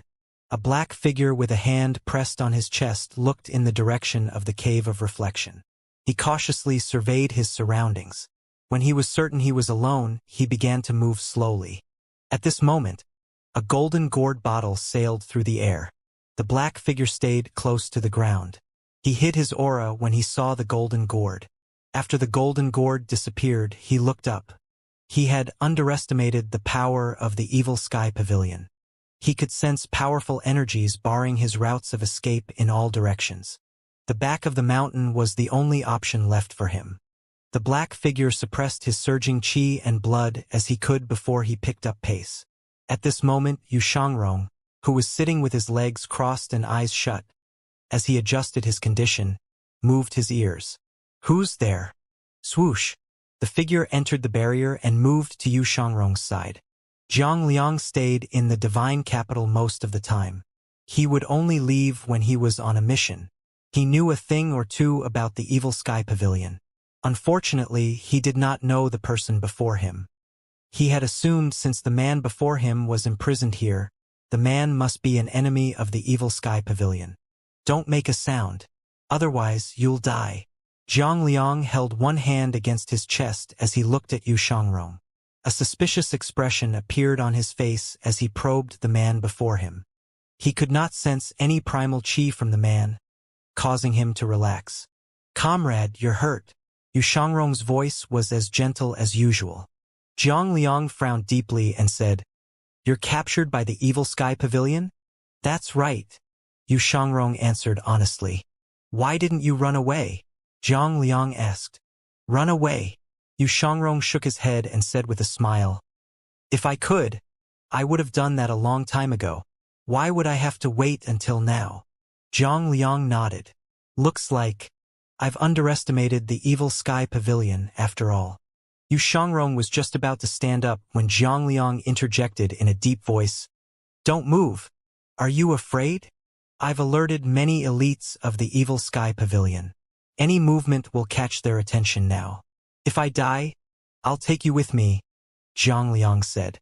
Yu Shangrong looked at the night sky outside and said, "You want to kill me?" Zhang Liang appraised Yu Shangrong again. The moonlight fell upon Yu Shangrong's face. Zhang Liang thought that Yu Shangrong looked gentle. He said, "I'm only trying to save my own skin. Don't resent me for this. There's no need to be afraid, comrade. If this had happened in the past, you wouldn't have lasted a single breath before me," Yu Shangrong said. Zhang Liang frowned again. He scoffed before he said, "If it weren't for my injuries due to my carelessness, I'm confident I'll be able to escape." Yu Shangrong shook his head. "You're underestimating the evil sky pavilion." "What do you mean? Even if I have my cultivation base, it'd be impossible for me to escape this place, let alone someone like you," Yu Shangrong said calmly. Zhang Liang naturally disagreed. "Speak for yourself. Overconfidence and conceit are the downfall of men. Yu Shangrong recalled his master's words. It seemed like master's words made sense. Zhang Liang looked outside, alert as he said flippantly, "A lowly prisoner like you can't compare to me. We can't even be mentioned in the same breath." Yu Shangrong smiled and rose to his feet. "I'm sorry. You've picked on the wrong person." Yu Shangrong's words were simple. Zhang Liang was baffled by Yu Shangrong's words. Yu Shangrong took a step forward. Zhang Liang lunged. His dagger gleamed coldly in his hand. At this moment, Yu Shangrong drew his sword, unsheathing the longevity sword. He brought it up in a 45-degree upward motion. Whoosh! The sword was sheathed again. The series of movements flowed smoothly and naturally like water. The battle had ended. Clack! Zhang Liang's dagger broke in half. One half dropped to the ground, the remaining half was still in his grasp. His eyes were brimming with terror. He felt that his sea of qi had been pierced. Moreover, he felt as though his lower left abdomen to his right shoulder had been slashed. There was a slender cut that crossed his sea of qi and was slowly spreading. The person did not use primal qi at all. Did he manage that with his physical strength alone? Zhang Liang turned to look at the longevity sword at the side. It emitted a faint red glow before it disappeared. It was clear that the sword was an extraordinary heaven-grade weapon. Yu Shangrong shook his head with slight dissatisfaction. Under normal circumstances, you would have died instantly. I'm sorry to draw out your pain. Blood stained his clothes. Zhang Liang said, "If I hadn't been heavily injured, you couldn't have touched me." "If you weren't injured?" Yu Shangrong only smiled faintly. He returned to his original spot and sat with his legs crossed before he closed his eyes to rest his spirits. He no longer spoke after that. Zhang Liang's life was seeping away. With a thud, he slumped to the ground. The instant his sea of qi was cut open, he no longer had the ability to conjure up his primal qi. On top of that, he was injured. He could only wait for his death now. He was not content with this outcome. When he was on the brink of death, he looked at Yu Shangrong, who was sitting cross-legged across from him. He asked, "Who are you?" "I'll remember. The name of the person who kills me." Yu Shangrong opened his eyes slightly and glanced at Zhang Liang. He smiled faintly again. "My name is Yu Shangrong." Zhang Liang chuckled inwardly. If he wasn't injured? Now he knew that nothing would have changed even if he weren't injured. If he were not injured, and Yu Shangrong had access to his cultivation base, he would have died in a gruesome manner. At this moment, countless thoughts flashed through Zhang Liang's head. Whether it was regret, desperation, or a chance to escape, none of those mattered now. Before he breathed his last breath, he uttered his final word, "Good!" His head lolled to the side, and he breathed no more. The night was still, and the moonlight was enticing. After an unknown period of time, the moonlight shone into the cave of reflection again. Yu Shangrong's long hair was now half white. Yu Shangrong opened his eyes slowly. He lowered his head and looked at the hair on his shoulders. He was not shocked by it. He closed his eyes again. There was a huge wave of energy outside the cave of reflection.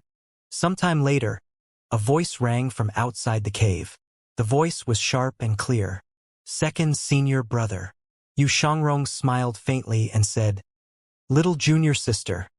He stood up slowly, picked up his longevity sword, and walked out of the cave of reflection. Little Yuaner was standing outside the cave under the moonlight. She had been happy, but when she saw Yu Shangrong's silver hair, she was shocked and worried. She said, "Second senior brother, you're your hair?" "I'm all right." Yu Shangrong walked up to little Yuaner. He looked up at the starry sky and moon with its gentle glow. Then he shifted his gaze to little Yuaner. "You seem to have grown taller." Little Yuaner giggled. "Well, it's only natural for people to grow." "Yes, people grow," Yu Shangrong said. "The 3 elders and 4th senior brother are messing around. I had nothing else to do, so I decided to visit you," little Yuaner said. At this moment, Hua Wudao was flying across the sky with his 7-leaf avatar and 6 compatible seal. When he sensed some movement at the cave of reflection, He hovered in the air and looked down. Yu Shangrong did not even look up as he spoke. He's dead. He's inside the cave of reflection. Hua Wudao was slightly shocked and made a move to descend. He was shocked when he saw the dead Zhang Liang. He stooped down to inspect the wound on Zhang Liang's body. When he confirmed that it was left by a sword, he was filled with fright. Yu Shangrong's cultivation base had been sealed. Naturally, Hua Wudao knew that Zhang Liang was a nascent divinity tribulation realm elite. Even if he was injured, he was not someone who could be killed by a person without a cultivation base. How did Yu Shangrong manage it? Hua Wudao turned and looked at Yu Shangrong, who was backlit by the moonlight. Half of Yu Shangrong had turned white, but his expression remained calm as though nothing was different. Hua Wudao could not make heads or tails out of it, so he decided to give up guessing. He left the cave of reflection for a moment and notified the others to move the body away. When little Yuaner saw the corpse, she was also shocked. She said, "Second senior brother, you killed him?" Yu Shangrong nodded faintly. When he returned, Hua Wudao cupped his fists. "May I ask how you killed Zhang Liang, Mr. Second?" "With a mighty swing of my sword," Yu Shangrong replied nonchalantly. There was no flaw in that answer. Having inspected the wound, Hua Wudao felt now that his question was meaningless. "I'm enlightened." Hua Wudao cupped his hands slightly, turned around, and left. Little Yuaner gave Yu Shangrong a thumbs up. She giggled and said, "That's amazing, second senior brother." "Second senior brother? Just how amazing are you?" That question stumped Yu Shangrong. After giving it some thought, he replied honestly, "I'm just slightly less amazing than Master?" "Slightly less. Well, maybe a little more." "So, which is it?" Little Yuaner looked at him, clearly not planning to give up until she had her answer. "That's not important." Yu Shangrong walked away from the moonlight and went under the shadows of the trees. This view reminded little Yuaner of a certain person. "Hence," she said, "second senior brother, sixth senior sister's hair is actually whiter than yours." Yu Shangrong turned around and said, "Yi Tianxin." When little Yuaner thought about Yi Tianxin, she became dejected. She said, "Senior sister Tianxin has it rough. Alas, she's been driven out by Master." Yu Shangrong smiled. "That kindness of yours is rare, little junior sister." "Thank you, second senior brother," little Yuaner said. Yu Shangrong noticed that something was not right with her clothes. He asked in confusion, "Is the cloud feather raiment not good?" "No, it's great, but Master won't let me wear it. He says that it's getting in the way of my improvement and cultivation base," little Yuaner replied. "Master's right," little Yuaner said proudly. "I've made some huge improvements lately. Second senior brother, let's spar. I couldn't even touch you back then, but I'm sure that I can now." Yu Shangrong. Before he could reply, a 10-foot avatar appeared behind little Yuaner. It was as quick-witted and cute as its owner. Yu Shangrong regarded the avatar with a slightly shocked expression. He spoke softly, "Congratulations, little junior sister. She's able to enter the nascent divinity tribulation realm and form 100 tribulations insight avatar in such a short time. She has even sprouted one leaf. Perhaps, in the near future, little junior sister would really be able to reach the top of the cultivation world. Her future is something to look forward to." On the other hand, Yu Shangrong had completely lost his cultivation base. He shook his head. At this moment, an imposing voice rang in the air. "Yuaner, behave yourself." Little Yuaner hastily turned around. She saw her master walking toward them under the moonlight with his hands on his back. She bowed hastily. "Master!" Yu Shangrong was slightly taken aback. He went to his little senior sister's side and bowed as well. Lu Zhou looked at Yu Shangrong's hair. He turned to little Yuaner and said, "Yuaner, I have something to speak about to your second senior brother. Give us some privacy." "Oh!" Although little Yuaner was slightly unwilling, she always did as she was told. She turned to look at Yu Shangrong before she waved her hands and said, "Second senior brother, let's spar in the future. I'll be going now." "MHM." Yu Shangrong nodded. After little Yuaner left, Lu Zhou extended his hand and said tonelessly, "The longevity sword." Yu Shangrong knew that he could not resist. Yet, he hesitated slightly before he finally placed the longevity sword in his master's hand. When Lu Zhou touched the longevity sword, he gauged the energy within it. It was practically empty. Lu Zhou tossed the sword back to Yu Shangrong and said, "Don't you feel regretful? You could have lived for another 200 years. He was sure that Yu Shangrong had used the remaining power inside the sword to kill Zhang Liang. The longevity sword, like its name suggested, could prolong one's life and stave off death for a while. Yu Shangrong appeared calm as he said, "I have never regretted the strokes of my sword. In the past, the present, or future, I will never regret it." With his hands on his back, Lu Zhou asked, "At this point, do you still think that I'm trying to kill you?" Yu Shangrong was stunned. Although they had not spoken much ever since they were in Radiant Cloud Forest, he could clearly sense his master's change. After mulling it over, he replied, "There's no guarantee of what might happen in the future." "The future? How much longer can you live? What future are you talking about?" Lu Zhou retorted. Yu Shangrong was momentarily stumped. After some time, he said, "You said that you'll kick down the doors of the nine-leaf stage."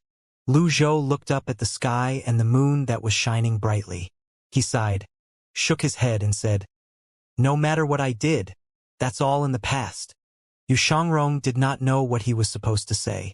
When he heard this, the animosity he felt in the past rose again, reminding him of what had happened in the past.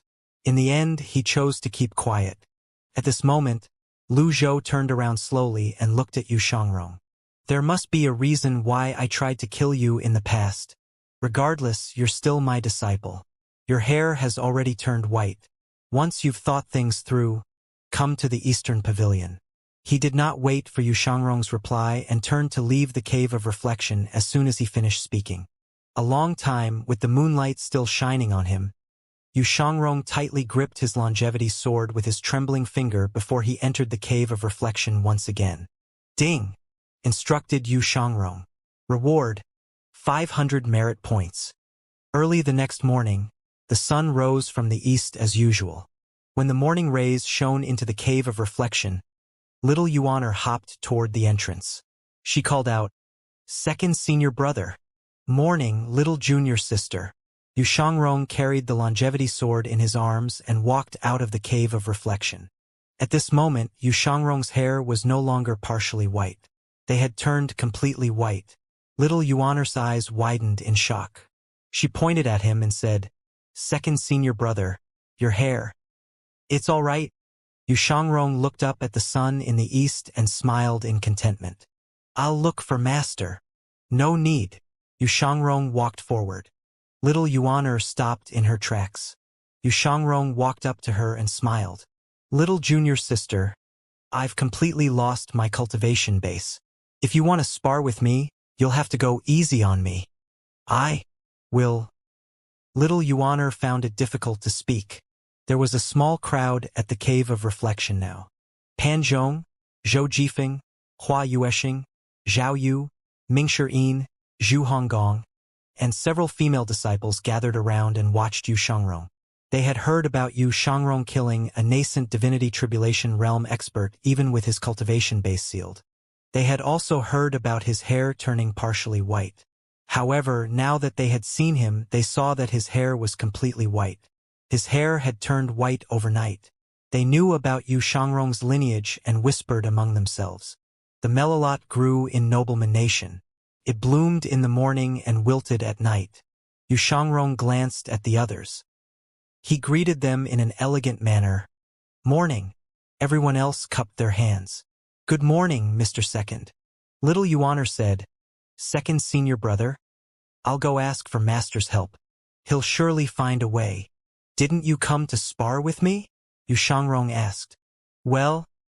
Little Yuan gave it some thought before replying, "All right."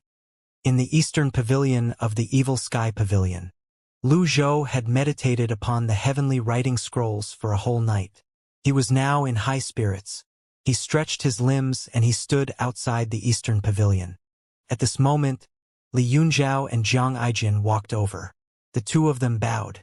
Li Yunzhao said, "On behalf of the Empress Dowager, I thank you, old mister. After your treatment, the Empress Dowager has been feeling better.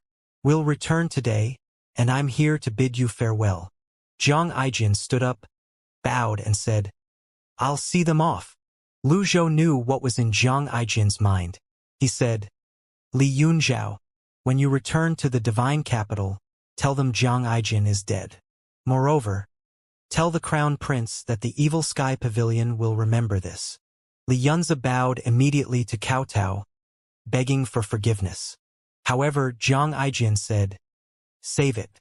Don't you know the old senior's style? Go." Li Yunzhao was a person of the imperial family, after all.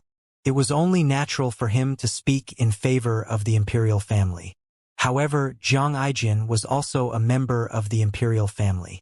Lu Huan and Lu Ji were his brothers, and yet he did not care about them at all. Lu Zhou looked as Zhang Aijin pulled Li Yunzhao out of the eastern pavilion. He could not help but sigh. "Oh, ever-living emperor, don't you have any decent descendants?" When Li Yunzhao thought about it, that statement sounded wrong. The fourth prince, Lu Bing, was a general of the borders. He was a man with achievements. The fifth prince, Lu Hong, was timid, but he was not wicked. He almost forgot. Zhang Aijin or Lu Chun, the third prince, was not an evil person as well. Meanwhile, in one of the more secluded branches of the Nether sect, Yu Zhanghai was pacing back and forth. He looked at Wuya, who was sitting on a chair at the side, and asked, "Seventh junior brother, do you have a good plan?" Wuya shook his head. "I didn't expect Zhang Aijin to make this move. Now that he's hiding in the Evil Sky Pavilion, my men can't touch him. Must we capture him?"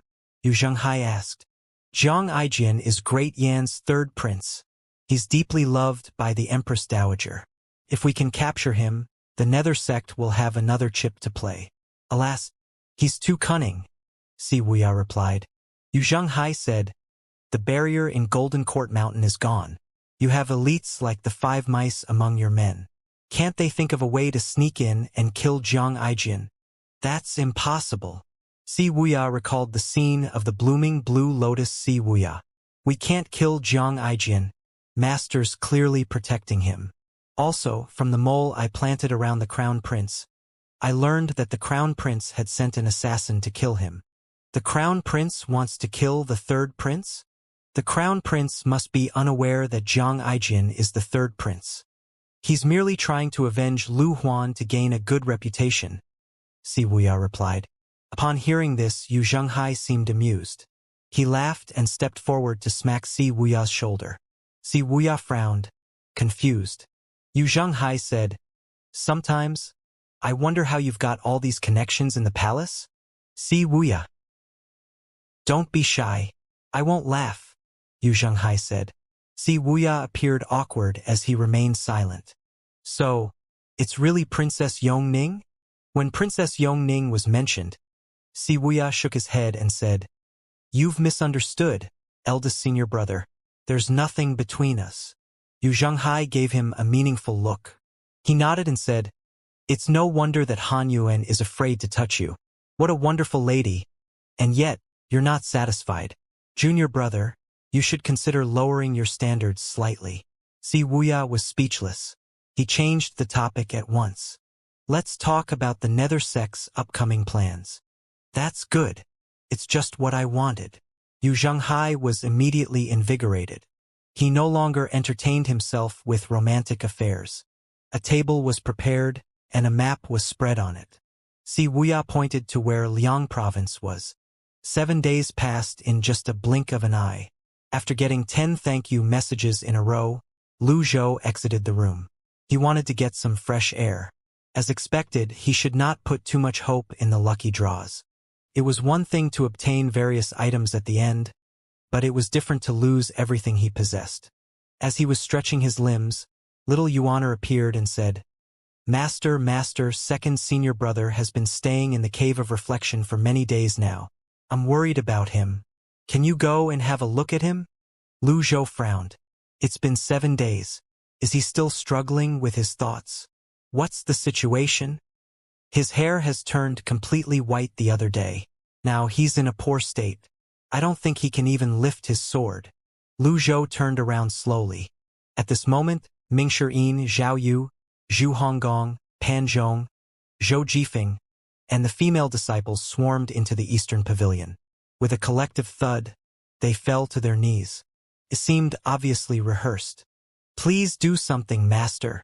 Lu Zhou looked at everyone as he stroked his beard and said, You're pleading on that rascal's behalf?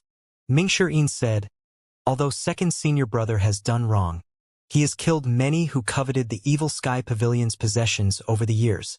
Please do something, master. The others bowed as well. Lu Zhou shook his head and said, If anyone should beg, it should be him. Master. Silence, Lu Zhou said in a deep voice. If I were merciful, do you think the Evil Sky Pavilion would be where it is today? Tell him that if he wants to die, I'll let him die. With a wave of his sleeve, Lu Zhou returned to the Eastern Pavilion. He was not Ming Shiyin. He was not Zhao Yu. He was not one of the fellow disciples. He was the master of the Evil Sky Pavilion. The others were rooted to the spots. Lu Zhou's words rang in their ears. If he had been merciful, the Evil Sky Pavilion would have been destroyed a long time ago. If everyone behaved in this manner, who would be responsible for the next traitor? Their master was right. If he accepted their plea made on the traitor's behalf, their master would not be able to maintain the Evil Sky Pavilion as it was. Moreover, Yu Shangrong had fought against their eldest senior brother and stayed idle when the Evil Sky Pavilion was under siege. He was not without fault. Their master had already fulfilled all his moral obligations by being this tolerant. At this moment, Duan Mushang walked in. When he saw everyone kneeling, he sighed. Third senior brother? Do you have a plan? Ming Shiyin asked. Actually, master's right. Since the founding of the Evil Sky Pavilion until now, if master has been merciful or soft-hearted, we wouldn't be here today. Didn't master personally fend off the 10 great sects when they laid siege on Golden Court Mountain back then? Ming Shiyin sighed and nodded. However, we can't just stay idle. Zhao Yu said, Fourth senior brother, think of something. There is a way, but it'll be difficult. Ming Shiyin looked around himself. The others looked at Ming Shiyin. Ming Shiyin said, The Empress Dowager has given master a longevity pill as a gift, and the pill is in master's possession. The only thing that can save second senior brother is that pill. However, master is well advanced in age. He'll surely treasure the pill. What we're doing is forcing master to give it up. I'm already surprised enough that we weren't given a proper scolding by master. Get up, everyone. Let's go out. Everyone nodded upon hearing Ming Shiyin's words. The pavilion master's great limit was near. He was also searching for a way to extend his life. Even if the longevity pill would not be of much help to him, it was not enough of a reason to simply give it away. Outside the pavilion, Ming Shiyin said, If there's nothing else, we should call it a day. Little junior sister, come with me to the Cave of Reflection. Oh! The others cooperated well. Everyone left. Ming Shiyin and little Yuaner walked toward the back of the mountain along the corridor outside the northern pavilion. They reached the Cave of Reflection. Ming Shiyin bowed and said, Greetings, second senior brother. Little Yuaner followed suit and said, Greetings, second senior brother. This time, Yu Shangrong did not emerge. Instead, he said, Come in. His voice was gentle and soft as usual. As cultivators, Ming Shiyin and little Yuaner could hear his subdued tone. The two of them entered the Cave of Reflection. When they saw their second senior brother sitting cross-legged there, they bowed again. Fourth junior brother, little junior sister, have a seat. Yu Shangrong smiled. Second senior brother, why do you have to go so far? Ming Shiyin did not sit down before he spoke. Yu Shangrong looked at Ming Shiyin and said, We're fellow disciples. There's no need to beat around the bush. Just say what's on your mind. Ming Shiyin took a deep breath and mustered his courage and said, Second senior brother, listen to me. I can see that master values the bond between the two of you. He wouldn't have allowed you to remain here peacefully otherwise. He looked at the cave of reflections environment. It was cold and crude. However, compared to the previous punishments, this was a very light one. What else do you have to say? Master has one longevity pill. It'll be able to solve your problem. I don't know what happened in the past, but is it more important than your life? Mingshi asked. Yu Shangrong fell silent.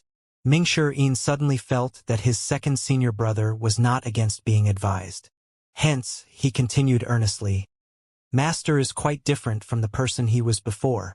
Not only did he grant me the separation hook, but he even gave little junior sister the Nirvana sash. Even old Eighth got a set of boxing gloves.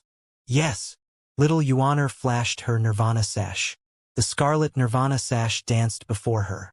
This was a high-quality heaven-grade weapon. Although her affinity with it was not at its peak, Yu Shangrong could sense the uniqueness of this weapon. Yu Shangrong looked at the two of them and said, If Master wants to kill you, how would you feel?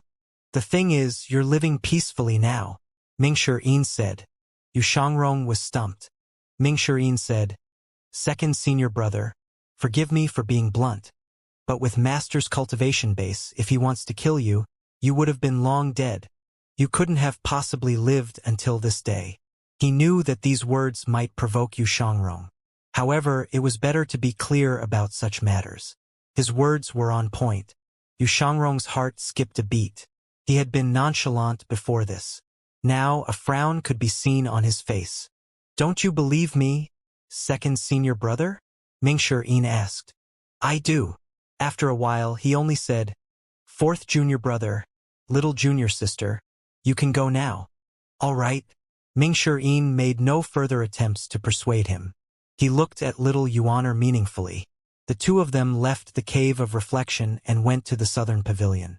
Little Yuaner asked, Fourth senior brother? Will second senior brother die? He won't. Why's that? Second senior brother isn't a petty or stubborn man. I've been clear with my words. Now it's all up to Masters, Mingshi said. Night came. Lu Zhou felt as though he had reached a bottleneck in his cultivation. Although it was not difficult to raise his cultivation base, he needed the necessary insight to do so. He had to search his memories and the secrets of the nine-leaf stage. He glanced at his remaining life. 6,864 days. Based on what he knew now, it was certain that attaining the nine-leaf stage would shorten his lifespan. In that case, the 6,000 or so days would not be enough. Merit points, 24,250. If he could obtain 10 worlds, he would be able to enter the nascent divinity tribulation realm and start sprouting leaves. After giving it some thought, Lu Zhou made another 10 consecutive draws. His luck points were now at 20. The feelings of men were strange. When he heard the thank you messages, he always had this feeling that he would succeed on the next draw. Lucky draw. Ding. Spent 50 merit points. Spent 20 luck points. Obtained reversal card X10. Nice. I'm not an African chieftain. Currently, Lu Zhou felt that he could accept any other result aside from the thank you message. It was good that he had more reversal cards. It would be helpful in his preparation to attempt to break through to the nine-leaf stage. I should stop now. After making the draws, Lu Zhou checked his items. He now had 31 reversal cards. Greetings, Master. Yu Shangrong's voice reached him. He was kneeling. Lu Zhou's expression was apathetic. He did not go out. He remained seated, cross-legged, on the floor as he stroked his beard and said, Have you thought things through? I wish to live, Yu Shangrong replied. His tone seemed more spirited now. Come in. With his master's permission. Yu Shangrong pushed the doors open and entered. Creak. Lu Zhou looked stern and imposing under the light. He pointed at the cushion opposite himself. Sit. Upon thinking about it, Yu Shangrong realized he had never had a sit-down conversation with his master before. Perhaps, fourth junior brother is right. He sat opposite his master and placed his longevity sword by his side. Lu Zhou's gaze was deep. He looked at Yu Shangrong and said, Did I really intend to kill you back then? This question immediately caused the atmosphere inside the pavilion to freeze over. However, Yu Shangrong seemed unfazed. He nodded decisively. Reason. You wanted to attain the 9-leaf stage. Yu Shangrong felt his finger trembling.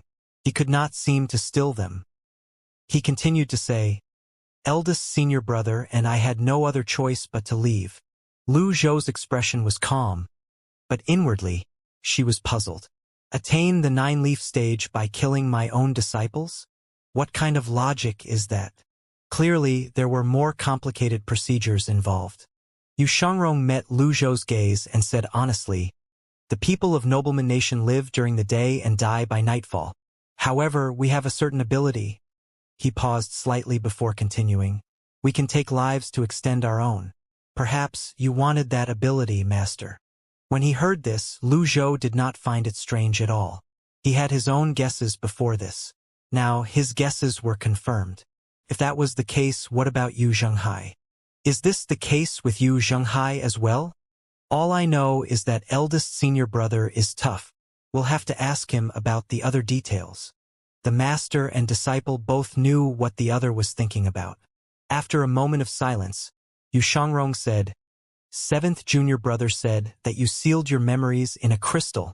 Perhaps the answer you seek is in the crystal. The room was extremely quiet. The silence was palpable. So, this is the reason for the lost memories. Lu Zhou stroked his beard instinctively and asked, where's the crystal? I don't know, Yu Shangrong answered. However, previously, you traveled to many places. From Rongbei to Rongxi. Lu Zhou asked, aren't you worried that I might try to kill you again once I regain my memories? 4th junior brother has said that with your cultivation base, if you truly want to kill me and eldest senior brother, it would be a simple task. Yu Shangrong replied, there are many things. Lu Zhou nodded and said, continue. You like to beat eldest senior brother up, and you always made him man the helm. You sparred with the sword with me alone. You made 7th junior brother massage your feet often, and you... Before Yu Shangrong finished speaking, Lu Zhou raised an arm to interject him. There's no need to mention anything that's unrelated to the 9-leaf stage. Understood. Yu Shangrong said nothing else. Only, judging by his looks, he's done talking about the 9-leaf stage. Lu Zhou looked at Yu Shangrong. He waited for him to continue. He kept looking until Yu Shangrong lowered his head. He appraised his own clothes and hair. He felt ill at ease.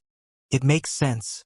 If Yu Shangrong has learned about the secrets of the 9-leaf stage, he wouldn't still be at the 8-leaf stage, let alone be in this state with his white hair.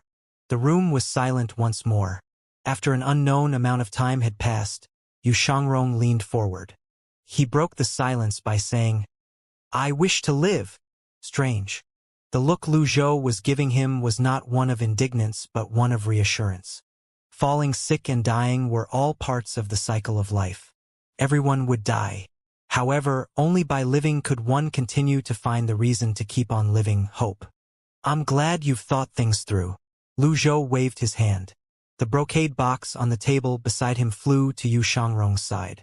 I'll grant you this longevity pill. I hope that you'll live on. He emphasized the words live on. Yu Shangrong trembled slightly. When he heard those words that gave him hope, something stirred in him. He kowtowed. There were no flattering words nor dramatic gestures. There was no need for unnecessary explanations and expressions. This disciple pays his respects, was all he said. To rekindle a person's passion for life, it was imperative to tell the person to plow on even if the road up ahead was dark.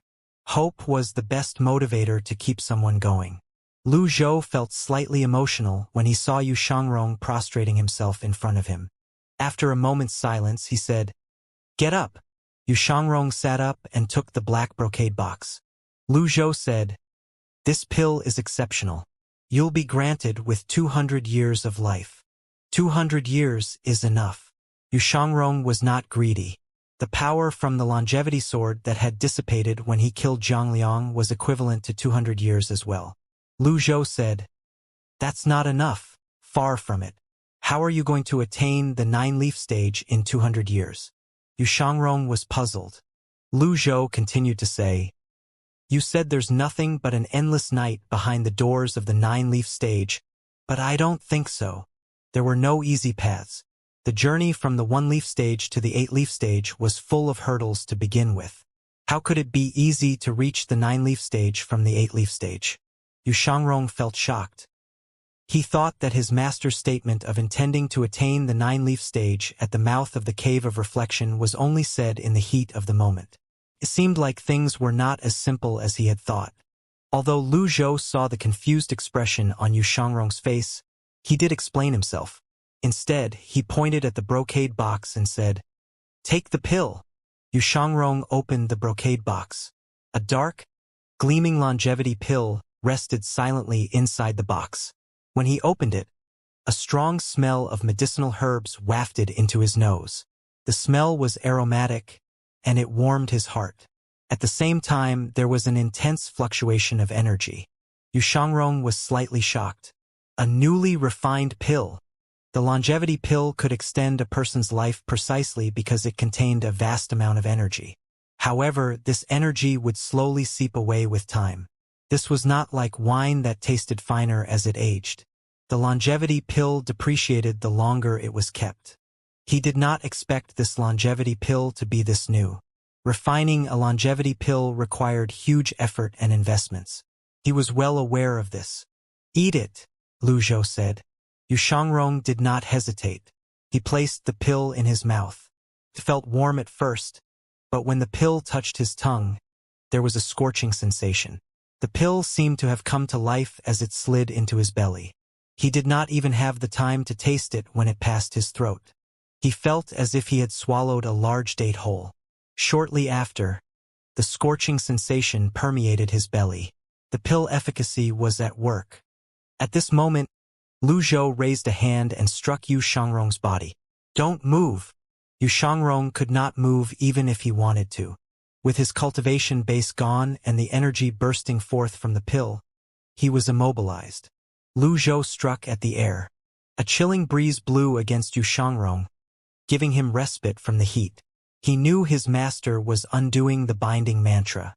With the palm strike, the binding mantra instantly vanished as the scorching sensation spread throughout his body. Everything was silent again. The nostalgic power erupted from his dantian. It surged forth like an erupting volcano. The power surged through his extraordinary 8 meridians and spread through his body. With his 8-leaf power, the scorching sensation was now negligible.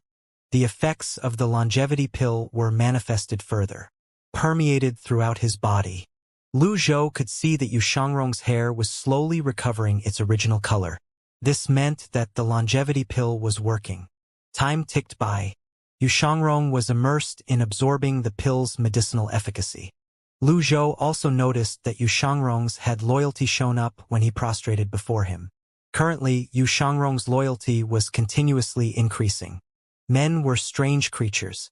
A thought could mean the difference of a hair's breadth or worlds apart. Sometimes, a thought was all it took to change one's mind. The second day. Dawn was breaking. Yu Xiangrong felt that he had absorbed most of the pill's medicinal efficacy. He opened his eyes slowly. The first thing he saw was his master, who was resting with his eyes closed as he sat at the table opposite himself. There were various kinds of books on the table. Yu Xiangrong saw they were all related to the topic of lifespan. There was also a map and books about 8-leaf cultivation. There were books of other genres on the shelves as well. Yu Xiangrong was stunned. It had been dim last night, and he could not see clearly. Now that he had a better look, his master seemed to have prepared for this all along. What made his heart stirred was the sight of his master standing before him. This indicated that his master was watching over him the entire night. Yu Xiangrong felt that he had recovered almost all of his strength. The remaining issue was his condition. He kowtowed at Lu Zhou again. Without saying a word, he picked up his longevity sword, turned around and left the room. He was barely out of the eastern pavilion when an imposing voice reached him. "Go to the southern pavilion." "Understood," Yu Xiangrong said. Lu Zhou opened his eyes slowly. Last night's meditation was ordinary. However, he noticed that the mission, Life of the Melilot, was now completed. As he had guessed, the Melilot referred to Yu Xiangrong. The mission rewarded him 2,000 merit points. As for the other mission, the new open heavenly writing scroll, the ancient parchment drawing showed that it was on the northwestern corner. Looks like it's over there. As it was still very early in the morning, Lu Zhou shut his eyes again and continued to meditate on the heavenly writing scrolls. The southern pavilion. Duan Mushang carried his overlord spear and stood outside Mingshi Yin's room. Old Fourth, be my sparring partner. Mingshi Yin. After stalling for a short while, Mingshi Yin walked out of his room and said, Third senior brother, we're not at the same level, you and I suggest that you find old Eighth, he's a good match for you. He has the Zen tunic and his boxing gloves. He's tough. He has only just sprouted one leaf. Duan Mushang stepped forward and yanked Mingshi Yin forward. How about Elder Hua? His tortoiseshell technique irritates me to no end. Mingshi Yin felt speechless. He wondered, aren't you irritated that I keep running away?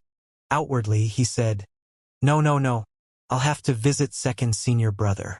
Once second senior brother's problem is solved, you can spar with him. Second senior brother? His cultivation base has been sealed at the moment. He's no match for me. Duan Mushang felt his words did not sound right, so he said again, I can't unleash potential if I engage in a battle without primal chi. You're right, third senior brother. Second senior brother is no match for you. Boom! There was a loud sound of an explosion. The two of them were stunned. They looked cast beyond the southern pavilion. What happened? Who dares to cause trouble in the evil sky pavilion? Even Zhu Honggong, old Eighth, who was sleeping like a dog, jolted awake. Which daredevil is it? Let's check it out. Mingshi Yin and Duan Mushang rushed out of the southern pavilion. When they were outside the southern pavilion, they saw many female disciples gathered at the edges of the plaza and watching something. Second senior brother? No way. In the middle of the plaza, Yu Shangrong stood atop the root-shaped pillar. He stood there against the wind with the longevity sword in his arms. His white hair was now black. Those who saw this were shocked. His sword is very cold. So is his air. He must be cold, standing up there. Pan Zhong mumbled. Zhou Jifeng gave him a nudge. He rolled his eyes and said, Shut up. Didn't you see what happened to Elder Hua? His cultivation base is restored. There's no way that he'll feel cold. Another person stood before the pillar. It was none other than Elder Hua Wudao, the person most skilled in defense in the Evil Sky Pavilion. Hua Wudao had appeared in the southern pavilion's vicinity earlier on. When he saw that Yu Shangrong's cultivation base was restored, he wanted to challenge him. He knew that he could not win against Yu Shangrong, but he wanted to test the defensive strength of his 6 compatible seal. However, he could not even withstand a single hit. Hua Wudao looked up at Yu Shangrong with a pained expression. He said determinedly, Again. Yu Shangrong smiled faintly. His voice rang from above. You're weak, so weak that you should work harder. Hua Wudao said awkwardly, I don't think that I can't withstand 2 hits. He unleashed his 6 compatible seal again. The 9 scripts spun. The others scattered. The 6 compatible seal enveloped Hua Wudao. The 8 trigrams appeared beneath his feet. Have your standards dropped so much, Elder Hua? 2 hits are all you asked for. Mingshi Yin suddenly said. Hua Wudao trembled briefly. A blush could be seen on his wizened face. Since was withstanding a single hit an ordinary thing? Yu Shangrong stood on the stone pillar and looked down at Hua Wudao as he said, Take a good look. Zing. Primal chi surged, and the longevity sword left its scabbard. Although the power from the longevity sword had dissipated, its unique characteristics could still strike fear into the hearts of those who saw it. Everyone's attention was focused on Yu Shangrong at this moment. Yu Shangrong controlled the sword with his chi, and an energy blade appeared. He dove. The air in front of the stone pillar seemed to contort as a thin layer of mist appeared. His figure blurred, and it seemed like there were 3 figures. Hua Wudao's eyes widened. When he did a second take, the 3 figures had merged into one. The longevity sword was already inside the 6 compatible seals range. Yu Shangrong raised the longevity sword before himself and pointed it at Hua Wudao. Hua Wudao felt pain. He had sparred with Duan Mushang, old third, every day. Although he had not lost, he was not in a good shape after their sparring sessions. When he sparred with Yu Shangrong, he did not expect the gap between Yu Shangrong and Duanmushang's strength to be so big. He was greatly embarrassed. Zing! Yu Shangrong recalled his longevity sword as he said, "There's no need to feel embarrassed. The longevity sword has been with me for many years. It has penetrated countless formations." Was that Yu Shangrong's way of comforting another person? Hua Wudao retracted his 6 compatible seal and staggered backward. Pan Litian and Lung Luo, who were watching the battle from afar, shook their heads. "Old Lung, you're an 8-leaf cultivator as well. Why don't you spar with Mr. Second?" Pan Litian said tauntingly. "I have yet to recover my cultivation base. We can do this another day. Old Pan, you have the support of the Sable Magnolia. I'm sure your cultivation base is recovering much quicker than mine. Why don't you give it a try?" Lung Luo retorted. "I suddenly remember that I've left a jar of century-old wine in the courtyard. Old Lung, care to have a cup?" "That's a splendid idea." The two of them quickly reached an agreement and left. Hua Yueshing quickly supported Hua Wudao. Hua Wudao said, "I'm all right. Thank you for the lesson, Mr. Second." Ming Shiyin stepped forward from among the crowd and looked at Hua Wudao knowingly as he said, "Elder Hua, you better not form another knot in your heart over this. My second senior brother is famous for his enter and return 3 souls sword technique. It's commendable that you're even brave enough to face it." When Hua Wudao looked around his surroundings, he no longer saw Lung Luo and Pan Litian. He felt much more at ease seeing that they did not witness his humiliation. Yu Shangrong did not waste words and only said, "Since you're a member of the Evil Sky Pavilion, I'll surely give you all the lessons you need. Is there anything else that you need me to teach you?" Yu Shangrong asked gently. Yu Shangrong meant well. He was willing to teach all those who wanted to learn. However, his words sounded a little wrong in the listener's ears for some reasons. At this moment, Ming Shiyin quickly pointed at Duanmushang and cried out, "Third senior brother!" Duanmushang leveled his overlord spear and charged out from the crowd. He grabbed Ming Shiyin's collar and said, "You promised to spar with me. Are you going to renege on your promise?" No. Duanmushang dragged Ming Shiyin away from the southern pavilion. "Say senior brother. Slow down." The others felt speechless. At this moment, little Yuaner appeared on the beam of the southern pavilion. She said, "Morning, second senior brother. Morning, little junior sister. Master wants to see you." "All right." Inside the Evil Sky Pavilion's great hall, Lu Zhou placed the brush to the side. He looked at the name list he had just written down and nodded. Yu Shangrong, little Yuaner, Panzhong, and the others entered the great hall. "Greetings, master." "Greetings, pavilion master." Lu Zhou's gaze fell on Yu Shangrong as he said, "How was the sparring session?" Yu Shangrong said, "I won with a single hit." When he said these words, there was a fleeting nostalgic moment where he seemed to have returned to the past when he was still cultivating and learning in the Evil Sky Pavilion. At that time, he had only wielded a wooden sword, but it did not stop him from challenging elites. He had also liked to proudly say that he had defeated his opponents with a single strike. Lu Zhou said, "Elder Hua has a sizable ego. Let him take a few more hits the next time." The others remained silent. Yu Shangrong nodded. Understood. Hua Wudao was an asset to the Evil Sky Pavilion. They should take care not to trample on his pride in case it became a hindrance to his cultivation. It would have been a great loss then. At this moment, Lu Zhou waved his hand. The paper on the table flew toward Yu Shangrong. With quick reflexes, Yu Shangrong caught the paper. He scanned the names on the list and roughly understood what this was all about. Lu Zhou placed his hands on his back and said, "I have 2 missions to entrust you. Will you accept them?" Yu Shangrong replied without hesitation, "As you command, master." "Very well." Lu Zhou walked down the stairs to Yu Shangrong and said, "All the names on this list, leave none alive." His voice was neither loud nor soft, and the speed was neither slow nor rushed. Every word reached everyone's ears clearly. They inhaled sharply when they heard the words. Although they did not whose names were on the list, it did not matter. They knew that once the list of names was in the Sword Devil's hand, they would all lose their lives. Was this the evil sky pavilion's strength? Yu Shangrong looked at the list again and said, "Weak." The people on the list were weak indeed. Previously, he would not even deign to look at them.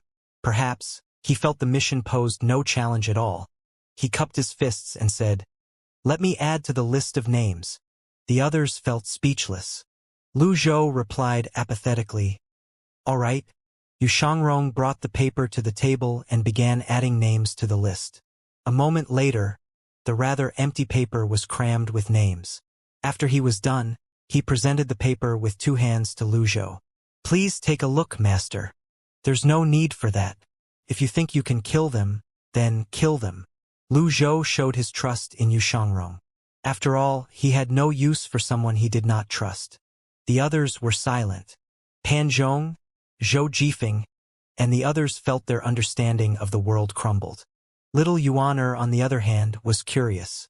She walked up to Yu Shangrong and said, "Second senior brother, let me have a look." MHM. Yu Shangrong did not mind. He passed the paper to Little Yuaner.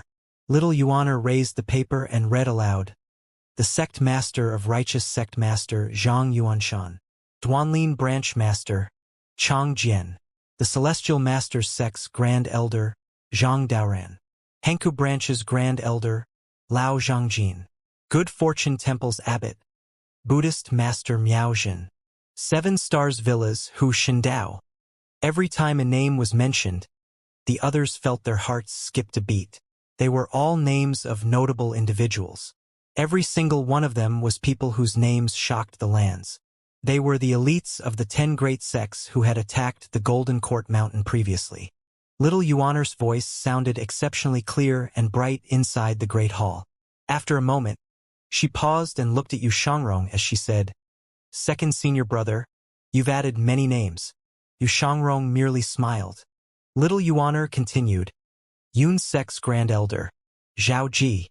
Yun Sect's Second Elder, Sun Hong." These were the names of people from the Yun Sect, the leader of the 3 sects in southern Great Yin. The others felt their heart race as they listened. The 3 sects were sects that were stronger than the 10 great sections. The sizes of their forces were not something that the 10 great sects could compare to. After reading for a while longer, Little Yuaner reached the last name on the list. Luo Sect's Second Elder, Shan Yunjing. As soon as Hua Yueshing heard this name, her eyes widened as she staggered backward. Zhou Jifeng noticed Hua Yueshing's reaction and looked at her. "What's wrong?" Hua Yueshing said, "It's nothing. I'm all right." There were only so many people inside the Great Hall. Everyone's movements could be clearly seen. It was impossible for Lu Zhou to miss the change in Hua Yueshing's expression. The names on this list belong to the people who bear ill intentions toward the Evil Sky Pavilion. There are many sects on the Noble Path, but have you ever wondered why they're the only ones on the kill list? Lu Zhou asked. Initially, he did not plan to explain his reasons to these people. However, the current Evil Sky Pavilion was different from the past. There were others who came from other sects after all. Before Lu Zhou began to explain, Pan Zhong interjected. "The names that Pavilion Master and Mr. Second wrote down deserve to die. When they attacked Evil Sky Pavilion back then, they should have expected this day to come." The others nodded. Hua Yueshing. Lu Zhou looked at Hua Yueshing. Hua Yueshing immediately bowed and said, "Pavilion Master, Shan Yunzheng is Luo Sect's Second Elder. Do you have a problem with me killing him?" Lu Zhou asked. He noticed that when Shan Yunzheng's name was mentioned, Hua Yueshing did not seem to be in a good mood. Hua Yueshing said, "I don't dare to have an opinion on someone Mr. Second intends to kill. I'm just a little emotional." Shan Yunzheng was my master. However, when I left the Yun sect, I've severed all ties with her," Hua Yueshing explained. The others nodded in understanding. No wonder she had reacted so strongly when she heard the name. It was only natural. After all, even if she had become cold-blooded, it would be difficult for her to remain indifferent to her former master. Lu Zhou stroked his beard and nodded. Shan Yunjing. Hua Yueshing nodded and said, "That's right." Lu Zhou looked at Yu Shangrong. After all, Yu Shangrong was the one who added the name. Yu Shangrong said, "In that case, I'll leave her for last. If she's willing to repent before her time, I'll spare her." His words were directed to Hua Yueshing. Hua Yueshing said, "Thank you, Pavilion Master. Thank you, Mr. Second." At the end of the day, her master had taught her everything she knew. It could be considered as her fulfilling her obligations by doing this. Lu Zhou had no objections since he did not have much of an impression of this Shan Yunzheng character. There were many elites from the 10 great sects who laid siege to Golden Court Mountain. Aside from the 10 great elites, he could only remember a handful of the other names. After all, with his status, it's impossible for him to notice and remember every Tom, Dick, or Harry. With no more objections, Yu Shangrong put the list away. Then he said, "Please tell me about the second mission, Master." Lu Zhou waved his hand again. Another paper flew from the table. Yu Shangrong caught the paper and looked at it. It was filled with wriggly scripts and symbols. He could not understand it. Little Yuaner stood on her tiptoes and hopped before she finally saw the symbols on the paper. She was baffled. Lu Zhou said, "For the second mission, head to Brackish Mountain and find a book with these symbols." Yu Shangrong looked at the paper again as a question formed in his mind.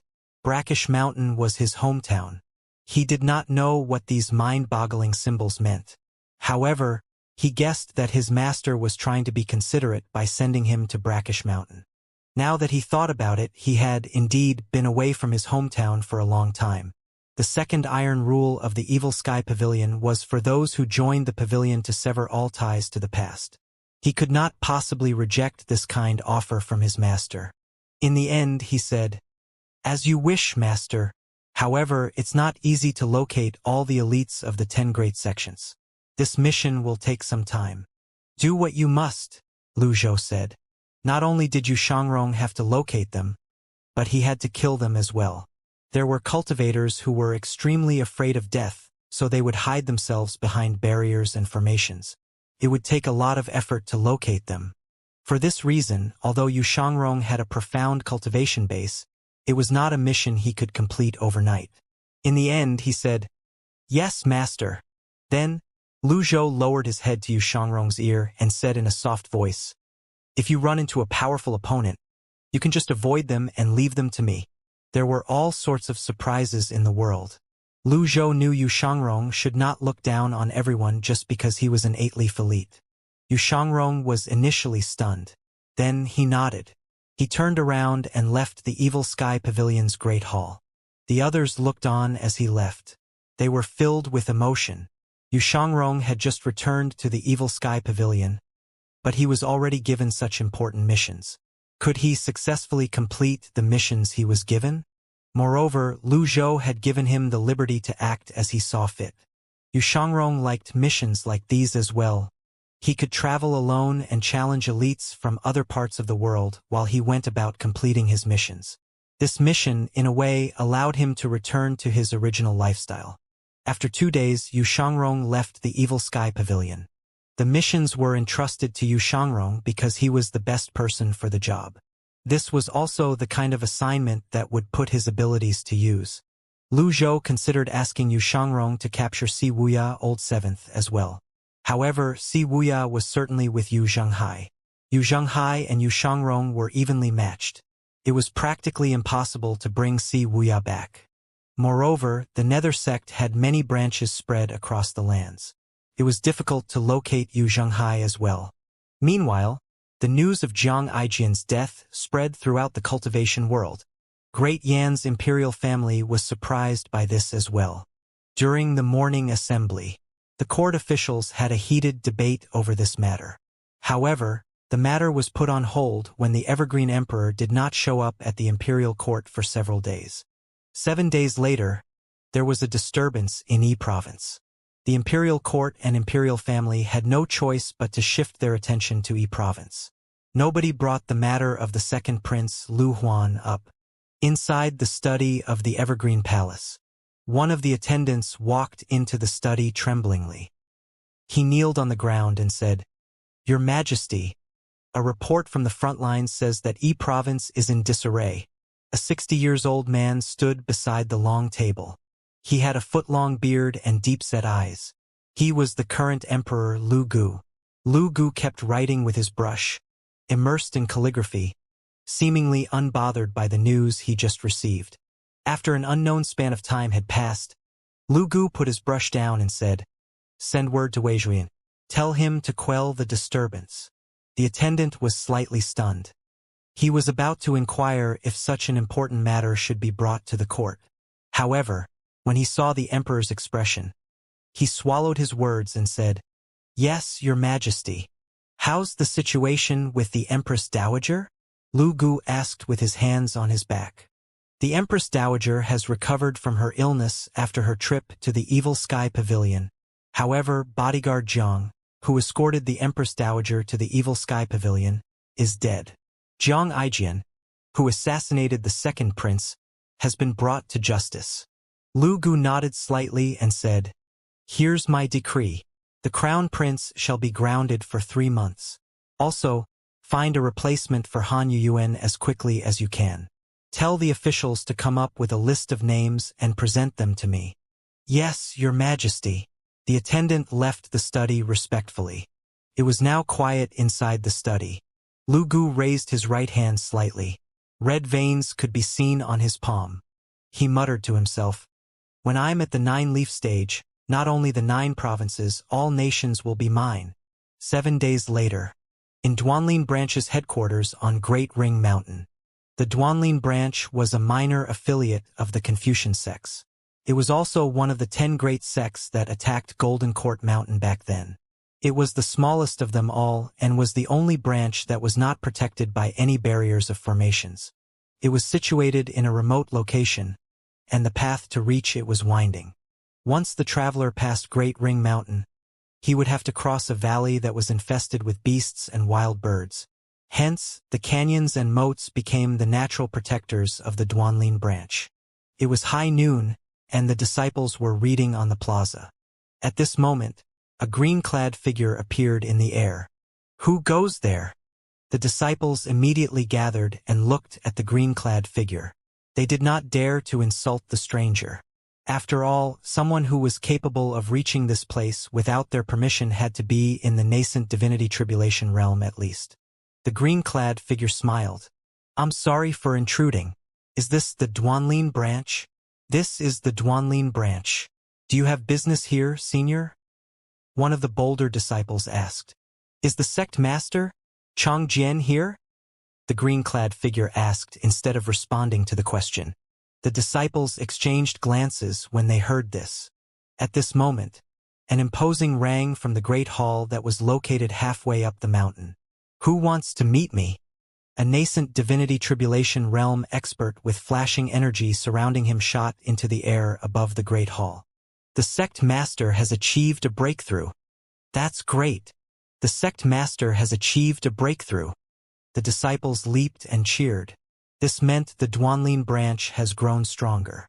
Surely its standing in the cultivation world would rise as well. When the green-clad figure saw the newcomer, he did not make any move. He was not in a hurry. Instead, he took a piece of paper out from his pocket. Upon seeing this, the disciples of Duanlin Branch were baffled and at loss over what to do. They had no idea what the green-clad figure was doing. The green-robed figure produced a black piece of something from his pocket before he crossed Chang Jian's name off the list. Although the disciples could not see the content of the paper, the green-clad figure's simple movement caught their attention. At this moment, Chang Jian, who was hovering above the headquarters, unleashed a grand technique. His energy rippled into the surroundings, clearly showing he had had a breakthrough. Since he had a breakthrough, he naturally wanted to flaunt his newly improved strength. Chang Jiang looked at the green-clad figure. He knew the newcomer was not a pushover, so he had no intention of underestimating his opponent. He cupped his fists and asked, "What business do you have in Duanlin Branch, dear sir? Are you Chang Jian?" The green-robed figure asked with a smile. It was rude to address someone by their full name. Moreover, Chang Jian was the master of the sect.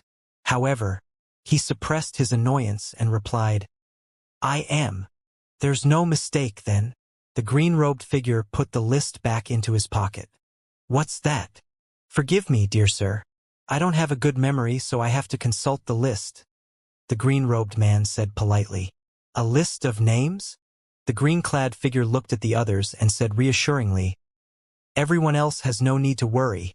After all, he was only here for the name on that list. Chang Jiang frowned deeply. He stared at the green-clad figure with a fiery gaze. He suddenly remembered the title that shocked the heavens. His heart skipped a beat as he said, You're here to kill me? I'm sorry. The green-robed figure raised his right hand slightly. The longevity sword flew into his palm. I know who you are. May I have a few more words with you? Chang Jian's brows were tightly knitted together. The haughtiness and confidence he had before had vanished without a trace when he saw the longevity sword. Sure, the green-clad figure curtly said. I've just entered the peak 7-leaf stage. Grant me 3 days and I'll surely own up to my crimes, Chang Jian said. The green-robed swordsman smiled faintly. No. As the saying went, a cornered dog would jump over the wall. This was the case with Chang Jian. Only, elders to me, Chang Jian shouted. Many cultivators dived from halfway up the mountain. Their numbers increased. In addition to the disciples on the plaza, there were nearly 1,000 people. However, the green-robed swordsman remained calm. His grip on the longevity sword tightened. The longevity sword buzzed as it sensed its owner's battle intent. The sword that had been deprived of blood for a long time was much more terrifying now. Everyone on this list will lose their lives to my sword. I would ask the others to keep out of this. I, Yu Shangrong, offer my thanks in advance. The words Yu Shangrong caused everyone to freeze, striking fear into their hearts. The reinforcements that Chang Jian called were at a loss over what to do as well as they looked at Yu Shangrong with widened eyes. Finally, Yu Shangrong made his move. 3 figures appeared before they merged into one again as he flew toward Chang Jian like a meteor. Inside the great hall of the Evil Sky Pavilion, Lu Zhou was thinking about the 9-leaf stage when he heard a notification. Ding! Killed a target. Reward: 1,500 merit points. Duanlin branch on Great Ring Mountain. The mountain was unusually quiet. Yu Shangrong's enter and return 3 souls and his grand technique sent the Duanlin branch master reeling for hundreds of meters. He had lost most of his combat strength. It was a one-sided fight with Yu Shangrong doing all the beatings. Energy blades rained down like a heavy torrential rain on Chang Jian, the Duanlin branch master. It seemed like Yu Shangrong had been suppressing his feelings for a long time and was finally given an outlet to vent. An 8-leaf cultivator beating up a 7-leaf cultivator. Although it seemed like an unreasonable and unfair fight, this was how it was when one's sword path had reached its peak. The theory behind energy blades was for the cultivator to conjure up primal chi, condense it into energy, and form the energy into blades. If the cultivator did not have a weapon and attempted to form energy blades with his imagination alone, it would be an arduous and taxing task. The cultivator would have to spend much more energy to achieve it. Therefore, it was important to own a weapon. With a weapon in hand, the cultivator could wrap his energy around it and form energy blades directly. The other energy blades would only have to be replicated via the same process. A yellow-grade weapon could increase the energy blade's strength and the speed at which they were formed. The number would increase by 30%. A mystic grade with 30% faster and stronger than a yellow-grade weapon. For a heaven-grade weapon, there was a leap in its quality. The weapon would obtain a unique ability to penetrate energy. Increasing the blade's strength, numbers, and speed were 3 times greater than Earth-grade weapons. That was how terrifying a heaven-grade weapon was. Apart from these factors, there was also the owner's affinity with the weapon. Yu Shangrong had long since reached perfect affinity with his longevity sword. It was not 3 times greater than an Earth-grade weapon, but it seemed like it was 5 or even 10 times greater. The energy blades rained down, destroying the buildings of the Duanlin branch on Great Ring Mountain were ruined. When the Duanlin branch disciples heard the name Yu Shangrong, they stared with their mouths agape. They knew how powerful the sword devil was. However, When they witnessed the torrential rain of energy blades with their own eyes, they were still filled with fear and awe. A deep gorge could be seen halfway up the mountain. The difference between Yu Shangrong and Chang Jian's strength was too great. Yu Shangrong had easily killed Chang Jian. Nobody dared to step forward or object. Yu Shangrong opened his hand and the longevity sword returned to its scabbard on its own. A faint red energy entered the blade. Yu Shangrong acted as if nothing had happened as he flew above the headquarters. He surveyed his surroundings for a moment. None of the Duanlin branch disciples dared to move. "I'm sorry for disturbing all of you. Farewell." After saying that, Yu Shangrong disappeared. Over the next month, the Henku branch's grand elder, Zhao Jin, died. The Seven Stars Villas Hu Shindao died. The Celestial Master's Sect's grand elder, Zhang Daoran, died. For a time, the 10 great sects lived in fear and trepidation from these events. The existence of the Evil Sky Pavilion's hit list was soon made known to the public. Many disciples who were involved in the attack on the Evil Sky Pavilion left their respective sects in a bid to save their own necks. In the Luo sect, Southern Great Yen, the Yun sect had learned about the existence of the hit list as well. The Luo sect's third elder, Lu Ping, rushed toward the meeting hall with a worried expression on his face. As the youngest elder of the Luo sect, he had a long path ahead of him. "Elder Lu! Elder Lu!" The guards outside the meeting hall bowed when they saw him. "Is Elder Shan inside?" "In reply to your question, Elder Lu, Elder Shan is in the middle of a meeting." Lu Ping went in without hesitation. There were more than 10 individuals seated inside the meeting hall. When they saw Lu Ping hurrying in, they looked puzzled. "What's the rush, Elder Lu?" The other elders looked at Lu Ping. Lu Ping did not beat around the bush. "Elder Shan, things aren't looking good. There's a rumor in the cultivation world that Yu Shangrong, the Sword Devil, has returned to the Evil Sky Pavilion."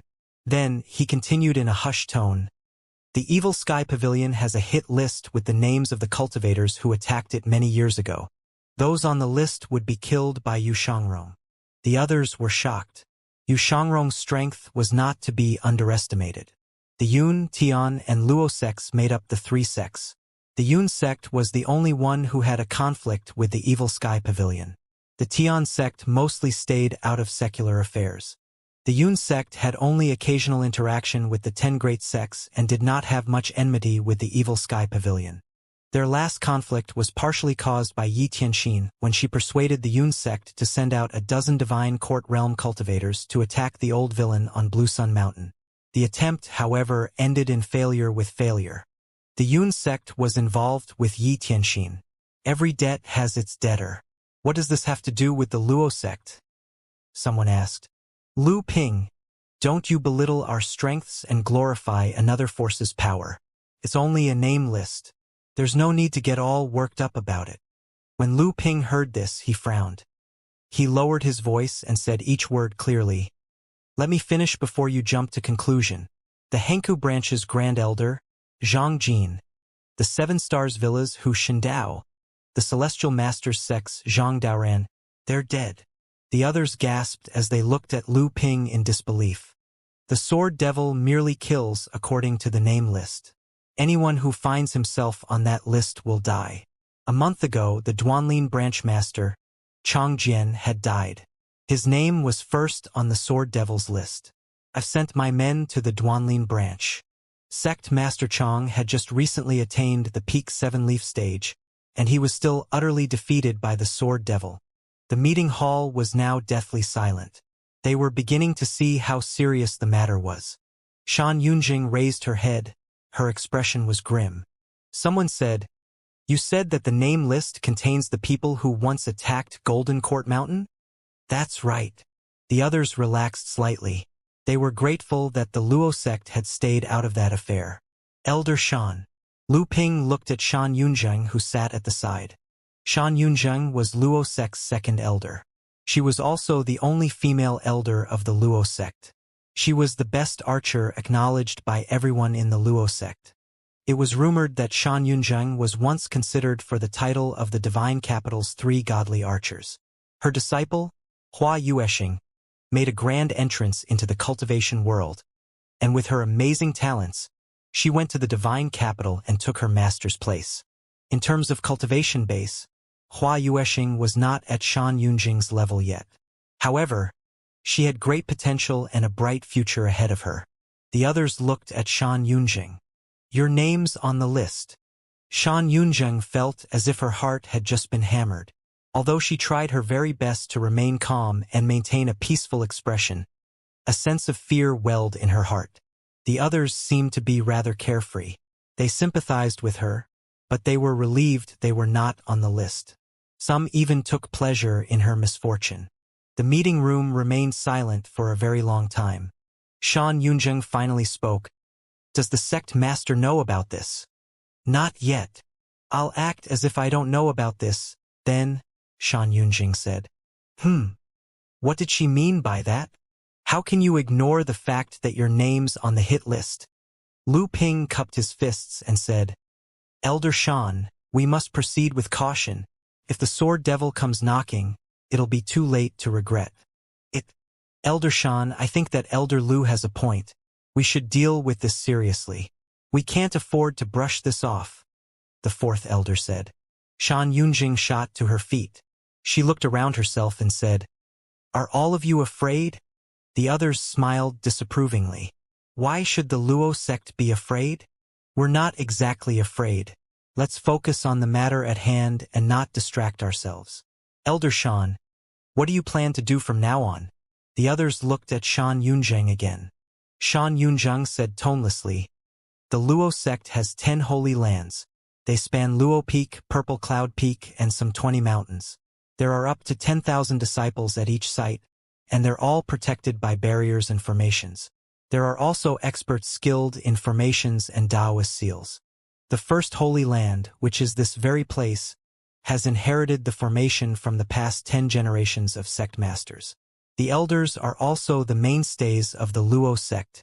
We should all band together to resist the sword devil. In the vast cultivation world, the crooked can't be allowed to triumph over the noble. We must not allow them to do as they wish." Shan Yunjing said tonelessly, "The Luo sect has 10 holy lands. They span Luo Peak, Purple Cloud Peak, and some 20 mountains. There are up to 10,000 disciples at each site, and they're all protected by barriers and formations.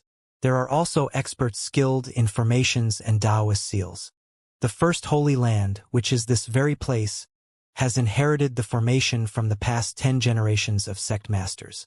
The elders are also the mainstays of the Luo sect. We should all band together to resist the sword devil. In the vast cultivation world, the crooked can't be allowed to triumph over the noble. We must not allow them to do as they wish." The meeting hall was silent again. "You have a point, Elder Shan. Evil is evil, and we can't allow the balance of the world to tip in their favor. Although the Luo sect's formation can't compare to the divine capital's 10-terminal formation, it's not something that can be easily broken." At this moment, the elder that sat furthest away from the door said, "What if the sword devil decides to wait outside? He's of the fiend path after all. As the saying goes, it's easier to dodge a spear in the open than defend against an arrow fired in the dark." The Yun sect's Luo Shursan, the first seat of the sword altar, one of the 8 altars, wasn't a match for the sword devil, and there are many who could bear witness to this. He had a point. The concern about the thief was worse than the theft itself. Who could guarantee that the sword devil would not stab them from the back? At this moment, a disciple hurried into the meeting hall. He announced loudly at the door, "Elders, there's a letter." "From whom?" "The sword devil." Everyone felt their hearts sank when they heard this. The inevitable had happened. Shan Yunjing frowned. She waved her hand and said, "Read it." She knew that she had to stay together with the others. Otherwise, with her strength alone, it was impossible for her to evade the sword devil's pursuit. The disciple opened the letter and read its contents. He seemed to be in a difficult position. In the end, he cleared his throat and read out loud, "I, Yu Shangrong, would like to trouble you to inform the Luo sect's second elder, Shan Yunjing, that everyone on the list would have their lives claimed by my sword." In a show of exceptional grace, the Evil Sky Pavilion grants Elder Shan a chance to atone for her sins. From this day on, the Evil Sky Pavilion shall add a name to the list every 7 days until Elder Shan shows herself or until there are no more names to be added.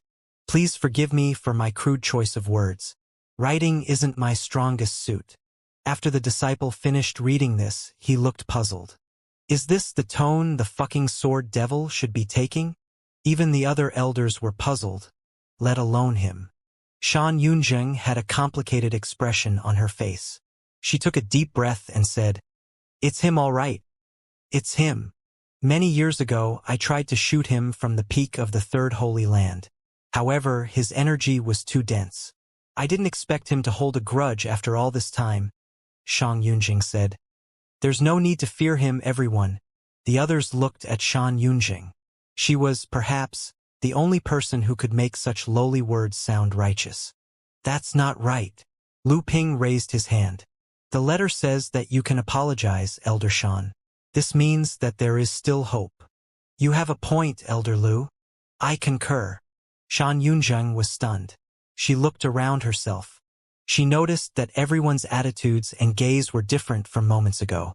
She asked, "What do you mean?" "Elder Shan, please consider the bigger picture. I think you should offer your apology." "That's right. According to the Evil Sky Pavilion's convention, he's supposed to kill you.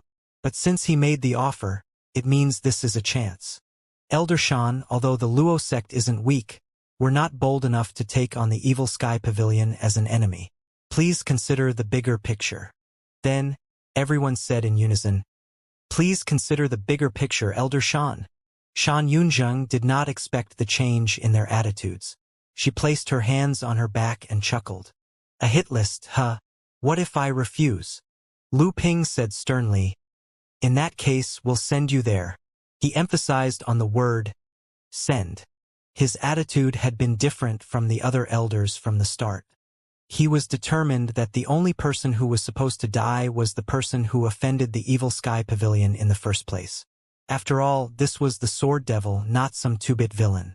Why should the Luo sect shoulder this responsibility when Shan Yunjing was the one who brought this upon herself? "Fine. I'll go." Shan Yunjing narrowed her eyes in anger. Lu Ping said, "Tell you what, I have a friend who owns a mount. You can ride this mount to the Evil Sky Pavilion, Elder Shan." "That's wonderful. That's splendid." The other elders nodded and offered their praises. Shan Yunjing suddenly felt a lump in her chest. She found it difficult to breathe at this moment. News of the hit list spread further in the cultivation world. There was the saying that the Sword Devil, Yu Shangrong, would add names to the list as a way to threaten the listed individuals to show themselves. As a result, he went about taking many innocent lives. At the end of the month, Yu Shangrong made it to number 2 on the blacklist. However, in truth, Shan Yunjing was the only one who was treated this way. 3 days later, inside the Evil Sky Pavilion's Great Hall, Lu Zhou felt extremely relaxed. Throughout the month where Yu Shangrong dealt with the names on the hit list, his merit points rose swiftly. Merit points, 32,250. This meant that he could buy the 10 Worlds avatar. With that avatar, he could successfully enter the nascent divinity tribulation realm. However, he was in no hurry to purchase it. At this moment, Zhou Jifeng walked in. He bowed and said, "Pavilion Master, Shan Yunjing is here." Lu Zhou descended the steps with his hands on his back. Then he stroked his beard. "There's a rumor in the cultivation world that Mr. Second has sent a letter to the Luo sect stating that he would add more names on the lists every day until Shan Yunjing shows up at the Evil Sky Pavilion," Zhou Jifeng explained. Lu Zhou frowned. Although Yu Shangrong liked to challenge elites, he was not someone who enjoyed senseless killing. Why was he so violent? "Who told you this?" Lu Zhou asked. "An Evil Sky Pavilion's disciple heard about this from the people at the information station when they bought supplies from Tongzi Town," Zhou Jifeng replied. "The truth is becoming increasingly distorted." Lu Zhou shook his head. "Bring Shan Yunjing here." "Understood." Zhou Jifeng left the Great Hall. Lu Zhou went back up the steps and sat down slowly. Hua Yuesheng and the others hurried over when they heard the news.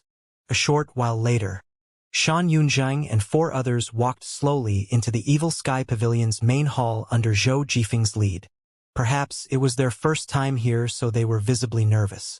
They placed a box on the floor and bowed. Shan Yunzheng of Luo sect is here to offer her apology. Shan Yunzheng cupped her hands. When she looked up, she saw Lu Zhou, who sat on his throne. From the corners of her eyes, she saw Hua Yueshing. She was shocked and felt a wave of anger well up in her heart. Without care for her choice of words, she spat out, "You rascal! How could you join this place?" Hua Yueshing's expression changed slightly. She took 3 steps backward. At this moment, Lu Zhou raised a hand. A miniature Taoist hand seal flew out. Shan Yunjing raised her hands and defended herself with her arms. She activated her protective energy and withstood the hand seal. Swoosh! Swoosh! Swoosh! Duanmu Shang's overlord spear was suddenly upon Shan Yunjing. The densely packed spear shadows overlapped into 1,000 layers of waves. Boom! Boom! Boom! Although Shan Yunzhang was a 6-leaf elite, she was having trouble standing her ground when Duanmu Shang sneaked up upon her at such close range. Moreover, Duanmu Shang had been sparring with Hua Wudao, a 7-leaf cultivator, on a regular basis. The strength behind his attacks was completely different than before. On top of that, Shan Yunzheng was an archer to begin with. Once her opponent was in close range, even if she had 3 leaves more, it was difficult for her to put her skills to use. She had no choice but to retreat. Her protective energy rippled before it finally shattered. Bam! Shan Yunjing reeled back. She somersaulted and landed on her feet. Her eyes were wide as she stared at Duanmu Shang, who was wielding the Overlord spear. Golden energy crackled on the tip of the sword to the dragon carving on the shaft. He's strong. Is the Evil Sky Pavilion filled with such strong individuals? She was thoroughly shocked. Stand down, Lu Zhou said. Duanmu Shang turned around and bowed at Lu Zhou. Yes, master. Master. Shan Yunzheng suppressed the fear that rose in her heart. The Luo sect was unlike the 10 great sects or the Yun sect. The Luo sect was like the Tian sect. They never had anything to do with the Evil Sky Pavilion. She did not expect that her single mistake had resulted in her having such a powerful enemy. She looked at Hua Yueshing, who was standing nearby. She wondered, did the rascal slander me? However, there was no way that she would say that out loud. She could only dismiss her thoughts. Lu Zhou pointed at Hua Yueshing and said, Hua Yueshing is a member of the Evil Sky Pavilion. If you call her a rascal, you're being disrespectful toward me. Only, Shan Yunjing's heart skipped a beat. Lu Zhou continued, I could have asked her to slap you, but his tone softened as he continued to say, you were her master once. A disciple hitting her master is against the order of the world. I'll strike on her behalf. Shan Yunjing raised her hand again. A hand seal like the one before sailed toward her. Smack! It hit her cheek. The hit was extremely precise. This time she dared not evade it. She took the slap squarely. The hand seal slap was not light. With this strike, a 5-finger mark was left on her face. When they saw this hand seal, Pan Zhong and Zhou Jifeng were amazed. The Pavilion Master's hand seal looks the same as mine, but anyone can block mine. The Pavilion Master's hand seal can't be blocked. That's how different we are. Do you think you're fit to be mentioned in the same breath as the Pavilion Master? I was mistaken. Zhou Jifeng and Pan Zhong were enjoying this greatly. The two of them were originally forgotten individuals in their former sections. There had been no place for them before this. When they found a place they could stand on their own 2 feet, they had to judge whether it was reliable. When they just joined the Evil Sky Pavilion back then, they were slightly reserved. Currently, they were more at ease and no longer as nervous as before. Shan Yunzheng had spoken out of turn and was punished with a slap. The Evil Sky Pavilion was not a place that someone could behave as they pleased. They suddenly remembered the Pavilion Master had once said that he had been merciful and soft-hearted. The Evil Sky Pavilion would not be where it was at now. Shan Yunzheng did not dare to avoid the slap, nor was she capable of avoiding the slap. She became better behaved after she was punished. After administering the punishment, Lu Zhou sat down with a wave of his sleeves. Shan Yunzheng, naturally, did not dare to complain. Lu Zhou did not ask for Shan Yunzheng's opinion as well. Instead, he looked to the side and asked, Hua Yueshing, do you have anything to say? Hua Yueshing was a young lady, after all. She had never been in such a situation. She had no dignity to speak of when she was learning from Shan Yunzheng. Even now, she was still fearful of Shan Yunzheng. She shuddered when she heard Lu Zhou's words and hastily replied, I don't. You don't. Lu Zhou stroked his beard. He gave it some thought and said, If you have nothing to say, I'll say something on your behalf. Please do, Pavilion Master. Hua Yueshing naturally had no objection to this. Silence descended on the great hall. Everyone's eyes were trained on Shan Yunzheng. Shan Yunzheng cupped her fists and said, Greetings, old senior. Do you know why you were summoned? Lu Zhou inquired. Shan Yunzheng glanced at Hua Yueshing. She considered it for a moment before saying, Hua Yueshing was once my student, and I was her master. Due to various reasons, she was exiled from the sect. If she has any resentment or dissatisfaction, I'm willing to offer my apologies. You're the Luo sect's second elder, a person admired by many. With her talents, why did you let her leave? Lu Zhou asked. Most people would put in a lot of effort to nurture a talented disciple like Hua Yueshing. With a disciple like her, the master would gain honor and glory as well. A complicated expression appeared on Shan Yunzheng's face. She stammered through her words. It's meaningless to speak of the reasons now. In any case, I'm willing to apologize to her. If the Evil Sky Pavilion intends to demand compensation, I'll accept without any complaints. At least she knows when to yield. At this moment, a deep voice suddenly rang from outside the hall. Shan Yunzheng, you're a complete disgrace to the Luo sect. The others looked for the source of the voice, and they saw Hua Wudao walking in with a dark expression on his face. Everyone knew that Hua Wudao and Hua Yueshing were close. They shared the same surnames. One of them was from the Yun sect, and the other was from the Luo sect. At the end of the day, they could be considered to have come from the same line. However, no one knew the exact nature of their relationship. When Shan Yunzheng saw Hua Wudao walking into the hall with a dissatisfied expression, she frowned. Hua Wudao, you recognize me? When I was cultivating in seclusion, I heard that you've joined the Evil Sky Pavilion, but I didn't believe it. It seems like the rumor is true, Shan Yunzheng said. Hua Wudao cupped his fists at Lu Zhou before saying, A person like you isn't fit to remain in the Luo sect. You chased Hua Yueshing out because you wanted to claim her falling moon bow for yourself. Falling moon bow? The name of the weapon sounded extraordinary.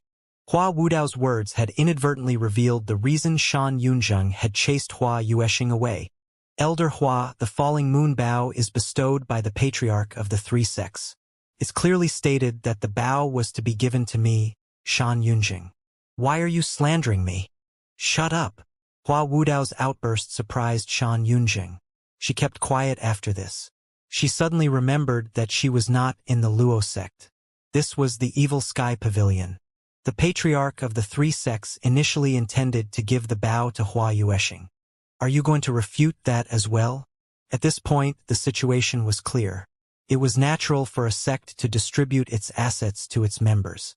Once Hua Yueshing left the sect, she would not be able to get the falling moon bow, regardless of how talented she was. Lu Zhou stroked his beard. He looked at Hua Yueshing and said, Is what Elder Hua said true? Hua Yueshing bowed and said, It is. Shan Yunzheng's face turned ghastly pale as she took several steps backward. Lu Zhou looked at Shan Yunzheng and said, What's the grade of the falling moon bow? Shan Yunzheng shook her head and did not answer. Hua Wudao had no qualms in answering that. Heaven grade, middle. The others broke into an uproar. As they expected, it was a heaven-grade weapon. Whether it was a low or middle heaven-grade weapon, a heaven-grade weapon was still a rare treasure. It was no wonder Shan Yunzheng would banish Hua Yueshing because of the falling moon bow. It was natural that a heaven-grade weapon would create covetous thoughts in Shan Yunzheng. It would not be a stretch to say that she would even Hua Yueshing for it if the situation called for it. Lu Zhou stroked his beard. He nodded slightly and said, Shan Yunjing, I've always been reasonable. I always listen to both sides of the story. Do you have anything to add to Elder Hua's account? Shan Yunjing waved her hands at once and said, This weapon was given by the Patriarch, Yun Tianluo. The Luo sect's disciples can bear witness to this. Please thoroughly investigate this matter, Pavilion Master. When Yun Tianluo founded the three sects back then, he distanced himself from the affairs of the world. The three sects have since split. Why would he grant you the weapon? Lu Zhou asked calmly. I'm the greatest archer in the three sects, Shan Yunjing said confidently. Hua Wudao cursed loudly. Bullshit! This outburst frightened Shan Yunjing again. Hua Wudao walked up to Shan Yunjing and said, In terms of archery, Hua Yueshing's talents are not inferior to yours. Moreover, from what I know, a name was engraved on the falling moon bow. Instead of wasting our breaths exchanging words, why don't you produce it now so that everyone can have a look at it? You? Shan Yunjing's eyes widened. She had no way to refute Hua Wudao's words. Duanmu Shang touched his overlord spear and said, So, we can engrave names on our weapons. I'd like that as well. I'll engrave my name here. Zhou Jifeng cupped his hands and said, There's something you don't know, Mr. Third. Engraving your name on your weapon will damage its unique formation veins. The dragon veins around the overlord spear are densely packed. At the same time, it needs to be refined by true fire. It's almost impossible to remove after the name's engraved. Even if you can remove it, there's the risk of destroying the weapon itself. Hence, many powerful cultivators faced the problem of refining another person's weapon after they snatched it away. Pan Zhong chimed in with a smile on his face. If that weren't the case, heaven-grade weapons would not be so precious. Duanmu Shang nodded. I see. The great hall fell silent again. Everyone's gaze was trained on Shan Yunjing. Shan Yunjing's heart sank. She retreated instinctively. Duanmu Shang breathed onto the overlord spear and wiped it with his sleeve. He muttered to himself, What a shame! My overlord spear has yet to stab a nascent divinity expert to death. Shan Yunjing shuddered. I wasn't talking about you, Elder Shan. Carry on. Duanmu Shang kept wiping his spear. He felt the peculiar gaze from the others. Shan Yunjing could no longer stand this. She kneeled and said, Please forgive me this once, Pavilion Master. Since I'm here, I have no intentions of offending the Evil Sky Pavilion. I'm willing to compensate in regard to the issue with the falling moon bow. She waved her hand, and the four subordinates who had followed her here brought the boxes forward. Click! The boxes were opened. They were filled with gold, silver, and gemstones. The three sects were rich indeed. However, the Evil Sky Pavilion did not house too many people, and their daily expenses were not high to begin with. These secular treasures lacked the power to attract them. Besides, the Evil Sky Pavilion had no shortage of funds. If they were ever in need of more money, they could just peddle off some of the junk inside the Western Pavilion. Lu Zhou looked at the treasures indifferently. He rose to his feet, put his hands on his back, and walked down the stairs. If it weren't for Hua Yueshing, you wouldn't have been given a chance to come here. I'll give you another chance. Shan Yunjing was overjoyed when she heard this. She said at once, Thank you, Pavilion Master. Surrender the falling moon bow, and I'll let bygones be bygones. Shan Yunjing was stunned. For a time, she was speechless. You're not willing? Lu Zhou asked ominously. It was as if he would strike her at any time. Lu Zhou's imposing manner and the mental pressure Shan Yunjing felt practically left her no room to refuse. I'll surrender it. With deliberately slow and reluctant movements, she produced an exquisite-looking bow from beneath her cloak. It was black and slender. At first glance, it resembled a mini crossbow. The others stared at it. Even Hua Wudao was amazed by it. They did not expect the falling moon bow to look like this. Could such a small and delicate bow unleash a powerful shot? Everyone was slightly skeptical. Shan Yunjing presented the falling moon bow respectfully with both hands. Lu Zhou raised his hand and waved it. The falling moon bow flew into his hand. As he looked at the falling moon bow, he was reminded of the sky bow he saw on Skylark Pagoda. The falling moon bow seemed to be smaller than the sky bow. Ding! Obtained the heaven-grade weapon, falling moon bow. Re-refining needed before use. Hua Yueshing. Lu Zhou saw the name engraved on the falling moon bow. Shan Yunzheng lowered her head and did not dare to speak up. The evidence was there for everyone to see. There was nothing she could say. Her face burned red with shame as she was exposed. Lu Zhou said indifferently, "Do you have anything to say about me taking your weapon from you?" Did Shan Yunjing have a choice? Her name was still on the hit list. If she died, what good would a weapon be to her? Therefore, she replied, "No." "Good." Lu Zhou looked at Hua Yueshing, who was standing nearby. He glanced at Hua Wudao as well. Then he said, "I'll compliment you for being tactful. I'm willing to spare your life seeing that you were once Hua Yueshing's master." What? Shan Yunzheng felt relieved, being granted a great amnesty. However, she felt a pang in her heart whenever she thought about the falling moon bow. "Thank you, Pavilion Master." Shan Yunjing thought she could finally leave this place when a female disciple walked in. She bowed and said, "Pavilion Master, the Luo sex mount is going out of control." Shan Yunjing frowned. Pan Zhong chuckled and said, "I see that the Luo sect is rich. To think that you brought a mount." Roar. A thunderous roar rang from outside. Lu Zhou felt that the cry of the beast was familiar. He felt certain he had heard it before, but he could not remember when. "Master, I'm willing to go subdue this mount. Golden Court Mountain isn't its playground." Duanmusheng raised his spear. Shan Yunzhang hastily said, "There must be a misunderstanding. This mount is the Luo sect's third elder's mount. I merely borrowed it for the occasion. It's not completely tamed. Please have mercy, Pavilion Master. I'll take it away now." Roar. Another female disciple walked in. With a flustered expression, she said, "Pavilion Master, this is bad. That mount is releasing poison." "Releasing poison?